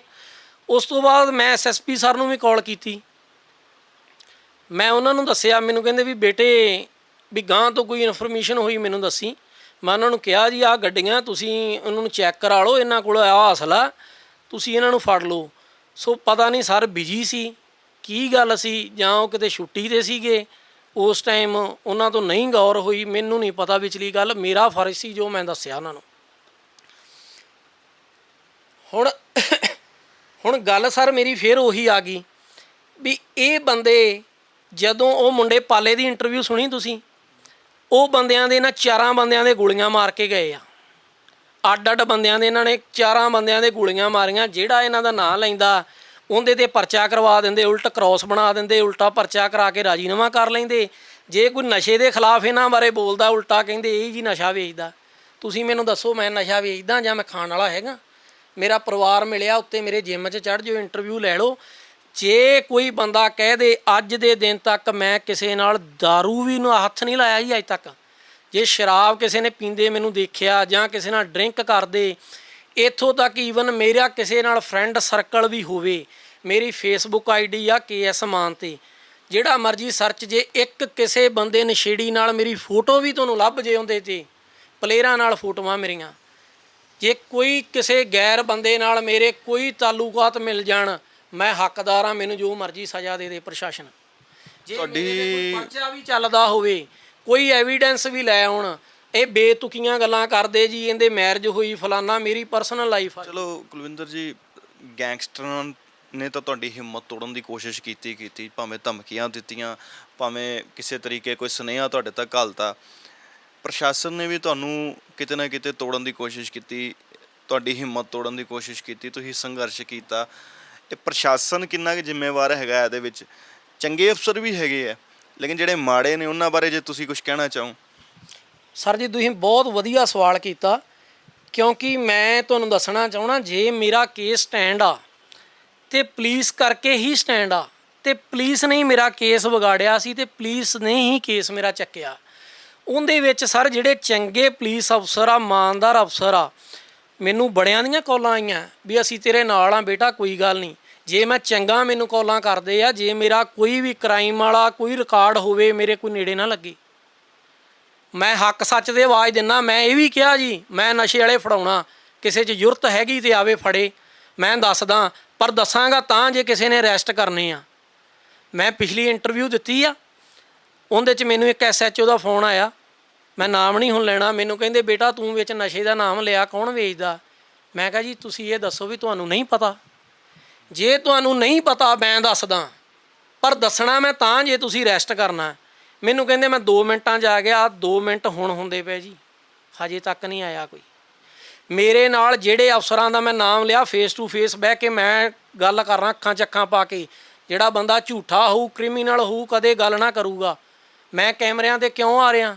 ਮੈਂ ਸੱਚਾ, ਮੇਰੇ ਕੋਈ ਵੀ ਐਵੀਡੈਂਸ ਨਹੀਂ ਹਜੇ ਤੱਕ ਹੈਗਾ ਮੇਰੇ 'ਤੇ ਕੋਈ। ਇਹ ਜਿੰਨੀਆਂ ਗੱਲਾਂ ਕੀਤੀਆਂ ਭਾਜੀ, ਜੇ ਮੈਂ ਤੁਹਾਨੂੰ ਕਹਿ ਦਾਂ ਗੱਲ ਨਾ ਸਿੱਟਿਓ, ਤੁਸੀਂ ਚਿੱਟਾ ਵੇਚਦੇ ਜੇ, ਗੱਲ ਨਾ ਸਿੱਟਿਓ, ਤੁਸੀਂ ਮੰਨ ਲੂਗਾ, ਜਿਹੜੇ ਤੁਹਾਨੂੰ ਨੋਨ ਬੰਦੇ ਜਾਣਦੇ ਹੋ ਮੰਨ ਲੈਣਗੇ। ਜੇ ਮੈਂ ਕਹਿ ਦਾਂ ਵੀ ਤੁਹਾਡਾ ਚੈਨਲ ਚਿੱਟਾ ਵਿਕਾ ਰਿਹਾ, ਤੇ ਮੇਰੇ ਕਹਿਣ ਨਾਲ ਚੈਨਲ 'ਤੇ ਪਰਚਾ ਤਾਂ ਨਹੀਂ ਹੋ ਜਾਣਾ? ਪੁਲਿਸ ਪ੍ਰੂਫ ਤਾਂ ਮੰਗੂਗੀ। ਮੈਂ ਕਹਿ ਦਾਂ ਵੀ ਤੁਸੀਂ ਆਹ ਕਰਦੇ, ਉਹ ਗੱਲਾਂ ਥੋੜ੍ਹਾ। ਮੈਂ ਹੁਣ ਕਹਿ ਦਾਂ ਤੁਹਾਡੀਆਂ 10 ਮੈਰਿਜਾਂ ਹੋਈਆਂ, ਤੇ ਇਹ ਕੋਈ ਗੱਲਾਂ ਨੇ? ਇਹ ਕੋਈ ਤੁਕ ਬਣਦੀ ਆ? ਇਹ ਜਵਾਕਾਂ ਵਾਲੀਆਂ, ਇਹ ਪ੍ਰੋਟੈਕਟ ਕਰ ਰਹੇ ਆ ਉਹਨਾਂ ਗੈਂਗਸਟਰਾਂ ਨੂੰ ਵੀ ਇਹ ਫੜੇ ਨਾ ਜਾਣ। ਪਰ ਮੇਰੀ ਹੱਕ ਸੱਚ ਦੀ ਮੇਰੀ ਲੜਾਈ ਭਾਜੀ ਬਹੁਤ ਵੱਡੀ ਆ। ਜਿਹੜੇ ਬੰਦੇ ਅਰੈਸਟ, ਜਿਹੜੇ ਬੰਦੇ ਪੇਸ਼ ਹੋਏ ਸੀ, ਇਹਨਾਂ ਨੂੰ ਦੁਬਾਰਾ ਅਰੈਸਟ ਕੀਤਾ ਜਾਵੇ, ਉੱਚ ਅਧਿਕਾਰੀਆਂ ਤੋਂ ਰਿਮਾਂਡ ਲਿਆ ਜਾਵੇ। ਜਿਹੜੇ ਪੁਲਿਸ ਅਫਸਰ ਇਮਾਨਦਾਰ ਆ, ਜੇ ਇਹ ਬੰਦੇ ਭਲਾ ਟਰੱਕ ਚਿੱਟੇ ਦਾ ਭਰ ਕੇ ਇਹਨਾਂ ਤੋਂ ਲੈ ਜਾਣ, ਜੇ ਬੰਦੇ ਗਲਤ ਨਾ ਨਿਕਲਣ, ਮੇਰੀ ਧੌਣ ਲਾ ਦਿਓ ਖੜੇ ਦੀ। ਮੈਂ ਜੱਟ ਦਾ ਪੁੱਤ ਨਹੀਂ, ਮੈਂ ਦਾਅਵੇ ਨਾਲ ਕਹਿਣਾ। ਮੈਨੂੰ ਇੱਕ ਚੀਜ਼ ਦੱਸੋ ਕੁਲਵਿੰਦਰ, ਫਿਰ ਮੈਂ ਸਰ ਇੱਕ ਹੋਰ ਗੱਲ ਕਰਨੀ ਚਾਹਣਾ, ਤੁਸੀਂ ਕਹਿੰਦੇ ਹੋ ਵੀ ਪੁਲਿਸ ਅਧਿਕਾਰੀ ਕਿਉਂ ਇਹ ਤੋਂ ਸਰ ਕੁਝ ਚੰਦ ਬੰਦੇ ਆ ਜਿਹੜੇ ਇਮਾਨਦਾਰ, ਇਹਦੇ 'ਚ ਪ੍ਰਸ਼ਾਸਨ ਵੀ ਜ਼ਿੰਮੇਵਾਰ ਆ। ਪ੍ਰਸ਼ਾਸਨ ਕਿਉਂ ਜ਼ਿੰਮੇਵਾਰ ਆ ਜੀ? ਜਿਹੜਾ ਇਮਾਨਦਾਰ ਪੁਲਿਸ ਅਫਸਰ ਆ, 1 ਮਹੀਨਾ ਲੱਗ ਜਾਂਦਾ ਜੀ ਇਹਨਾਂ ਮਗਰ ਧੱਕੇ ਖਾਂਦਿਆਂ ਨੂੰ। ਕਿਸੇ ਆਪਦੀ ਜਾਨ ਤਲੀ ਤੇ ਰੱਖ ਕੇ ਇੱਕ ਪੁਲਿਸ ਅਫਸਰ ਇਹਨਾਂ ਨੂੰ ਫੜਦਾ, ਇਹਨਾਂ ਤੋਂ ਹਥਿਆਰ ਫੜੇ ਜਾਂਦੇ ਆ, ਉੱਤੋਂ ਮੰਤਰੀਆਂ ਦੇ ਫੋਨ ਆ ਜਾਂਦੇ ਮੇਰਾ ਬੰਦਾ ਛੱਡ ਦੇ। ਕਈ ਦਬਦਬਾ 'ਚ ਜਿਹੜੇ ਥੱਲੇ ਪੋਸਟਾਂ ਵਾਲੇ SHO ਇਹਨਾਂ ਨੂੰ ਛੱਡਣੇ ਪੈਂਦੇ ਆ। ਫਿਰ ਕਿ ਜਿਹੜੇ ਬੰਦੇ ਫੜਦੇ ਆ 10ਵੇਂ ਦਿਨ, ਜਿਹੜੇ ਆ ਹਥਿਆਰ ਫੜਦੇ ਆ 10ਵੇਂ ਦਿਨ ਇਹਨਾਂ ਦੀ ਜ਼ਮਾਨਤ ਹੋ ਜਾਂਦੀ। ਇਹ ਬੰਦੇ ਆ ਕੇ ਉਸੇ SHO ਨੂੰ ਮਠਿਆਈ ਦਾ ਡੱਬਾ ਦੇ ਕੇ ਜਾਂਦੇ, ਲਓ ਜੀ ਅਸੀਂ ਆ ਗਏ ਜ਼ਮਾਨਤ ਤੋਂ ਬਾਹਰ। ਕੀ ਗੱਲ, ਉਹਦਾ ਦਿਲ ਨਹੀਂ ਦੁਖਦਾ? ਚੰਗੇ ਅਫਸਰ ਦਾ ਮਨ ਟੁੱਟ ਜਾਂਦਾ, ਅਗਲਾ ਕਹਿੰਦਾ ਯਾਰ ਛੱਡ, ਕੀ ਫੜਨਾ ਇਹਨੇ, ਤਾਂ ਆ ਹੀ ਜਾਣਾ ਬਾਹਰ। ਜਿਹੜੇ ਇਮਾਨਦਾਰ ਅਫਸਰ ਆ ਉਹਨਾਂ ਦਾ ਮਨ ਟੁੱਟ ਜਾਂਦਾ, ਕੰਮ ਕਰਨ ਨੂੰ ਨਹੀਂ ਦਿਲ ਕਰਦਾ। ਜਿਹੜੇ ਮੁੰਡੇ 6-6 ਫੁੱਟ ਉੱਚੇ ਲੰਮੇ, 6.25 ਫੁੱਟ ਮੁੰਡੇ ਰੱਖੇ ਆ, ਉਹ ਬੰਦੇ ਦਿਨ ਰਾਤ ਕਰਕੇ ਫੜਦੇ ਆ। ਤੇ ਜਿਹੜਾ ਬੰਦਾ ਕਈਆਂ ਦੀ ਫਿਟਨੈਸ ਵੀ ਨਹੀਂ ਹੁੰਦੀ, ਉਹ ਆ ਕੇ ਮੂਹਰੇ ਫੋਟੋ ਲਵਾ ਕੇ ਖੜ ਜਾਂਦੇ ਆ ਜੀ ਬੰਦੇ ਫਲਾਣੇ SHO ਨੇ ਫੜ ਲਏ ਜੀ। ਕੀ ਗੱਲ, ਉਹਨਾਂ ਦਾ ਦਿਲ ਨਹੀਂ ਦੁਖਦਾ ਵੀ ਗੋਲੀ ਅੱਗੇ ਅਸੀਂ ਖੜੇ ਆ, ਫੜ ਕੇ ਅਸੀਂ ਲਿਆਏ ਆ, ਫੋਟੋ ਇਹਨਾਂ ਦੀ ਲਾ ਦਿੱਤੀ ਜਾਂਦੀ, ਪ੍ਰਮੋਸ਼ਨ। ਹਾਂ, ਇੱਕ ਟੀਮ ਬਣਾਈ ਜਾਵੇ, ਜਿਹੜੇ ਮੁੰਡੇ ਅਫਸਰ, ਜਿਹੜੇ ਨਵੇਂ ਮੁੰਡੇ ਆ, ਯੰਗ ਮੁੰਡੇ ਆ, ਜਿਹੜੇ ਉੱਚ ਅਧਿਕਾਰੀ ਆ, ਉਹਨਾਂ ਨੂੰ ਵੀ ਅੱਡ ਟੀਮ ਬਣਾ ਕੇ ਉਹਨਾਂ ਦਾ ਵੀ ਨਾਮ ਮੈਂਸ਼ਨ ਕੀਤਾ ਜਾਵੇ ਵੀ ਇਹ ਮੁੰਡਿਆਂ ਨੇ ਫੜਿਆ। ਪੁਲਿਸ ਕੰਮ ਕਰੂਗੀ, ਕਰਦੀ ਕਿਉਂ ਨਹੀਂ? ਜਿਹੜੇ ਬੰਦੇ ਚਿੱਟਾ ਵੇਚਦੇ ਆ, ਜਿਹੜੇ ਅਫਸਰ ਗਲਤ ਕਰਪਟ ਅਫਸਰ ਆ, ਉਹਨਾਂ ਨੂੰ ਕੱਢਿਆ ਜਾਵੇ, ਉਹਨਾਂ ਨੂੰ ਇੱਕ ਵਾਰੀ ਸਸਪੈਂਡ ਕਰਕੇ ਦੁਬਾਰਾ ਬਹਾਲ ਨਾ ਕੀਤਾ ਜਾਵੇ। ਕਿਉਂਕਿ ਤਾਂ ਇਮਾਨਦਾਰੀ ਆਊਗੀ ਜੇ ਪੁਲਿਸ ਇਕੱਲੀ ਇਮਾਨਦਾਰ ਹੋ ਗਈ, ਸਮਝ ਲਓ ਸਾਰਾ ਪੰਜਾਬ ਕਿ ਇਹਨਾਂ ਦੀ ਜ਼ਰੂਰਤ ਨਹੀਂ ਗੈਂਗਸਟਰਾਂ ਦੀ। ਤੁਸੀਂ ਕਦੇ ਦੇਖਿਆ? ਅੱਜ ਤੋਂ 10 ਸਾਲ 5 ਪਿੱਛੇ ਚਲੇ ਜਾਓ, ਆਪਣੇ ਘਰ ਦੀਆਂ ਧੀਆਂ ਭੈਣਾਂ ਸੈਰ ਕਰਦੀਆਂ ਹੁੰਦੀਆਂ ਸੀ, ਬੱਚੇ ਰੋਟੀ ਖਾ ਕੇ ਸੈਰ ਕਰਦੇ ਸੀ, ਸੜਕਾਂ 'ਤੇ ਜਾਂਦੇ ਸੀ। ਹੁਣ ਤੁਹਾਨੂੰ ਕਦੇ ਕੋਈ ਕੁੜੀ ਦਾ ਛੱਡੋ ਜੀ, ਮੁੰਡਾ ਨਹੀਂ ਇਕੱਲਾ ਸੈਰ ਕਰਨ ਜਾਂਦਾ, ਪਤਾ ਕੋਈ ਨਹੀਂ ਕਿੱਥੇ ਮੋਬਾਈਲ ਖੋਹ ਲੈਣਾ, ਕਿੱਥੇ ਚੈਨੀ ਲਾ ਲੈਣੀ ਆ। ਨਸ਼ੇੜੀਆਂ ਦਾ ਇੱਥੋਂ ਤੱਕ ਕੰਮ ਵਧਿਆ ਪਿਆ। ਤੁਸੀਂ ਦੱਸੋ, ਡਰਦਾ ਕੋਈ ਨਿਕਲਦਾ ਨਹੀਂ। ਇੱਕ ਹੋਰ ਭਾਜੀ, ਮੈਂ ਤੁਹਾਨੂੰ ਬੜੀ ਅਹਿਮ ਚੀਜ਼ ਦੱਸ ਰਿਹਾ। ਕਈ ਬੰਦੇ ਤਾਂ ਨਸ਼ਾ ਦੇਖੋ ਵੇਚ ਰਹੇ ਆ, ਤੇ ਕਈ ਬੰਦਿਆਂ ਤੋਂ ਨਸ਼ਾ ਵਿਕਾਇਆ ਜਾਂਦਾ। ਇਹ ਬੜੀ ਵੱਡੀ ਗੱਲ ਮੈਂ ਮੂਹਰੇ ਲੈ ਕੇ ਆਉਣੀ ਚਾਹੁੰਦਾ। ਜਿਹੜੇ ਕਰਪਟ ਅਫਸਰ ਆ, ਮੇਰੇ ਕੋਲ ਬੜੇ ਬੰਦਿਆਂ ਦੇ ਫੋਨ ਆਏ ਆ, ਰਿਕਾਰਡਿੰਗਾਂ ਪਈਆਂ ਮੇਰੇ ਕੋਲ, ਪਰ ਇਹ ਗੱਲ ਕਈ ਡਰਦੇ ਆ। ਉਹ ਕਹਿ ਰਹੇ ਜੀ ਅਸੀਂ ਨਸ਼ਾ ਵੇਚਣਾ ਨਹੀਂ ਚਾਹੁੰਦੇ, ਸਾਨੂੰ ਇਹ ਬੰਦੇ ਕਹਿੰਦੇ 3 ਲੱਖ ਰੁਪਈਆ ਹਫ਼ਤਾ ਦੇ, ਅਸੀਂ ਕਿੱਥੋਂ ਦਈਏ? ਤੂੰ ਨਾ ਦਿੱਤਾ ਮੈਂ ਤੇਰੇ 'ਤੇ ਪਰਚਾ ਪਾ ਦੇਣਾ, ਮੈਂ ਤੈਨੂੰ ਅੰਦਰ ਤੁੰਨ ਦੇਣਾ, ਤੂੰ 3 ਨਹੀਂ 1.5 ਦੇ। ਉਹ ਕਹਿੰਦੇ ਕਿੱਥੋਂ ਲਿਆ ਕੇ ਦਈਏ, ਜਾਂ ਕੰਮ ਕਰ। ਇਹੋ ਜਿਹੇ ਹਾਲਾਤ, ਕਈਆਂ ਨੂੰ ਧੱਕੇ ਨਾਲ ਕੰਮ ਕਰਵਾਇਆ ਜਾਂਦਾ। ਪਰ ਮੈਂ ਇੱਕ ਗੱਲ ਕਹਿਣੀ ਚਾਹੁੰਦਾ ਚਿੱਟੇ ਵਾਲਿਆਂ ਨੂੰ, ਤੇ ਜਿਹੜੇ ਕਰਪਟ ਬੰਦੇ ਆ ਜਿਨ੍ਹਾਂ ਨੇ ਰੁਜ਼ਗਾਰ ਬਣਾ ਲਿਆ ਧੰਦੇ ਨੂੰ, ਗਲਤ ਪੈਸਾ ਖਾਣ ਦੀ ਆਦਤ ਪੈ ਗਈ ਵੀ ਇੱਕ ਜਿਹੜਾ ਨਸ਼ੇੜੀ ਆ ਉਹ ਪਤਾ ਨਹੀਂ ਆਪਣੇ ਘਰਦਿਆਂ ਨੂੰ ਕਿਵੇਂ ਕਿਸੇ ਮਾਂ ਦੀ ਚੈਨੀ ਖੋਹਦਾ, ਕਿਸੇ ਭੈਣ ਦੇ ਪੈਸੇ ਕੱਢਦਾ, ਕਿਸੇ ਭੈਣ ਦੇ ਕੋਈ ਫੀਸ ਵਾਲੇ ਪੈਸੇ ਚੁੱਕ ਕੇ ਲੈ ਜਾਂਦਾ। ਜਦੋਂ ਲਿਜਾ ਕੇ ਉਹ ਨਸ਼ਾ ਲੈਂਦਾ ਜਾਂ ਇਹਨਾਂ ਅਫਸਰਾਂ ਨੂੰ ਦਿੰਦਾ, ਉਹ ਕਿੰਨੀਆਂ ਬਦਦੁਆਵਾਂ ਦਿੰਦੀਆਂ। ਉਹ ਪੈਸਾ ਇਹ ਫਲਦਾ ਨਹੀਂ ਭਾਜੀ। ਇਹਨਾਂ ਦੇ ਕੋਈ ਵੀ ਅੱਜ ਤੱਕ ਨਸ਼ੇ ਵਾਲਾ ਮੈਨੂੰ ਦੱਸ ਦਿਓ ਸੁਖੀ ਵਸਦਾ ਹੋਵੇ। ਮੇਰੀ ਅਪੀਲ ਆ, ਮੇਰਾ ਵੀਰ, ਇਹ ਕੰਮ ਬੰਦ ਕਰੋ। ਜੇ ਅੱਜ ਤੁਸੀਂ ਕਿਸੇ ਦੇ ਧੀ ਪੁੱਤ ਨੂੰ ਲਾਉਂਦੇ ਹੋ, ਕੱਲ੍ਹ ਨੂੰ ਤੁਹਾਡੇ ਅੱਗੇ ਆਉਣਾ।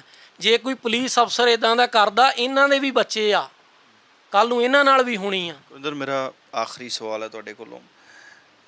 ਬਹੁਤ ਸਾਰੇ ਮੁੰਡੇ ਗੈਂਗਸਟਰ ਉਦੋਂ ਵੀ ਬਣੇ ਜਦੋਂ ਉਹਨਾਂ ਨਾਲ ਇਨਸਾਫ ਨਹੀਂ ਹੋਇਆ। ਤੁਸੀਂ ਧੱਕੇ ਖਾਧੇ, ਤੁਸੀਂ ਟੱਕਰਾਂ ਮਾਰੀਆਂ, ਤੁਸੀਂ ਸਭ ਕੁਝ ਕੀਤਾ। ਤੁਹਾਡੇ ਜ਼ਿਹਨ ਦੇ ਵਿੱਚ ਕਦੀ ਇਹ ਸਵਾਲ ਨਹੀਂ ਉੱਠਿਆ ਕਿ ਯਾਰ ਹੁਣ ਆਪ ਹੀ ਆਪਣਾ ਬਦਲਾ ਲੈਣਾ ਪੈਣਾ, ਆਪ ਹੀ ਜਸਟਿਸ ਦਿਵਾਉਣਾ ਪੈਣਾ ਆਪਣੇ ਆਪ ਨੂੰ, ਜਾਂ ਉਹ ਰਾਹ ਚੁਣਨਾ ਪੈਣਾ ਜਿੱਥੇ ਨਹੀਂ ਜਾਣਾ ਚਾਹੀਦਾ? ਦੇਖੋ ਜੀ, ਬਹੁਤ ਸੋਹਣਾ ਸਵਾਲ ਕੀਤਾ ਤੁਸੀਂ। ਮੈਂ ਪਿਛਲੀ ਇੰਟਰਵਿਊ 'ਚ ਕਹਿ ਚੁੱਕਾ ਵੀ ਅਸੀਂ ਇੱਕ ਸਪੋਰਟਸਮੈਨ ਬੰਦਾ, ਅਸੀਂ 10-10 ਸਾਲ 15-15 ਸਾਲ ਲਾ ਕੇ ਸਰੀਰ ਬਣਾਉਣੇ ਆ। ਇੱਕ ਸਪੋਰਟਸਮੈਨ ਦੀ ਕਦਰ ਇੱਕ ਸਪੋਰਟਸਮੈਨ ਨੂੰ ਹੀ ਪਤਾ। ਇੱਕ ਸੜਿਆ ਜਿਹਾ ਬੰਦਾ ਆ ਕੇ, ਸਾਨੂੰ ਪਤਾ ਵੀ ਨਹੀਂ ਹੁੰਦਾ, ਆ ਕੇ ਸਾਡੇ ਗੋਲੀ ਮਾਰ ਕੇ ਢੇਰ ਕਰ ਜਾਂਦਾ। ਔਰ ਨੰਗਲ ਅੰਮੀਆਂ ਇੰਟਰਨੈਸ਼ਨਲ ਪਲੇਅਰ ਸੀ, 10 ਬੰਦਿਆਂ ਵਰਗਾ ਇਕੱਲਾ ਸੀ ਉਹਨੂੰ ਜਾ ਕੇ ਸੜੇ ਜਿਹੇ ਬੰਦੇ ਆਉਂਦੇ ਗੋਲੀਆਂ ਮਾਰ ਕੇ। ਇੱਕ ਸਪੋਰਟਸਮੈਨ ਬੰਦਿਆਂ ਦੇ ਵਿੱਚ ਗੈਂਗਸਟਰ ਵੜ ਗਏ ਜੀ।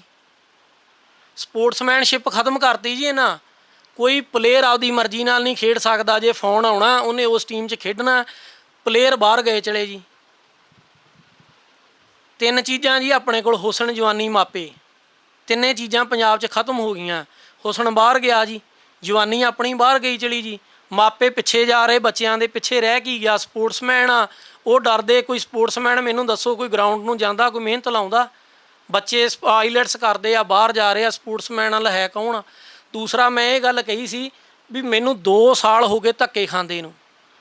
2 ਸਾਲ ਮੈਂ ਉੱਥੇ ਜਾ ਕੇ ਬੈਠਦਾ ਰਿਹਾ ਜੀ ਵੀਲ ਚੇਅਰ 'ਤੇ, ਸਾਰਾ ਦਿਨ ਮੈਨੂੰ ਭਾਇਆ ਜਾਂਦਾ ਸੀ ਅਤੇ ਮੈਂ ਬਾਥਰੂਮ ਘੁੱਟ ਕੇ ਬੈਠਦਾ ਸੀ ਕਿਉਂਕਿ ਮੈਂ ਤੁਰ ਨਹੀਂ ਸੀ ਸਕਦਾ। ਸੈਕਿੰਡ ਫਲੋਰ 'ਤੇ ਮੈਂ ਜਾਂਦਾ ਕਿਵੇਂ।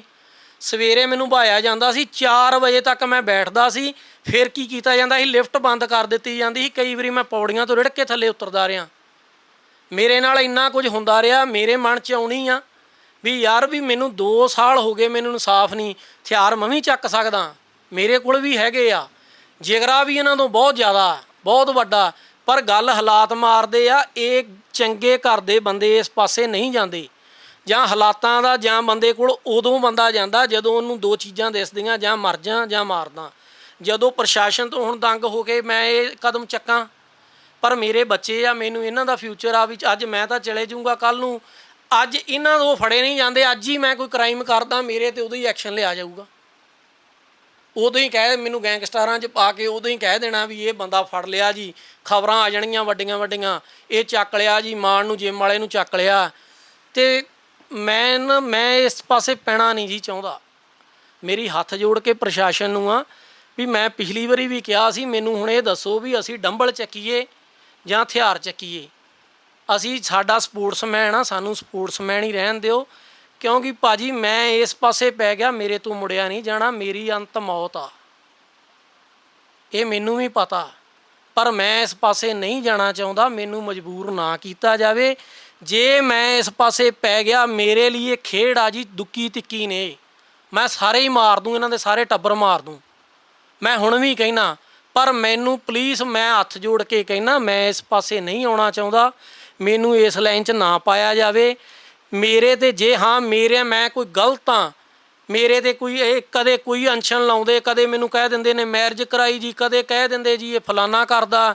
ਮੈਂ ਇੱਕ ਸਪੋਰਟਸਮੈਨ ਬੰਦਾ, ਮੇਰੀ ਕਿਸੇ ਨਾਲ, ਕਿਸੇ ਨਸ਼ੇ ਵੇਚਣ ਵਾਲੇ ਨਾਲ ਅੱਜ ਦੇ ਦਿਨ ਤੱਕ ਕੋਈ ਰਿਲੇਸ਼ਨ ਕੱਢ ਦੇਣੇ, ਮੈਂ ਤਾਂ ਵੀ ਦੇਣਦਾਰ ਹਾਂ। ਮੇਰਾ ਕੋਈ ਦੋਸਤ ਵੀ ਹੋਵੇ, ਅਸੀਂ ਦੋਨੋਂ ਬ੍ਰਦਰ ਹਾਂ, ਅਸੀਂ ਦੋਨੋਂ ਬ੍ਰਦਰ ਵੀ ਹਾਂ, ਅਸੀਂ ਦੋਸਤ ਵੀ ਹਾਂ। ਅਸੀਂ ਮਾਰਕੀਟ ਜਾਂਦੇ ਹਾਂ, ਜਾ ਕੇ ਐਕਸਰਸਾਈਜ਼ ਲਾਉਂਦਾ ਸੀ 5 ਵਜੇ ਤੋਂ ਲੈ ਕੇ 8:30 ਵਜੇ ਤੱਕ। ਮਾਰਕੀਟ ਜਾਂਦਾ, ਮੀਟ ਆਂਡਾ ਖਾ ਕੇ, ਦਾਰੂ ਨੂੰ ਟੱਚ ਨਹੀਂ ਕਦੇ ਕੀਤਾ ਸੀ। ਸਾਡੇ ਨਾਂ ਘਰ 'ਚ ਵੜੀ ਆ। ਅਸੀਂ ਖਾ ਕੇ ਵਾਪਸ ਫਿਰ ਜਿੰਮ ਆ ਜਾਂਦੇ ਹਾਂ।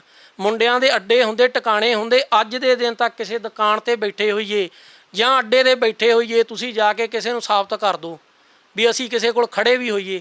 ਜਿਹੜਾ ਬੰਦਾ ਇੱਦਾਂ ਦਾ ਹੋਊਗਾ ਉਹ ਗਲਤ ਹੋ ਜਾਊਗਾ। ਜੇ ਅਸੀਂ ਲਾਉਣ ਲੱਗ ਪਏ, ਅਸੀਂ ਤਾਂ ਨਸ਼ਿਆਂ ਤੋਂ ਰੋਕਦੇ ਹਾਂ। ਪਤਾ ਨਹੀਂ ਮੈਂ ਕਿੰਨੇ ਮੁੰਡਿਆਂ ਨੂੰ ਨਸ਼ੇ ਛਡਾਏ। ਇੱਕ ਆਖਰੀ ਅਪੀਲ ਹੋਰ ਮੈਂ ਕਰਨੀ ਚਾਹੁੰਦਾ ਜੀ। ਮੈਂ ਨਾ ਤਾਂ ਜੀ ਵਿਚਾਰਾ ਬਣ ਕੇ ਕੋਈ ਇੰਟਰਵਿਊ ਦੇ ਰਿਹਾ, ਵਿੱਚ ਕਈਆਂ ਨੇ ਕਮੈਂਟ ਦਿੱਤੇ ਸੀ ਜੀ ਵਿਚਾਰਾ, ਨਾ ਮੈਂ ਸਰ ਕਿਸੇ ਤੋਂ ਕੁਝ ਮੰਗ ਰਿਹਾ, ਨਾ ਹੀ ਮੈਨੂੰ ਬਾਹਰੋਂ ਫੋਨ ਬਹੁਤ ਆਏ ਆ। ਤੁਹਾਡੇ ਲਈ ਇਹ ਵੀ ਕਿਹਾ ਜਾਂਦਾ ਕਿ ਤੁਸੀਂ ਗੀਤ ਕੱਢੇ ਸੀਗੇ, ਗੀਤਾਂ ਦੇ ਵਿੱਚ ਹਥਿਆਰ ਚੁੱਕੇ ਹੋਏ ਸੀਗੇ। ਉਹ ਗੀਤ ਜਿਹੜੇ ਸੀਗੇ ਬੜੇ ਵੱਡੇ ਚੈਨਲਾਂ 'ਤੇ ਵੀ ਚੱਲੇ, ਔਰ ਉਹ ਗੀਤਾਂ ਦੇ ਵਿੱਚ ਤੁਸੀਂ ਹਥਿਆਰ ਲਹਿਰਾ ਰਹੇ ਸੀਗੇ, ਨੰਗੀਆਂ ਕਿਰਪਾਨਾਂ ਸੀਗੀਆਂ। ਇਹ ਚੀਜ਼ਾਂ ਵੀ ਤੁਹਾਡੇ ਲਈ ਕਹੀਆਂ ਗਈਆਂ ਭਾਜੀ। ਫਿਰ ਉਹੀ ਗੱਲਾਂ, ਟੁੱਚੂ ਗੱਲਾਂ ਆਈਆਂ ਨਾ ਜੀ। ਮੇਰੇ ਗੀਤ ਕੱਢ ਸਕਦੇ ਤੁਸੀਂ, ਮੈਨੂੰ ਗਾਇਕੀ ਦਾ ਸ਼ੌਂਕ ਸੀ। ਕੋਈ 2010 'ਚ ਜਾਂ 16 'ਚ ਮੈਂ 15 'ਚ ਗੀਤ ਕੱਢੇ ਸੀ, ਮੈਨੂੰ ਸ਼ੌਂਕ ਸੀ। ਸਾਡੇ ਖੂਨ 'ਚ ਆ ਜੀ, ਮੈਂ ਮਾਣ ਆ ਸਾਡੇ ਖੂਨ 'ਚ ਆ। ਮੈਂ ਲਿਖਦਾ ਵੀ ਹਾਂ, ਮੈਂ ਗਾਉਂਦਾ ਵੀ ਸੀ। ਮੈਂ ਆਪਣੇ ਸ਼ੌਂਕ ਲਈ ਗਾਏ, ਕਿਸੇ ਲਈ ਨਹੀਂ। ਮੈਂ ਚੈਨਲ 'ਤੇ ਚਲਾਏ, ਮੈਨੂੰ ਲੱਗਾ ਮੈਂ ਨਹੀਂ ਸੀ, ਮੈਂ ਗੀਤ ਬੰਦ ਕਰਤੇ। ਜੇ KS ਮਾਨ 'ਤੇ ਤੁਸੀਂ ਸਰਚ ਮਾਰ ਲਿਓ, ਜੇ ਮੇਰਾ ਕੋਈ ਵੀ ਗੀਤ ਮਾੜਾ ਹੋਵੇ ਜਾਂ ਗਲਤ ਸ਼ਬਦਾਵਲੀ ਹੋਵੇ, ਮੈਂ ਤਾਂ ਵੀ ਦੇਣਦਾਰ ਹਾਂ। ਹੋਰ ਦੱਸੋ, ਸਿੰਪਥੀ ਵਾਲੀ ਗੱਲ ਕਰ ਰਹੇ ਹੋ? ਹਾਂਜੀ। ਦੂਸਰੀ ਗੱਲ ਇਹ ਆ ਜੀ, ਉੱਥੋਂ ਐਵੇਂ ਜੀ ਨੇ ਹਥਿਆਰ ਐਂ ਦਾ ਜੀ। ਫਿਰ KGF ਫਿਲਮ ਬਣੀ ਆ, ਹੁਣ ਮੈਨੂੰ ਲੱਗਦਾ ਸੁਪਰ ਡੂਪਰ ਹਿੱਟ ਗਈ, ਮਿਲੀਅਨ 'ਚ ਕੰਮ ਕੀਤਾ। ਜਿਹੜੇ ਉਹਦੇ 'ਚ ਹਥਿਆਰ ਵਿਖਾਏ, ਉਹ ਤਾਂ ਮੈਨੂੰ ਲੱਗਦਾ ਪੰਜਾਬ ਪੁਲਿਸ ਕੋਲ ਵੀ ਨਹੀਂ ਹੋਣੇ। ਫਿਰ ਇਹਦਾ ਮਤਲਬ ਉਹਨੂੰ ਚੱਕ ਲਿਆ, ਹੁਣ ਉਹਨੂੰ ਫਾਹੇ ਕਿਉਂ ਨਹੀਂ ਲਾਇਆ ਗਿਆ? ਇਹ ਕੋਈ ਗੱਲਾਂ ਨਹੀਂ ਹੈਗੀਆਂ ਜੀ, ਮਤਲਬ ਨਹੀਂ ਹੈਗਾ ਕੋਈ ਕਰਨ ਵਾਲਾ। ਅਤੇ ਮੈਂ ਭਾਜੀ ਦੂਜੀ ਗੱਲ ਪੁਆਇੰਟ ਦੀ ਕਰਦਾ ਸੀ ਵੀ ਮੈਨੂੰ ਬਾਹਰੋਂ ਬਹੁਤ ਵੀਰਾਂ ਦਾ ਸਹਿਯੋਗ ਆਇਆ, ਫੋਨ ਆਏ ਜਿਹੜੇ ਮੇਰੇ ਨਾਲ ਆ। ਮੇਰੇ ਕਰਕੇ ਕਈ ਲੋਕਾਂ ਨੇ ਆਵਾਜ਼ ਉਠਾਈ। ਮੈਂ ਇੱਕ ਗੱਲ ਹੋਰ ਕਹਿਣੀ ਚਾਹੁੰਦਾ, ਮੈਨੂੰ ਵੀਰ ਜੀ ਕਿਸੇ ਤੋਂ ਕੋਈ ਰੁਪਈਆ ਨਹੀਂ ਚਾਹੀਦਾ, ਨਾ ਹੀ ਮੈਂ ਕਿਸੇ ਤੋਂ ਮੰਗਦਾ। ਮੈਨੂੰ ਮਹਾਰਾਜ ਨੇ ਜਿੰਨਾ ਦਿੱਤਾ ਮੈਂ ਉਹਦੇ 'ਚ ਖੁਸ਼ ਹਾਂ। ਨਾ ਮੈਂ ਕਿਸੇ ਤੋਂ 5 ਪੈਸੇ ਅੱਜ ਤੱਕ ਲਏ ਆ। ਮੈਂ ਔਖਾ ਸੌਖਾ ਹੋ ਕੇ ਆਪਣਾ ਇਲਾਜ ਕਰਾਇਆ, ਮੇਰੇ 8 ਆਪਰੇਸ਼ਨ ਹੋਏ ਆ, ਮੈਂ ਆਪ ਕਰਵਾਏ ਆ। ਮੈਂ ਕਿਸੇ ਤੋਂ 5 ਪੈਸੇ ਨਹੀਂ ਲਏ। ਹਾਂ, ਜਿਹੜੇ ਮੇਰੇ ਵੀਰਾਂ ਨੇ ਮੈਨੂੰ ਕਿਹਾ ਧੰਨਵਾਦ। ਮੈਂ ਲਾਸਟ ਗੱਲ ਕਹਿਣੀ ਚਾਹੁੰਦਾ, ਜਿਹੜੇ ਮੇਰੇ ਵੀਰ ਮੇਰੀ ਹੈਲਪ ਕਰਨੀ ਚਾਹੁੰਦੇ ਮੇਰੀ ਹੈਲਪ ਨਾ ਕਰਨ। ਆਪਣੇ ਮੈਨੂੰ ਸਪੋਰਟਸਮੈਨ ਨਾਲ ਬਹੁਤ ਪਿਆਰ ਆ। ਜਿਹੜੇ ਉਹਨਾਂ ਦੇ ਪਿੰਡਾਂ ਦੇ ਵਿੱਚ ਬੱਚੇ ਆ, ਗਰੀਬ ਬੱਚੇ ਆ, ਜਿਨ੍ਹਾਂ ਦਾ ਮਾਂ ਪਿਓ ਹੈ ਨਹੀਂ ਸਿਰ 'ਤੇ, ਜਿਨ੍ਹਾਂ ਕੋਲ ਸਪੋਰਟਸ ਕਿੱਟਾਂ ਨਹੀਂ ਲਈਆਂ ਜਾਂਦੀਆਂ, ਜਿਨ੍ਹਾਂ ਤੋਂ ਡਾਈਟ ਨਹੀਂ ਖਾ ਸਕਦੇ, ਪਲੀਜ਼ ਉਹਨਾਂ ਦੀ ਹੈਲਪ ਕਰੋ ਤੁਸੀਂ। ਮੈਂ ਨਹੀਂ ਤੇ ਦੱਸਾਂਗਾ ਵੀ ਆਹ ਬੱਚੇ ਆ, ਤੁਸੀਂ ਉਹਨਾਂ ਦੀ ਹੈਲਪ ਕਰ ਸਕਦੇ ਹੋ। ਮੈਂ ਨਹੀਂ ਜੀ ਕਿਸੇ ਤੋਂ ਕੁਝ ਮੰਗਦਾ, ਕਿਉਂਕਿ ਮੇਰੇ ਫਾਦਰ ਸਾਹਿਬ ਨੇ ਇੱਕ ਹੀ ਗੱਲ ਸਿਖਾਈ ਆ, ਮੰਗਣਾ ਉਸ ਪ੍ਰਮਾਤਮਾ ਤੋਂ ਮੰਗਣਾ ਜਿਹਨੇ ਦੇ ਕੇ ਨਹੀਂ ਪਛਤਾਉਣਾ। ਬੰਦਾ ਬੰਦੇ ਨੂੰ ਦੇ ਨਹੀਂ ਸਕਦਾ, ਨਾ ਬੰਦੇ ਦੇ ਬੰਦਿਆਂ ਨੂੰ ਦਿੱਤਿਆਂ ਨੀਤ ਰੱਜਦੀ ਕਦੇ ਵੀ। ਮੰਗੂਗਾ ਉਸ ਪ੍ਰਮਾਤਮਾ ਤੋਂ ਮੰਗੂਗਾ ਜਿਹਨੇ ਦੇ ਕੇ ਨਹੀਂ ਪਛਤਾਉਣਾ, ਬੰਦਾ ਬੰਦੇ ਦੇ ਨਹੀਂ। ਕਿਉਂਕਿ ਬੰਦਾ ਨੀਤ ਦਾ ਰੱਜਿਆ ਹੋਣਾ ਚਾਹੀਦਾ। ਗਰੀਬੀ ਮੇਰੀ ਆਉਂਦੀ ਰਹਿੰਦੀ ਆ, ਮੈਂ ਨੀਤ ਦਾ ਰੱਜਿਆ ਜੀ। ਦੂਸਰਾ, ਮੈਂ ਪਲਾਪ ਔਖਾ। ਮੈਂ ਅੱਜ ਐਲਾਨ ਕਰ ਰਿਹਾ, ਜਿਹੜਾ ਵੀ ਮੇਰੇ ਇਲਾਕੇ ਦਾ ਸਪੋਰਟਸਮੈਨ ਬੰਦਾ ਜਿਹੜਾ ਪੰਜਾਬ ਲੈਵਲ 'ਤੇ ਇੰਟਰਨੈਸ਼ਨਲ ਲੈਵਲ 'ਤੇ ਖੇਡ ਕੇ ਆਉਂਦਾ, ਸਾਰੀ ਉਮਰ ਲਈ ਮੈਂ ਉਹਨੂੰ ਜਿੰਮ ਫ੍ਰੀ ਅੱਜ ਤੋਂ ਕਰਦਾ, ਮੇਰੇ ਕੋਲੇ ਆਵੇ। ਜਿਹੜੇ ਉੱਚ ਅਧਿਕਾਰੀ ਮੁਲਾਜ਼ਮ ਆ, ਉਹ ਵੀ, ਉਹਨਾਂ ਨੂੰ ਵੀ ਮੈਂ ਕਿਹਾ ਹੋਇਆ, ਪਹਿਲਾਂ ਹੀ ਮੇਰੇ ਕੋਲ ਫ੍ਰੀ ਲਾਉਂਦੇ ਸੀ ਜਿੰਮ। ਮੈਨੂੰ ਇਹ ਆ ਵੀ ਜਿਹੜਾ ਕੋਈ ਪੁਲਿਸ ਅਫਸਰ ਇੱਕ ਆਈਡਲ ਹੁੰਦੇ ਆ, ਜੇ ਕੋਈ ਪੁਲਿਸ ਅਫਸਰ ਜਿੰਮ ਲਾ ਕੇ ਤਗੜਾ ਹੋਊ, ਉਹਨੂੰ ਵੇਖ ਕੇ ਪਤਾ ਨਹੀਂ ਕਿੰਨੀ ਪਬਲਿਕ ਜਾਂ ਇਹ ਚੀਜ਼ ਕਰਦੀ ਆ।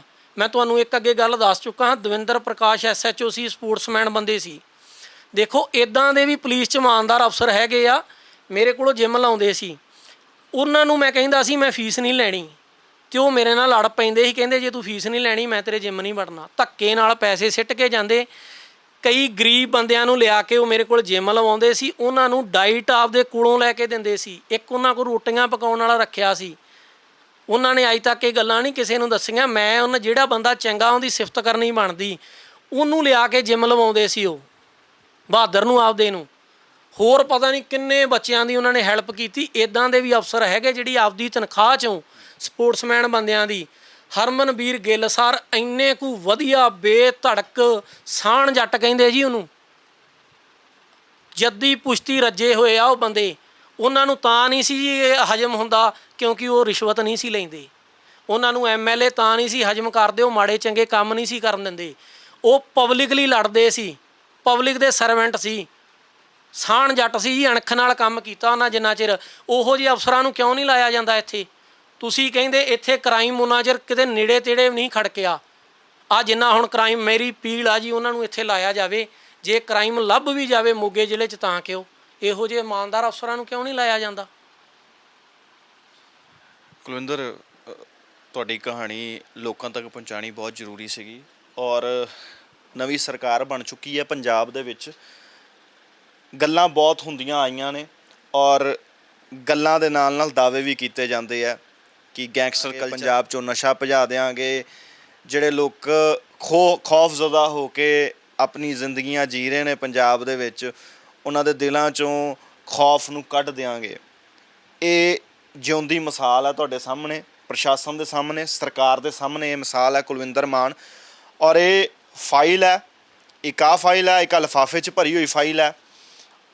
ਇਹ ਫਾਈਲਾਂ ਇਹ ਦੱਸਦੀਆਂ ਨੇ ਕਿ ਇਸ ਬੰਦੇ ਨੇ, ਸ਼ਖਸ ਨੇ ਕਿੰਨਾ ਲੰਬਾ ਸੰਘਰਸ਼ ਇਹ ਲੜਦਾ ਆ ਰਿਹਾ ਲਗਾਤਾਰ, ਤਾਂ ਕਿ ਇਸ ਨੂੰ ਇਨਸਾਫ ਮਿਲ ਜਾਏ। ਔਰ ਸਾਫ਼ ਸ਼ਬਦਾਂ ਦੇ ਵਿੱਚ ਉਹਨੇ ਇਹ ਕਿਹਾ ਕਿ ਜੇ ਨਹੀਂ ਇਨਸਾਫ ਹੋਏਗਾ ਤਾਂ ਫਿਰ ਉਹਦੇ ਅੰਜਾਮ ਜਿਹੜੇ ਹੋਣਗੇ ਉਹ ਵੀ ਦੇਖਣ ਵਾਲੇ ਹੀ ਹੋਣਗੇ, ਕਿ ਰਾਹ ਗਲਤ ਵੀ ਚੁਣੇ ਜਾ ਸਕਦੇ ਆ। ਲੇਕਿਨ ਜੁਡੀਸ਼ਰੀ ਦੇ ਵਿੱਚ ਯਕੀਨ ਹੈ, ਔਰ ਇਹ ਯਕੀਨ ਰੱਖਣਾ ਬਣਦਾ ਕਿਉਂਕਿ ਨਵੀਂ ਸਰਕਾਰ ਬਣੀ ਹੈ। ਕੈਮਰੇ 'ਤੇ ਸਾਥ ਦੇ ਰਹੇ ਸੀਗੇ ਸੁਖਵਿੰਦਰ। ਮੈਂ ਲੰਕੇਸ਼ ਤ੍ਰਿਖਾ, ਰੋਜ਼ਾਨਾ ਸਪੋਕਸਮੈਨ ਦੇ ਲਈ।